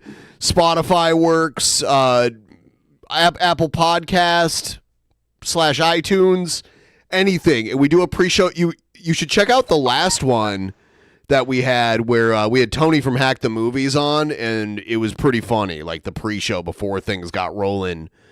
It's free extra content that you can get just by checking us out over on the audio platforms. Let's see. Yeah, squeeze that shit. King Coves, you got this. Some spicy buffalo. Oh, fuck yeah. Yeah. Squeeze that shit, Cobes. Squeeze that hoe. Fuck yeah. Oh, it just squirted everywhere. Did you see that, Ben? That was fucking hot. Oh, fuck yeah. And for a This cheesy is great crunch, right we're here. gonna crush up some nacho cheese Doritos and sprinkle it on top Wait, of the what? saucy nuggets. Wait, what? Okay. Yeah, of course. He's got to add Doritos. He's going to crush up some fucking Doritos, and he's going to, like... Oh, no, he does this with everything. Why? You know what? They're perfectly good on their own, but he has to add... He cannot not add other shit. Like, no. Just eat the chicken nuggets. Get a sauce. Dip it in the sauce. Do that. Don't crush up Doritos and put them on the fucking nuggets. I hate this. Some like redneck fucking buffalo style wings. Redneck buffalo style wings? No, that's not redneck. It's just King Cobra. Is he gonna shake it up now? That's what he's about to do. Oh, he will. And like one of the McDonald's salads, we're gonna do there you go. Shake it up. Shake it up. They're perfectly fine on their own. Get a dipping sauce of some kind, barbecue, honey, whatever you like. The sauce is the combination of the hot buffalo and that hot honey. Blah, blah. I'm autistic, dude. I'm just saying. The hot mustard and the hot buffalo sauce will. He's really good at doing that, if you know what I'm saying. Yeah. Oh yeah. Get all of the nuggets. Wonder if he could help me. Could use an extra hand. And then Doritos, nacho cheese will add a nice cheesy crunch to our nuggets with that spicy kick. Yeah, spicy kick. Wow. She's amazing. Like, if you want Doritos, eat Doritos. If you want chicken nuggets, eat chicken nuggets. They don't need to be mixed together. I feel like the creation of the Doritos tacos at Taco Bell are partially to blame for him getting the idea to like mix Doritos with everything he gets now. Like, I've had a Doritos Locos taco and they're fine. Like, I like nacho cheese Doritos and Taco Bell's okay when you're really drunk. Honestly, I'd rather have real Mexican food like made by Mexicans. Yeah. So, I get it, but it's still kind of dumb. Like I think people over exaggerate how good it is. It's not that great. There's better tacos out there. Eat that shit, Cobes. Fucking suck on that shit. Eat it. Come on, Cobes. This is what I came for. We have this really good Mexican spot in Bellevue that is open 24 hours, and it's about the same price as Taco Bell, maybe a little bit more. And it's way better than Taco Bell could ever be. Like, the meat is high quality and everything, and they've got like a bigger variety of stuff. And they've got like horchata and like actual Mexican food. It's real Mexican food. Like, it's not Taco Bell. Yeah. Food here costs so much. That's everywhere. It's inflation. Yeah, just really expensive. Straight busting, YouTube. Yep, everything costs more, and you get less of it too. It's like a double whammy. Like the size of things at the grocery store are smaller now than they used to be, and they cost more. What you know about that Southern style sweet tea lemonade? Oh yeah, got that sweet tea lemonade. Let's see what else we got. We got some shout outs. What up, YouTube? We're doing the shout-out video because my trolls tricked me into shouting out some piece of shit again. I'm getting real tired of this crap. Yeah, they trick them into doing shout-outs for, like murderers and shit. Yeah. Like, my trolls need fucking help, dude. Jesus Christ. They know he hates sickos. They know he hates sickos. They go out of their fucking way to make my life as shitty as possible and try as hard as they can. See, like, don't even get mad about it. If people did that to me, I would just, like, find it funny and go on with my life, honestly. No, and he reacts this way, and obviously it makes them do it more. To ruin my career on YouTube and fuck with me, and I'm tired of it. Drew, thank you for your $2 to Cash App. Icy, thank you for your $1 holler. He says, fuck sickos, dude, 100. Huh. Yeah. But yeah, when I go to this other Mexican restaurant, I eat my fill for less than $20 there. Like they got it's good. They've got like a cool salsa bar too, which is just like unlimited while you eat your food. You can eat as much of that shit as you want. It's pretty sweet. Thank you for your $10. Ian with the $3. Hunt, thank you for your $1 holler. Nathan, thank you for your $1. Chase, thank you for your $1. Brandon with the $2. Dirt, thank you for your $2. $1. Travis, thank you for your $5. Tay, thank you for your $1 holler. Dakota, thank you for your $1. Jessica, thank you for your $1. Ariel, thank you for your $3.50. Tree Fitty, thank you for your $40. Dakota, thank you for your $1. Brandon, thank you for your $1 holler. Evan, he's just like saying names now and saying how much they donated. He's not going to read their messages. Thank you for your $1. Trevor with the $10. Taylor. He's not going to say last names, I think, anymore. $1. Jared, thank you for your $1 holler. Antonio, thank you for your $20. Kat, thank you for your $5. Kenzie, thank you for your $10. Brody, thank you for your $1.35. Laura, thank you. Joseph, thank you for your $1. Is this all it's going to be? Q4. Okay, yeah, I can't watch this. He's just saying names and being like, thank you for your $1. Yeah. Dang, he looks fancy here. He's got what the up, stash. YouTube? I had to redo the fucking stream because my trolls are fucking assholes. Huh? You know I hate sickos, and they try as hard as they can to fuck with me on it. This is how he's starting all of his videos now. And honestly, I'm starting to wonder if my YouTube trolls are secretly sickos, and they're jealous of Cobra because I'm not one. That's it, Cobra. That's it. You showed him.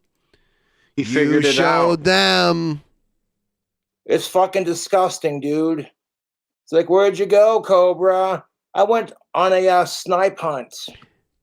I had to grab me a fucking cigarette because I tell you what, this is bullshit, dude. Bullshit, dude. Yeah, sickos are more disgusting than my YouTube trolls, but not by much. Wait, and I thought they were sickos. I'm confused now. No, not all. He's willing to lend them a little charitability and say maybe they're not sickos. It is what it is. It's like Donald Trump. Like most of them are, most of them are sickos. Maybe some of them are okay. They're okay people. I wonder if Cobra knows that Ozzy Osbourne has a new podcast because Cobra loves Ozzy Osbourne. Ooh. And Ozzy Osbourne is doing a podcast. Do you remember his TV show back in the day? The Osbournes with like his kids and his wife. They're all doing a podcast now. I saw the first episode of it the other day. The whole family? Yeah, yeah. The two kids. I mean, like obviously they're like in their 30s now, but yeah. Yeah. That's interesting. Huh. Kelly and No, Jack. I'm not gonna let it bother me because I know I hate sickos. And my trolls are fucking miserable, sicko, cocksucker, loser, piece. And Ozzy has Parkinson's, so he's not doing too well, but he can still like talk and shit. But you can tell he's like really shaky. He's a shit. And if my trolls were not sickos, then why try so hard to fuck with Cobra on hating them? Because these people. No, I watched the podcast, and Ozzy gets in a lot of funny lines. He's still fun. He's still pretty funny. People are literally sick in the head.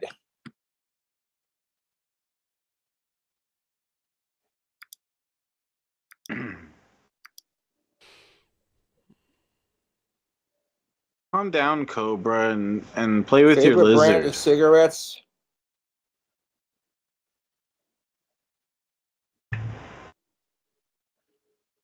All right, Cobra. Don't really have one at the moment.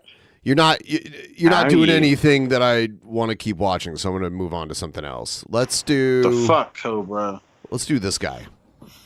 How's it going? It's been a while since I made a long fucking regular video, but I keep getting emails from people saying, "Wah, make a long video. Why don't you make a long video? Wah, wah, wah." So I've been watching a lot of videos about how life sucks and is pointless and there's nothing to it and all that jazz. I got toothpaste on my shirt. That's what this white stuff is. Okay, then why not change your shirt before you make the video? No, man, ejaculated on your chest. Wah, no. Maybe myself. If I could aim that high, shoot that high. What the fuck? Anyway, life sucks. Life is pointless. There's nothing to life. I got nothing to look forward to. Yeah. I mean, what else can I say here? Weight loss. That's it. You know, my one goal in life is only losing weight. And I've been trying to lose weight for fucking years now. I got it down in 2019 to... He's got a weird tattoo on his inner forearm. It's the Hollywood sign on fire. Pounds. Yeah. I don't know who this guy is. Someone sent this to me and they're like, oh, this guy is your new lol cow. And I'm like, okay, I'll check him out. Then I See, he's got the Hollywood sign on fire on his inner forearm. fucking gained it again. It looks 'cause I had an pretty asshole shitty. Roommate who fucking demanded that he cook all my meals and oh, don't run, that's bad on the knees and blah blah blah, you know. So I got. By the way, guys, we are like $75 away from our goal. 74. 74. I'm gonna keep this rolling as long as we need to go to meet the goal.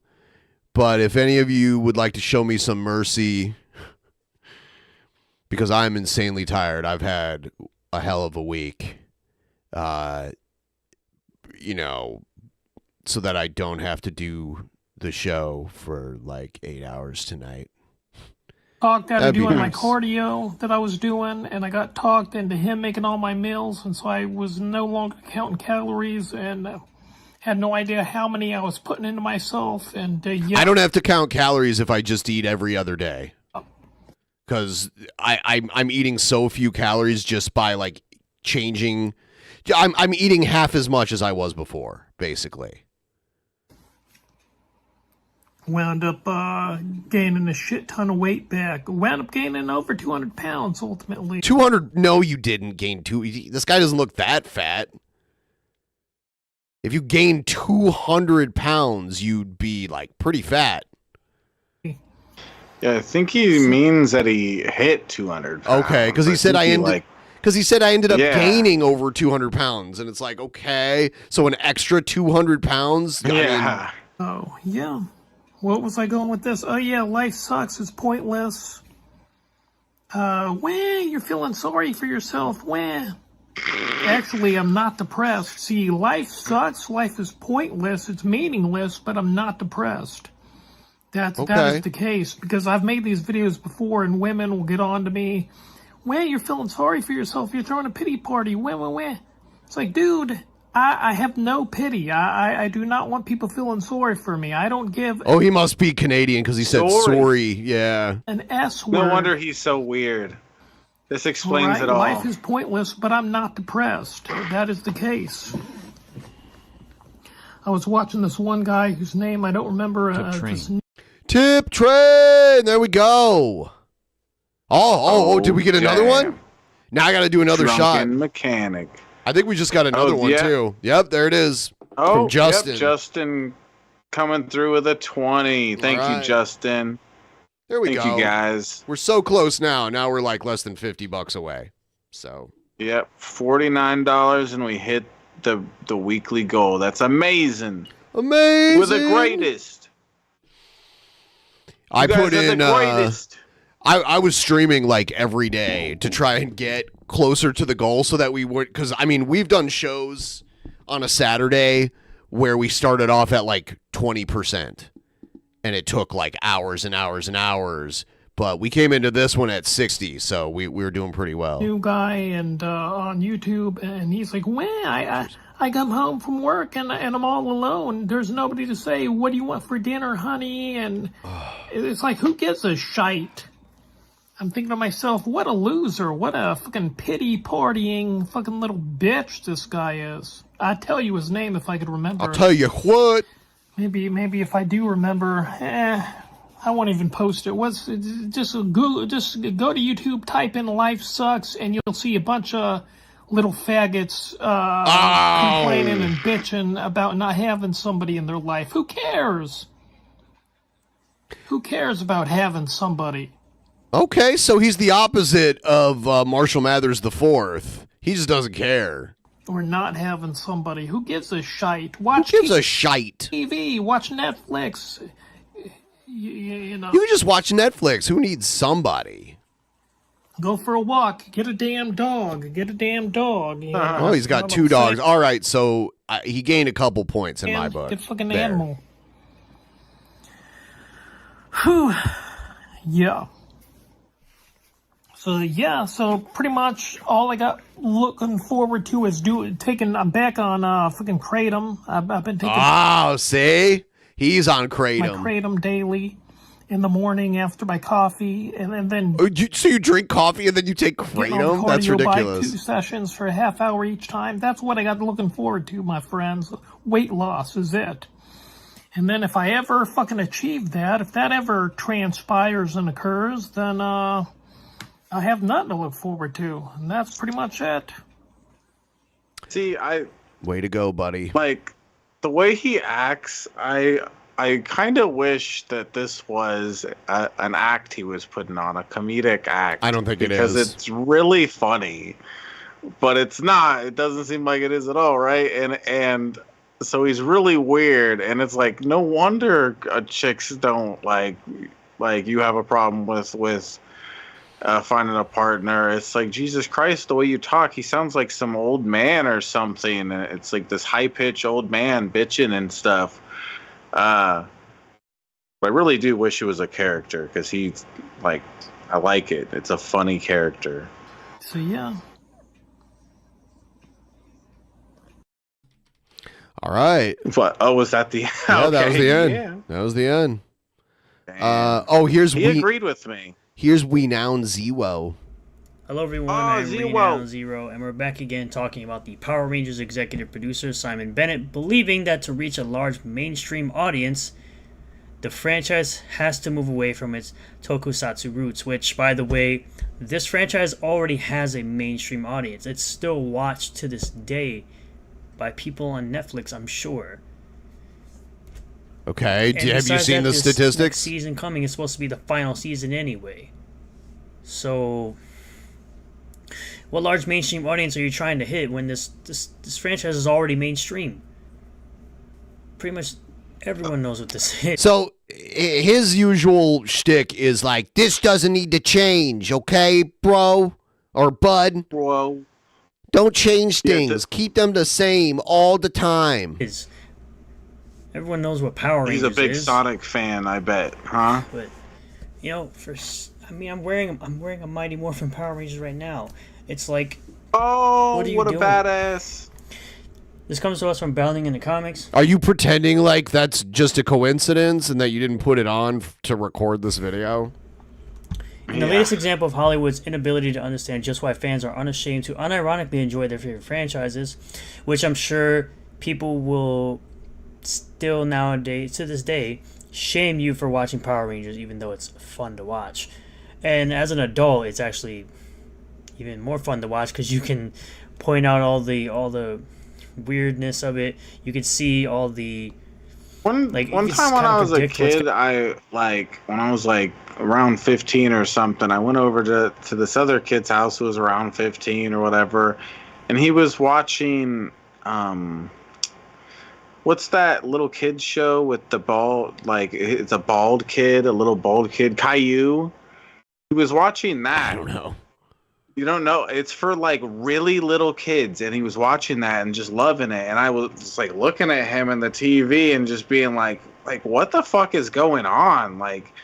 And this is kind of it reminds me of that, because it's just why are you I could get kind of being a fan of Power Rangers a bit because of nostalgia, but it's this seems really weird to me. He's still watching Power Rangers. Oh, he's into all this kind of shit. Can happen as an adult. Hey, this is another thing him and Jared have in common.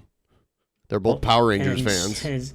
You look at watching it like Barney or something. I can't believe this is to entertain me, but it's still entertaining. Power Rangers is still entertaining to watch, even if it is a little goofy. Power Rangers executive producer Simon Bennett recently shared his belief that in order for the franchise to reach a large mainstream audience, it must move away from its tokusatsu roots, which is exactly what it's about. For the most part, these things were using Japanese footage in order to create this show. Uh-huh. But it seems like these dudes are like want to go far off from what it is. It seems like after this is the old show. They've already unalived him. So they've already like redone the show over and over again and made it different. So I mean, I don't see what the big deal is. Silly with this. Shout out to JDF, the best person to do it as a Power Ranger. Bennett, who first served as the director for the Ninja Steel / Super Ninja Steel and Beast Morpher series, which Ninja Steel and Super Ninja Steel is trash. It made no sense how none of the people, besides like the two people, the person that was the Red Ranger and the Gold Ranger, were the only ones that ever actually trained in fighting, and for some reason all the other ones knew how to fight properly, or just as good as them, even though the people that were the Red and Gold Rangers... I like how serious he is about this.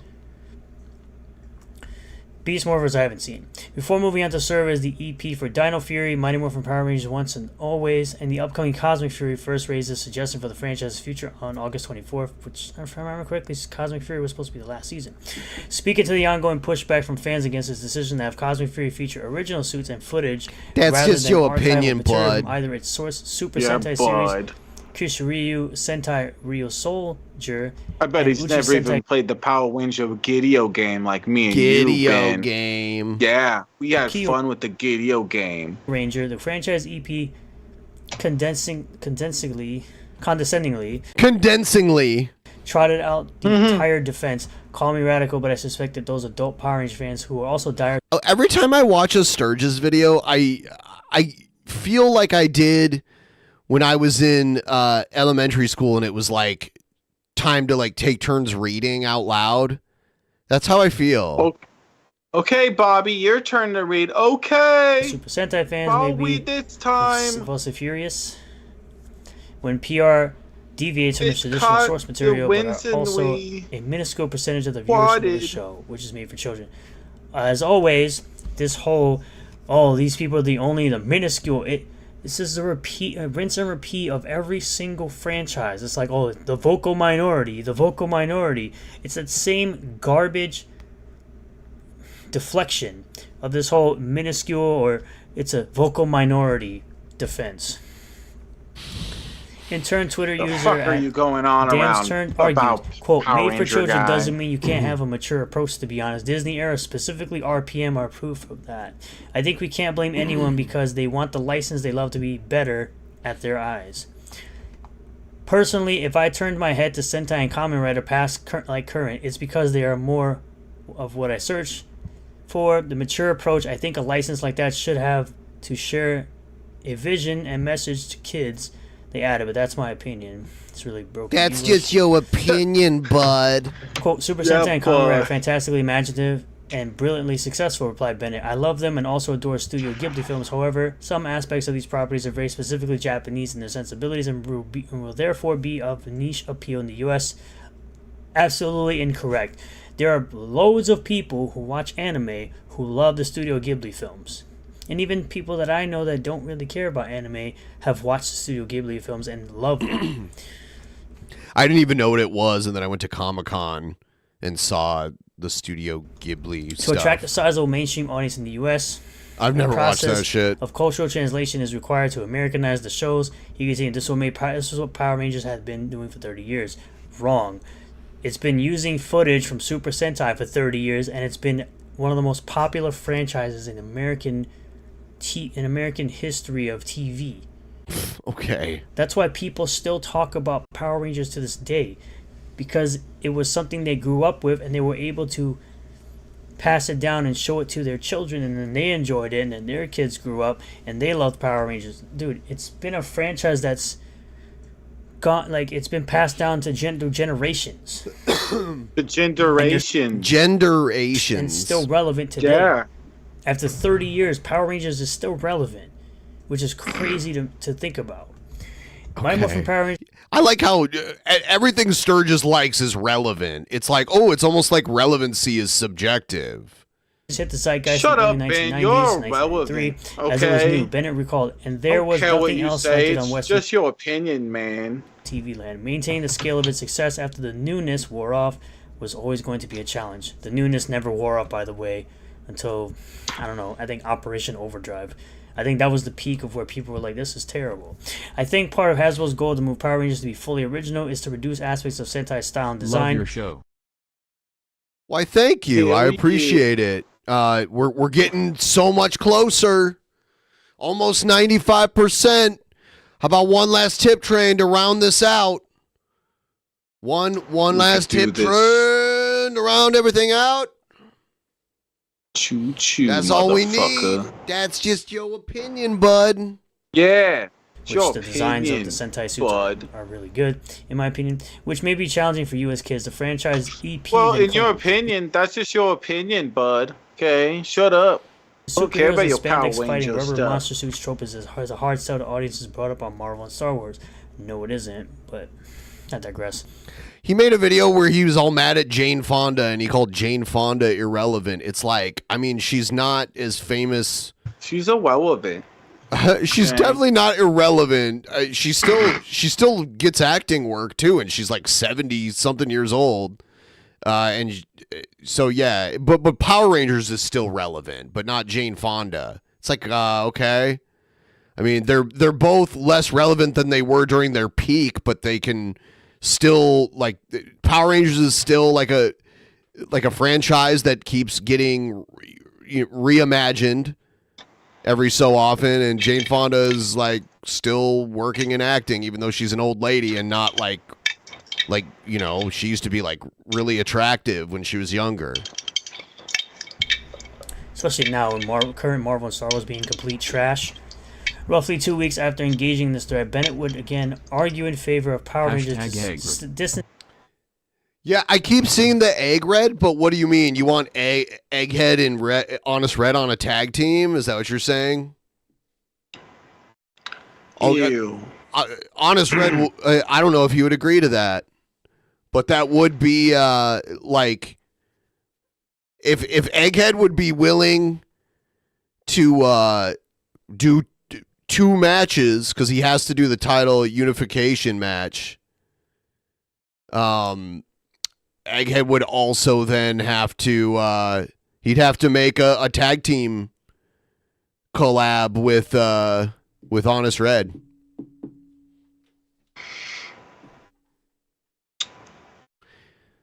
That would be interesting. Distancing itself from Super Sentai, this time while offering his thoughts on the current state of Power Rangers while discussing his hopes for director Jonathan. Because people are so like hyped for that. That might, because I don't know who else could beat Rat Lord and Flockapossum. That's like one of the few, because it's an unlikely duo, that might bring in a lot of votes. So. Entwistle's upcoming young adult themed reboot of the franchise. Quote, I'm a big fan of Jonathan Entwistle's previous output, wrote Bennett to his personal Twitter page on September 10th, and the effing world, and I'm not okay with this. We're fresh and groundbreaking TV. I'm confident that if Hasbro can get the new Entwistle YA Power Rangers reboot series off the ground, it'll be big and original. We'll have to wait and see, because typically reboots are trash. Bennett's optimism was then met with a cautious agreement from Twitter user at Sonic Blue Ranger told the EP. I hope so. I mean, the fact that it's already in the conversation and a lot of people are calling for it leads me to believe that Egghead and Honest Red on a team, because they're mortal enemies, might bring in the votes over the Rat Lord and the Flockapossum. But I guess we would have to see, and we would have to. So my big concern is it's going to try to veer too far away from the franchise tokusatsu roots in a misguided attempt to try and make PR the new MCU or big nerd franchise in general. Which, by the way, Power Rangers comics has multiverses out the ass. Up the ass? Ooh. Very good. Is that why you're such a big fan? I'd rather read that than watch, this if it turns out to be trash. Taking note of their worries, Bennett responded, I think, and this is my only my opinion, that to reach a large mainstream audience, the franchise has to move away from its tokusatsu roots. That's incorrect. It's been using those tokusatsu roots for 30 years, and it's been just fine. I don't understand how these people think that moving away from what made something. His name is Simon. Simone. Ben? It's somehow going to appeal to more people. It's not Simon or something. It's Simon. It's this has that Everyone's kept. named Simmons. It's this that has kept Power Rangers niche for so long with U.S. audiences. It's definitely not niche. Of course, it's niche. What are you talking about? It definitely isn't niche. Yes, it is.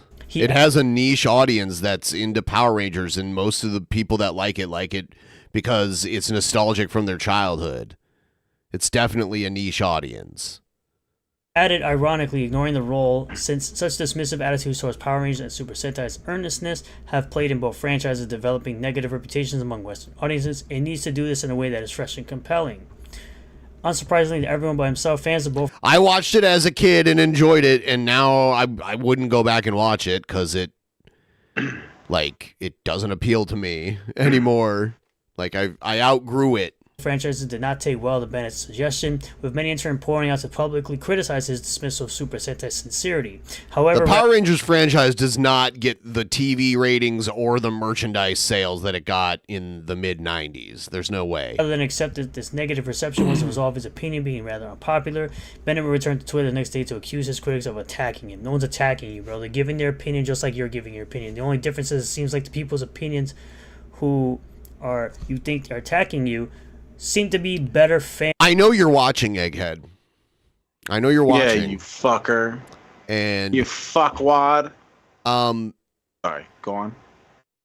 You have the opportunity to walk out of the next actual Mania with 3 belts. What? Dude. But you gotta agree to the after that. You gotta agree to the egg red. You've got to agree to that. Red. And more well versed and more knowledgeable and bigger fans of this thing than you are, which is a major problem with franchises. 3 belts, Egghead. Don't seem to know what they're doing. They always want to take franchises in a different direction, then it ends up being total trash, and then they blame the fans for it.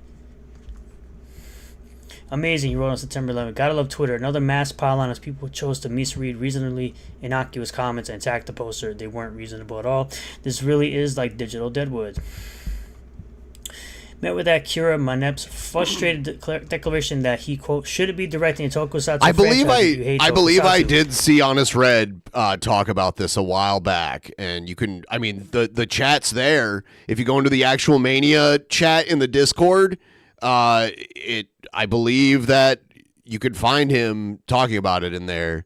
So Egghead says, I'll think about it. Well, I need to book actual Mania soon, so I don't know how long you want to think about it. But you could win. I mean, remember the Rock and Sock Connection? They didn't want to be on a tag team together at first. They were bitter rivals. And then they became one of the biggest tag teams of their era. If you don't want to use the source material, don't make it. Don't give it to someone who clearly doesn't know what they're doing. And his, quote, inability to take any criticism, even when it's productive, shows why this brand's dying. Bennett ultimately explained, I don't hate tokusatsu, I admire it greatly. I don't think it's dying because every time they release new merch, it sells out pretty quickly. You don't know if it sells out. You don't see their merchandising numbers. Come on, dude. Merch. My comment was that, that for PR to find mass audience success in the U.S. again, I think it needs to move away from its tokusatsu roots. He concluded. Again, Mighty Morphin Power Rangers is still relevant, still popular, because the merchandise for it sells out all the time. Sadly, such denigration of the magic that makes Super Sentai work is expected of a Hollywood creator who admitted that upon joining the franchise, it took me some time to get my head around how obviously plastic toys and rubber monsters would take it so seriously. So again, giving it to someone that doesn't seem to really care about this franchise. There was laughter at our Japanese footage meetings, admitted Ben on August 20th, where the excerpts selected by the writers were discussed by other HODs, rematching locations and action. So again,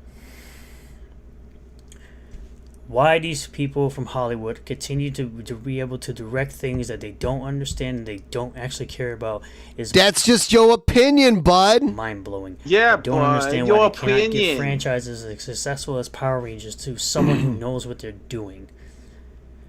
I understand Saban doesn't want to deal with it anymore, but he should really give his thoughts on this and tell this guy, hey. He always does this long sigh. after he's done talking. You gotta love this Simon thing. There's no way his name is Simon. Simon What Bennett. the hell are you doing? Do not deviate. It's gotta be what Simon. He's been doing. There's no You're way. going to screw it up. Simon Bennett. You're going to get mad Simon at people Bennett. You've never heard of Simon Bennett for before? you screwing it up, and then you're gonna blame the fans why it's trash. Simon Bennett. Because I thought, honestly, the idea Ironic that they were that he likes Power Rangers because it was a multi-ethnic / gender TV show for kids with positive messages against ignorance. Also, September 3rd marked the 22nd anniversary of Toy Trang, the original Yellow Ranger's death. Aww. Rest in peace, Toy Trang. we're going to make original suits and action scenes. I thought was really stupid. Jared thinks that the Green Ranger killed her. Because honestly, to me, the suits look like Jared's trash. a genius. I don't know why they He knows think everything. that this doesn't already have mass appeal. I'm pretty sure all the people who've been watching this for 3 decades are going to watch this. It's kind of like the normies who watch Star Wars, even though Star Wars right now is trash, and same thing with Marvel. No! I'm sorry, I watched Power Rangers a little bit as a kid too, and I remember I'm not watching it now 3 decades later or whatever. Like, no. The acting was really sorry. bad, and like it was mostly just stock footage of a Japanese TV show. Yeah, there's a bunch of like cringy shit like that you watched as a kid and you were entertained at some point when you were like 5, 6, 7 years old or 4. I was around that I was age. like 13, you know, like I was Oh. I mean, it was a new show when I was in middle school. Yeah. Yeah. Yeah, I remember watching it when I was like 7 or something, and I think I must have lost interest quickly because I just stopped. I don't remember watching it really further from there. It's like, no, I'm not watching it 3 decades later. Most people aren't doing that. I mean, I guess it's not like, I guess that's okay for you to do that, but it is kind of weird. Gonna have normies who are gonna watch this. I personally hated Ninja Steel. Ninja Steel was absolute trash. Once I objectively looked at it and saw what was going on, I said it was trash. But I would have finished it to give myself an actual opinion, full opinion on it. But from what I watched, it was terrible and it didn't make sense. But we'll see how this all goes. We'll see what happens. Thank you all for checking out this video. I really do appreciate all the new subscribers, returning subscribers, new viewers, returning viewers. If you do like this video, hit the like button. Comment below what you feel about all this. Subscribe for more content. Join the channel for $1 a month if you'd like to. No obligations at all, obviously. And oh, thank God! I was really worried. Set the bell to all. That we get notifications anytime I post a new video. I'll see you all in the next one. Peace. There you go. Whew. I was really worried until he told me there was no obligation. I thought I had to. It was an obligation. Fuck. We're obligated. Everyone like the stream. We're so close. We're very, very, very, very close. We just need one last tip train to seal the deal. We got about 20 minutes left before we hit the 5-hour mark. It's been quite an episode. If anyone wants to polish off this goal, I have 2 shots left. So once we hit 775, I'm going to do a shot. And then once we hit 800, I'll do a shot. So. Oh, damn. Let's make it happen. Let's do it. Have you played Starfield? No. No? Oh, I kind of wish. I can't really afford to buy a game right this moment, so I didn't get it. No. You can get it for free through Game Pass. Do you still have Game Pass?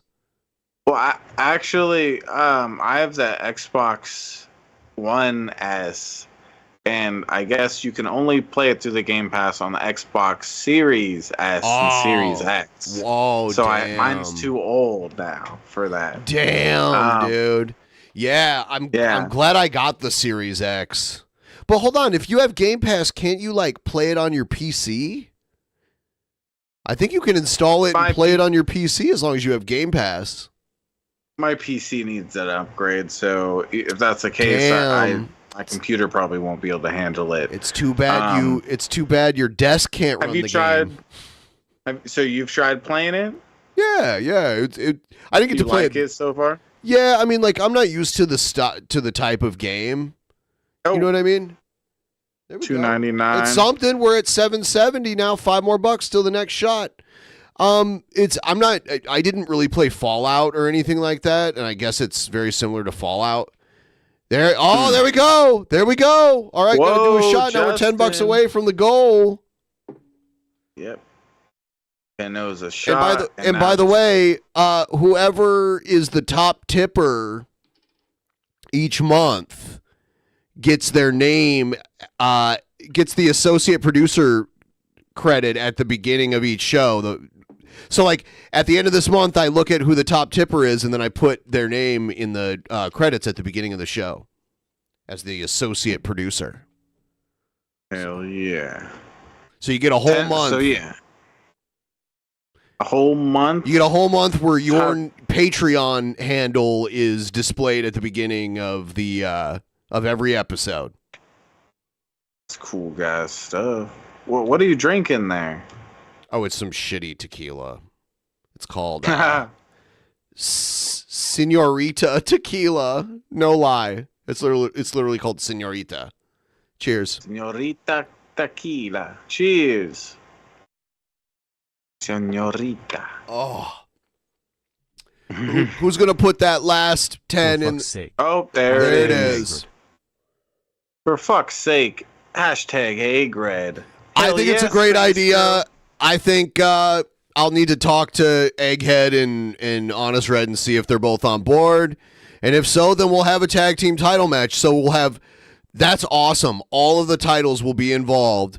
We're unifying 2 sets of them.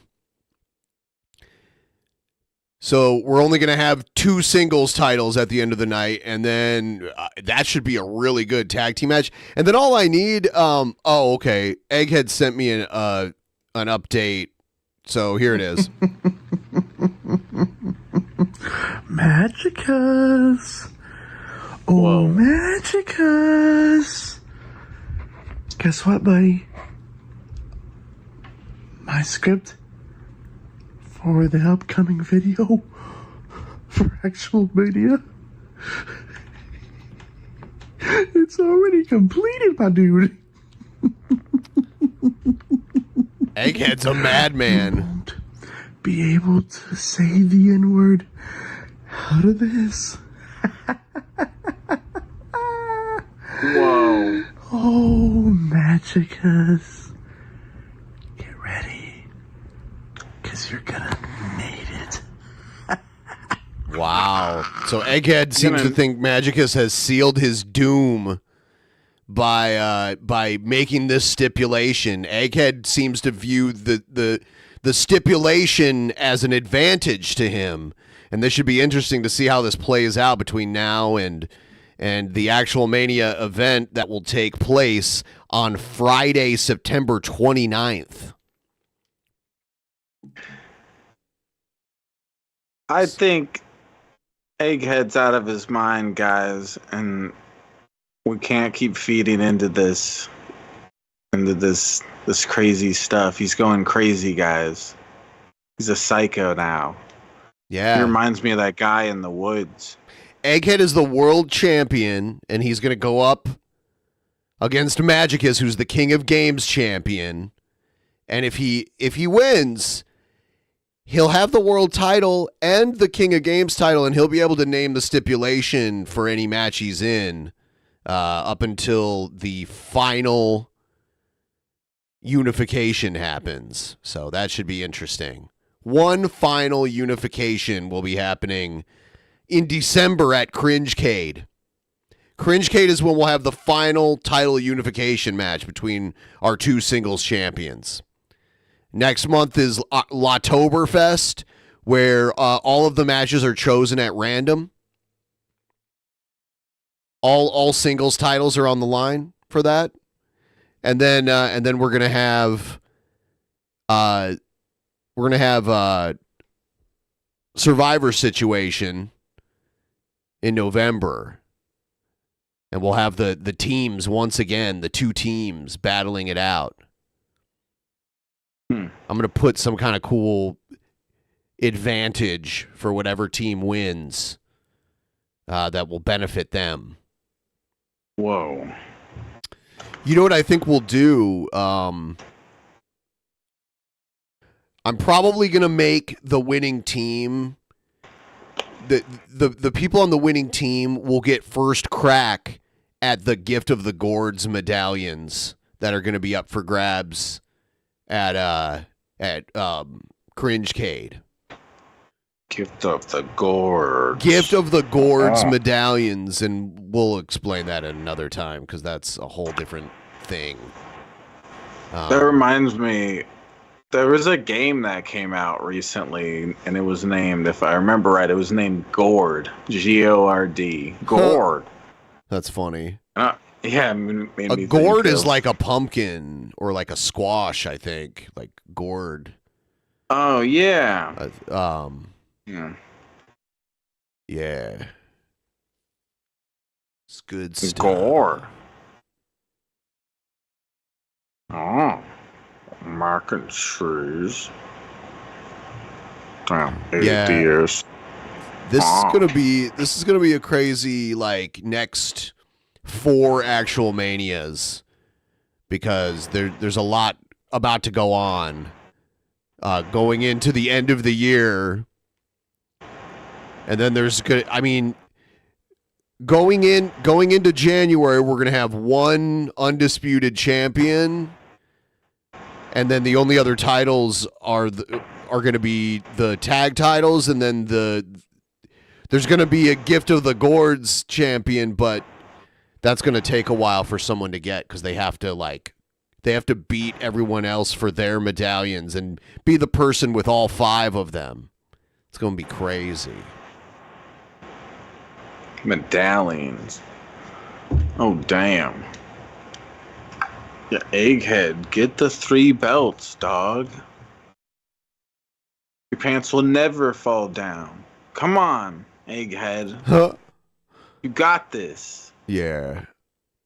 I believe in you, you psychotic bastard. I can't wait to see Magicus cut a promo now that he'll figure out that it's... Has Magicus and Egghead ever faced... Does anyone know? I can't remember. Magicus and Egghead ever face each other in actual Mania before? I don't think so. I can't remember. I don't think so, though.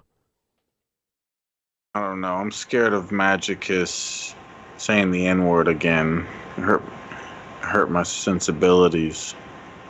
I can't take this. You're a bad boy, Magicus. Oh, tag team. I don't really think that counts then, because that was a long time ago too.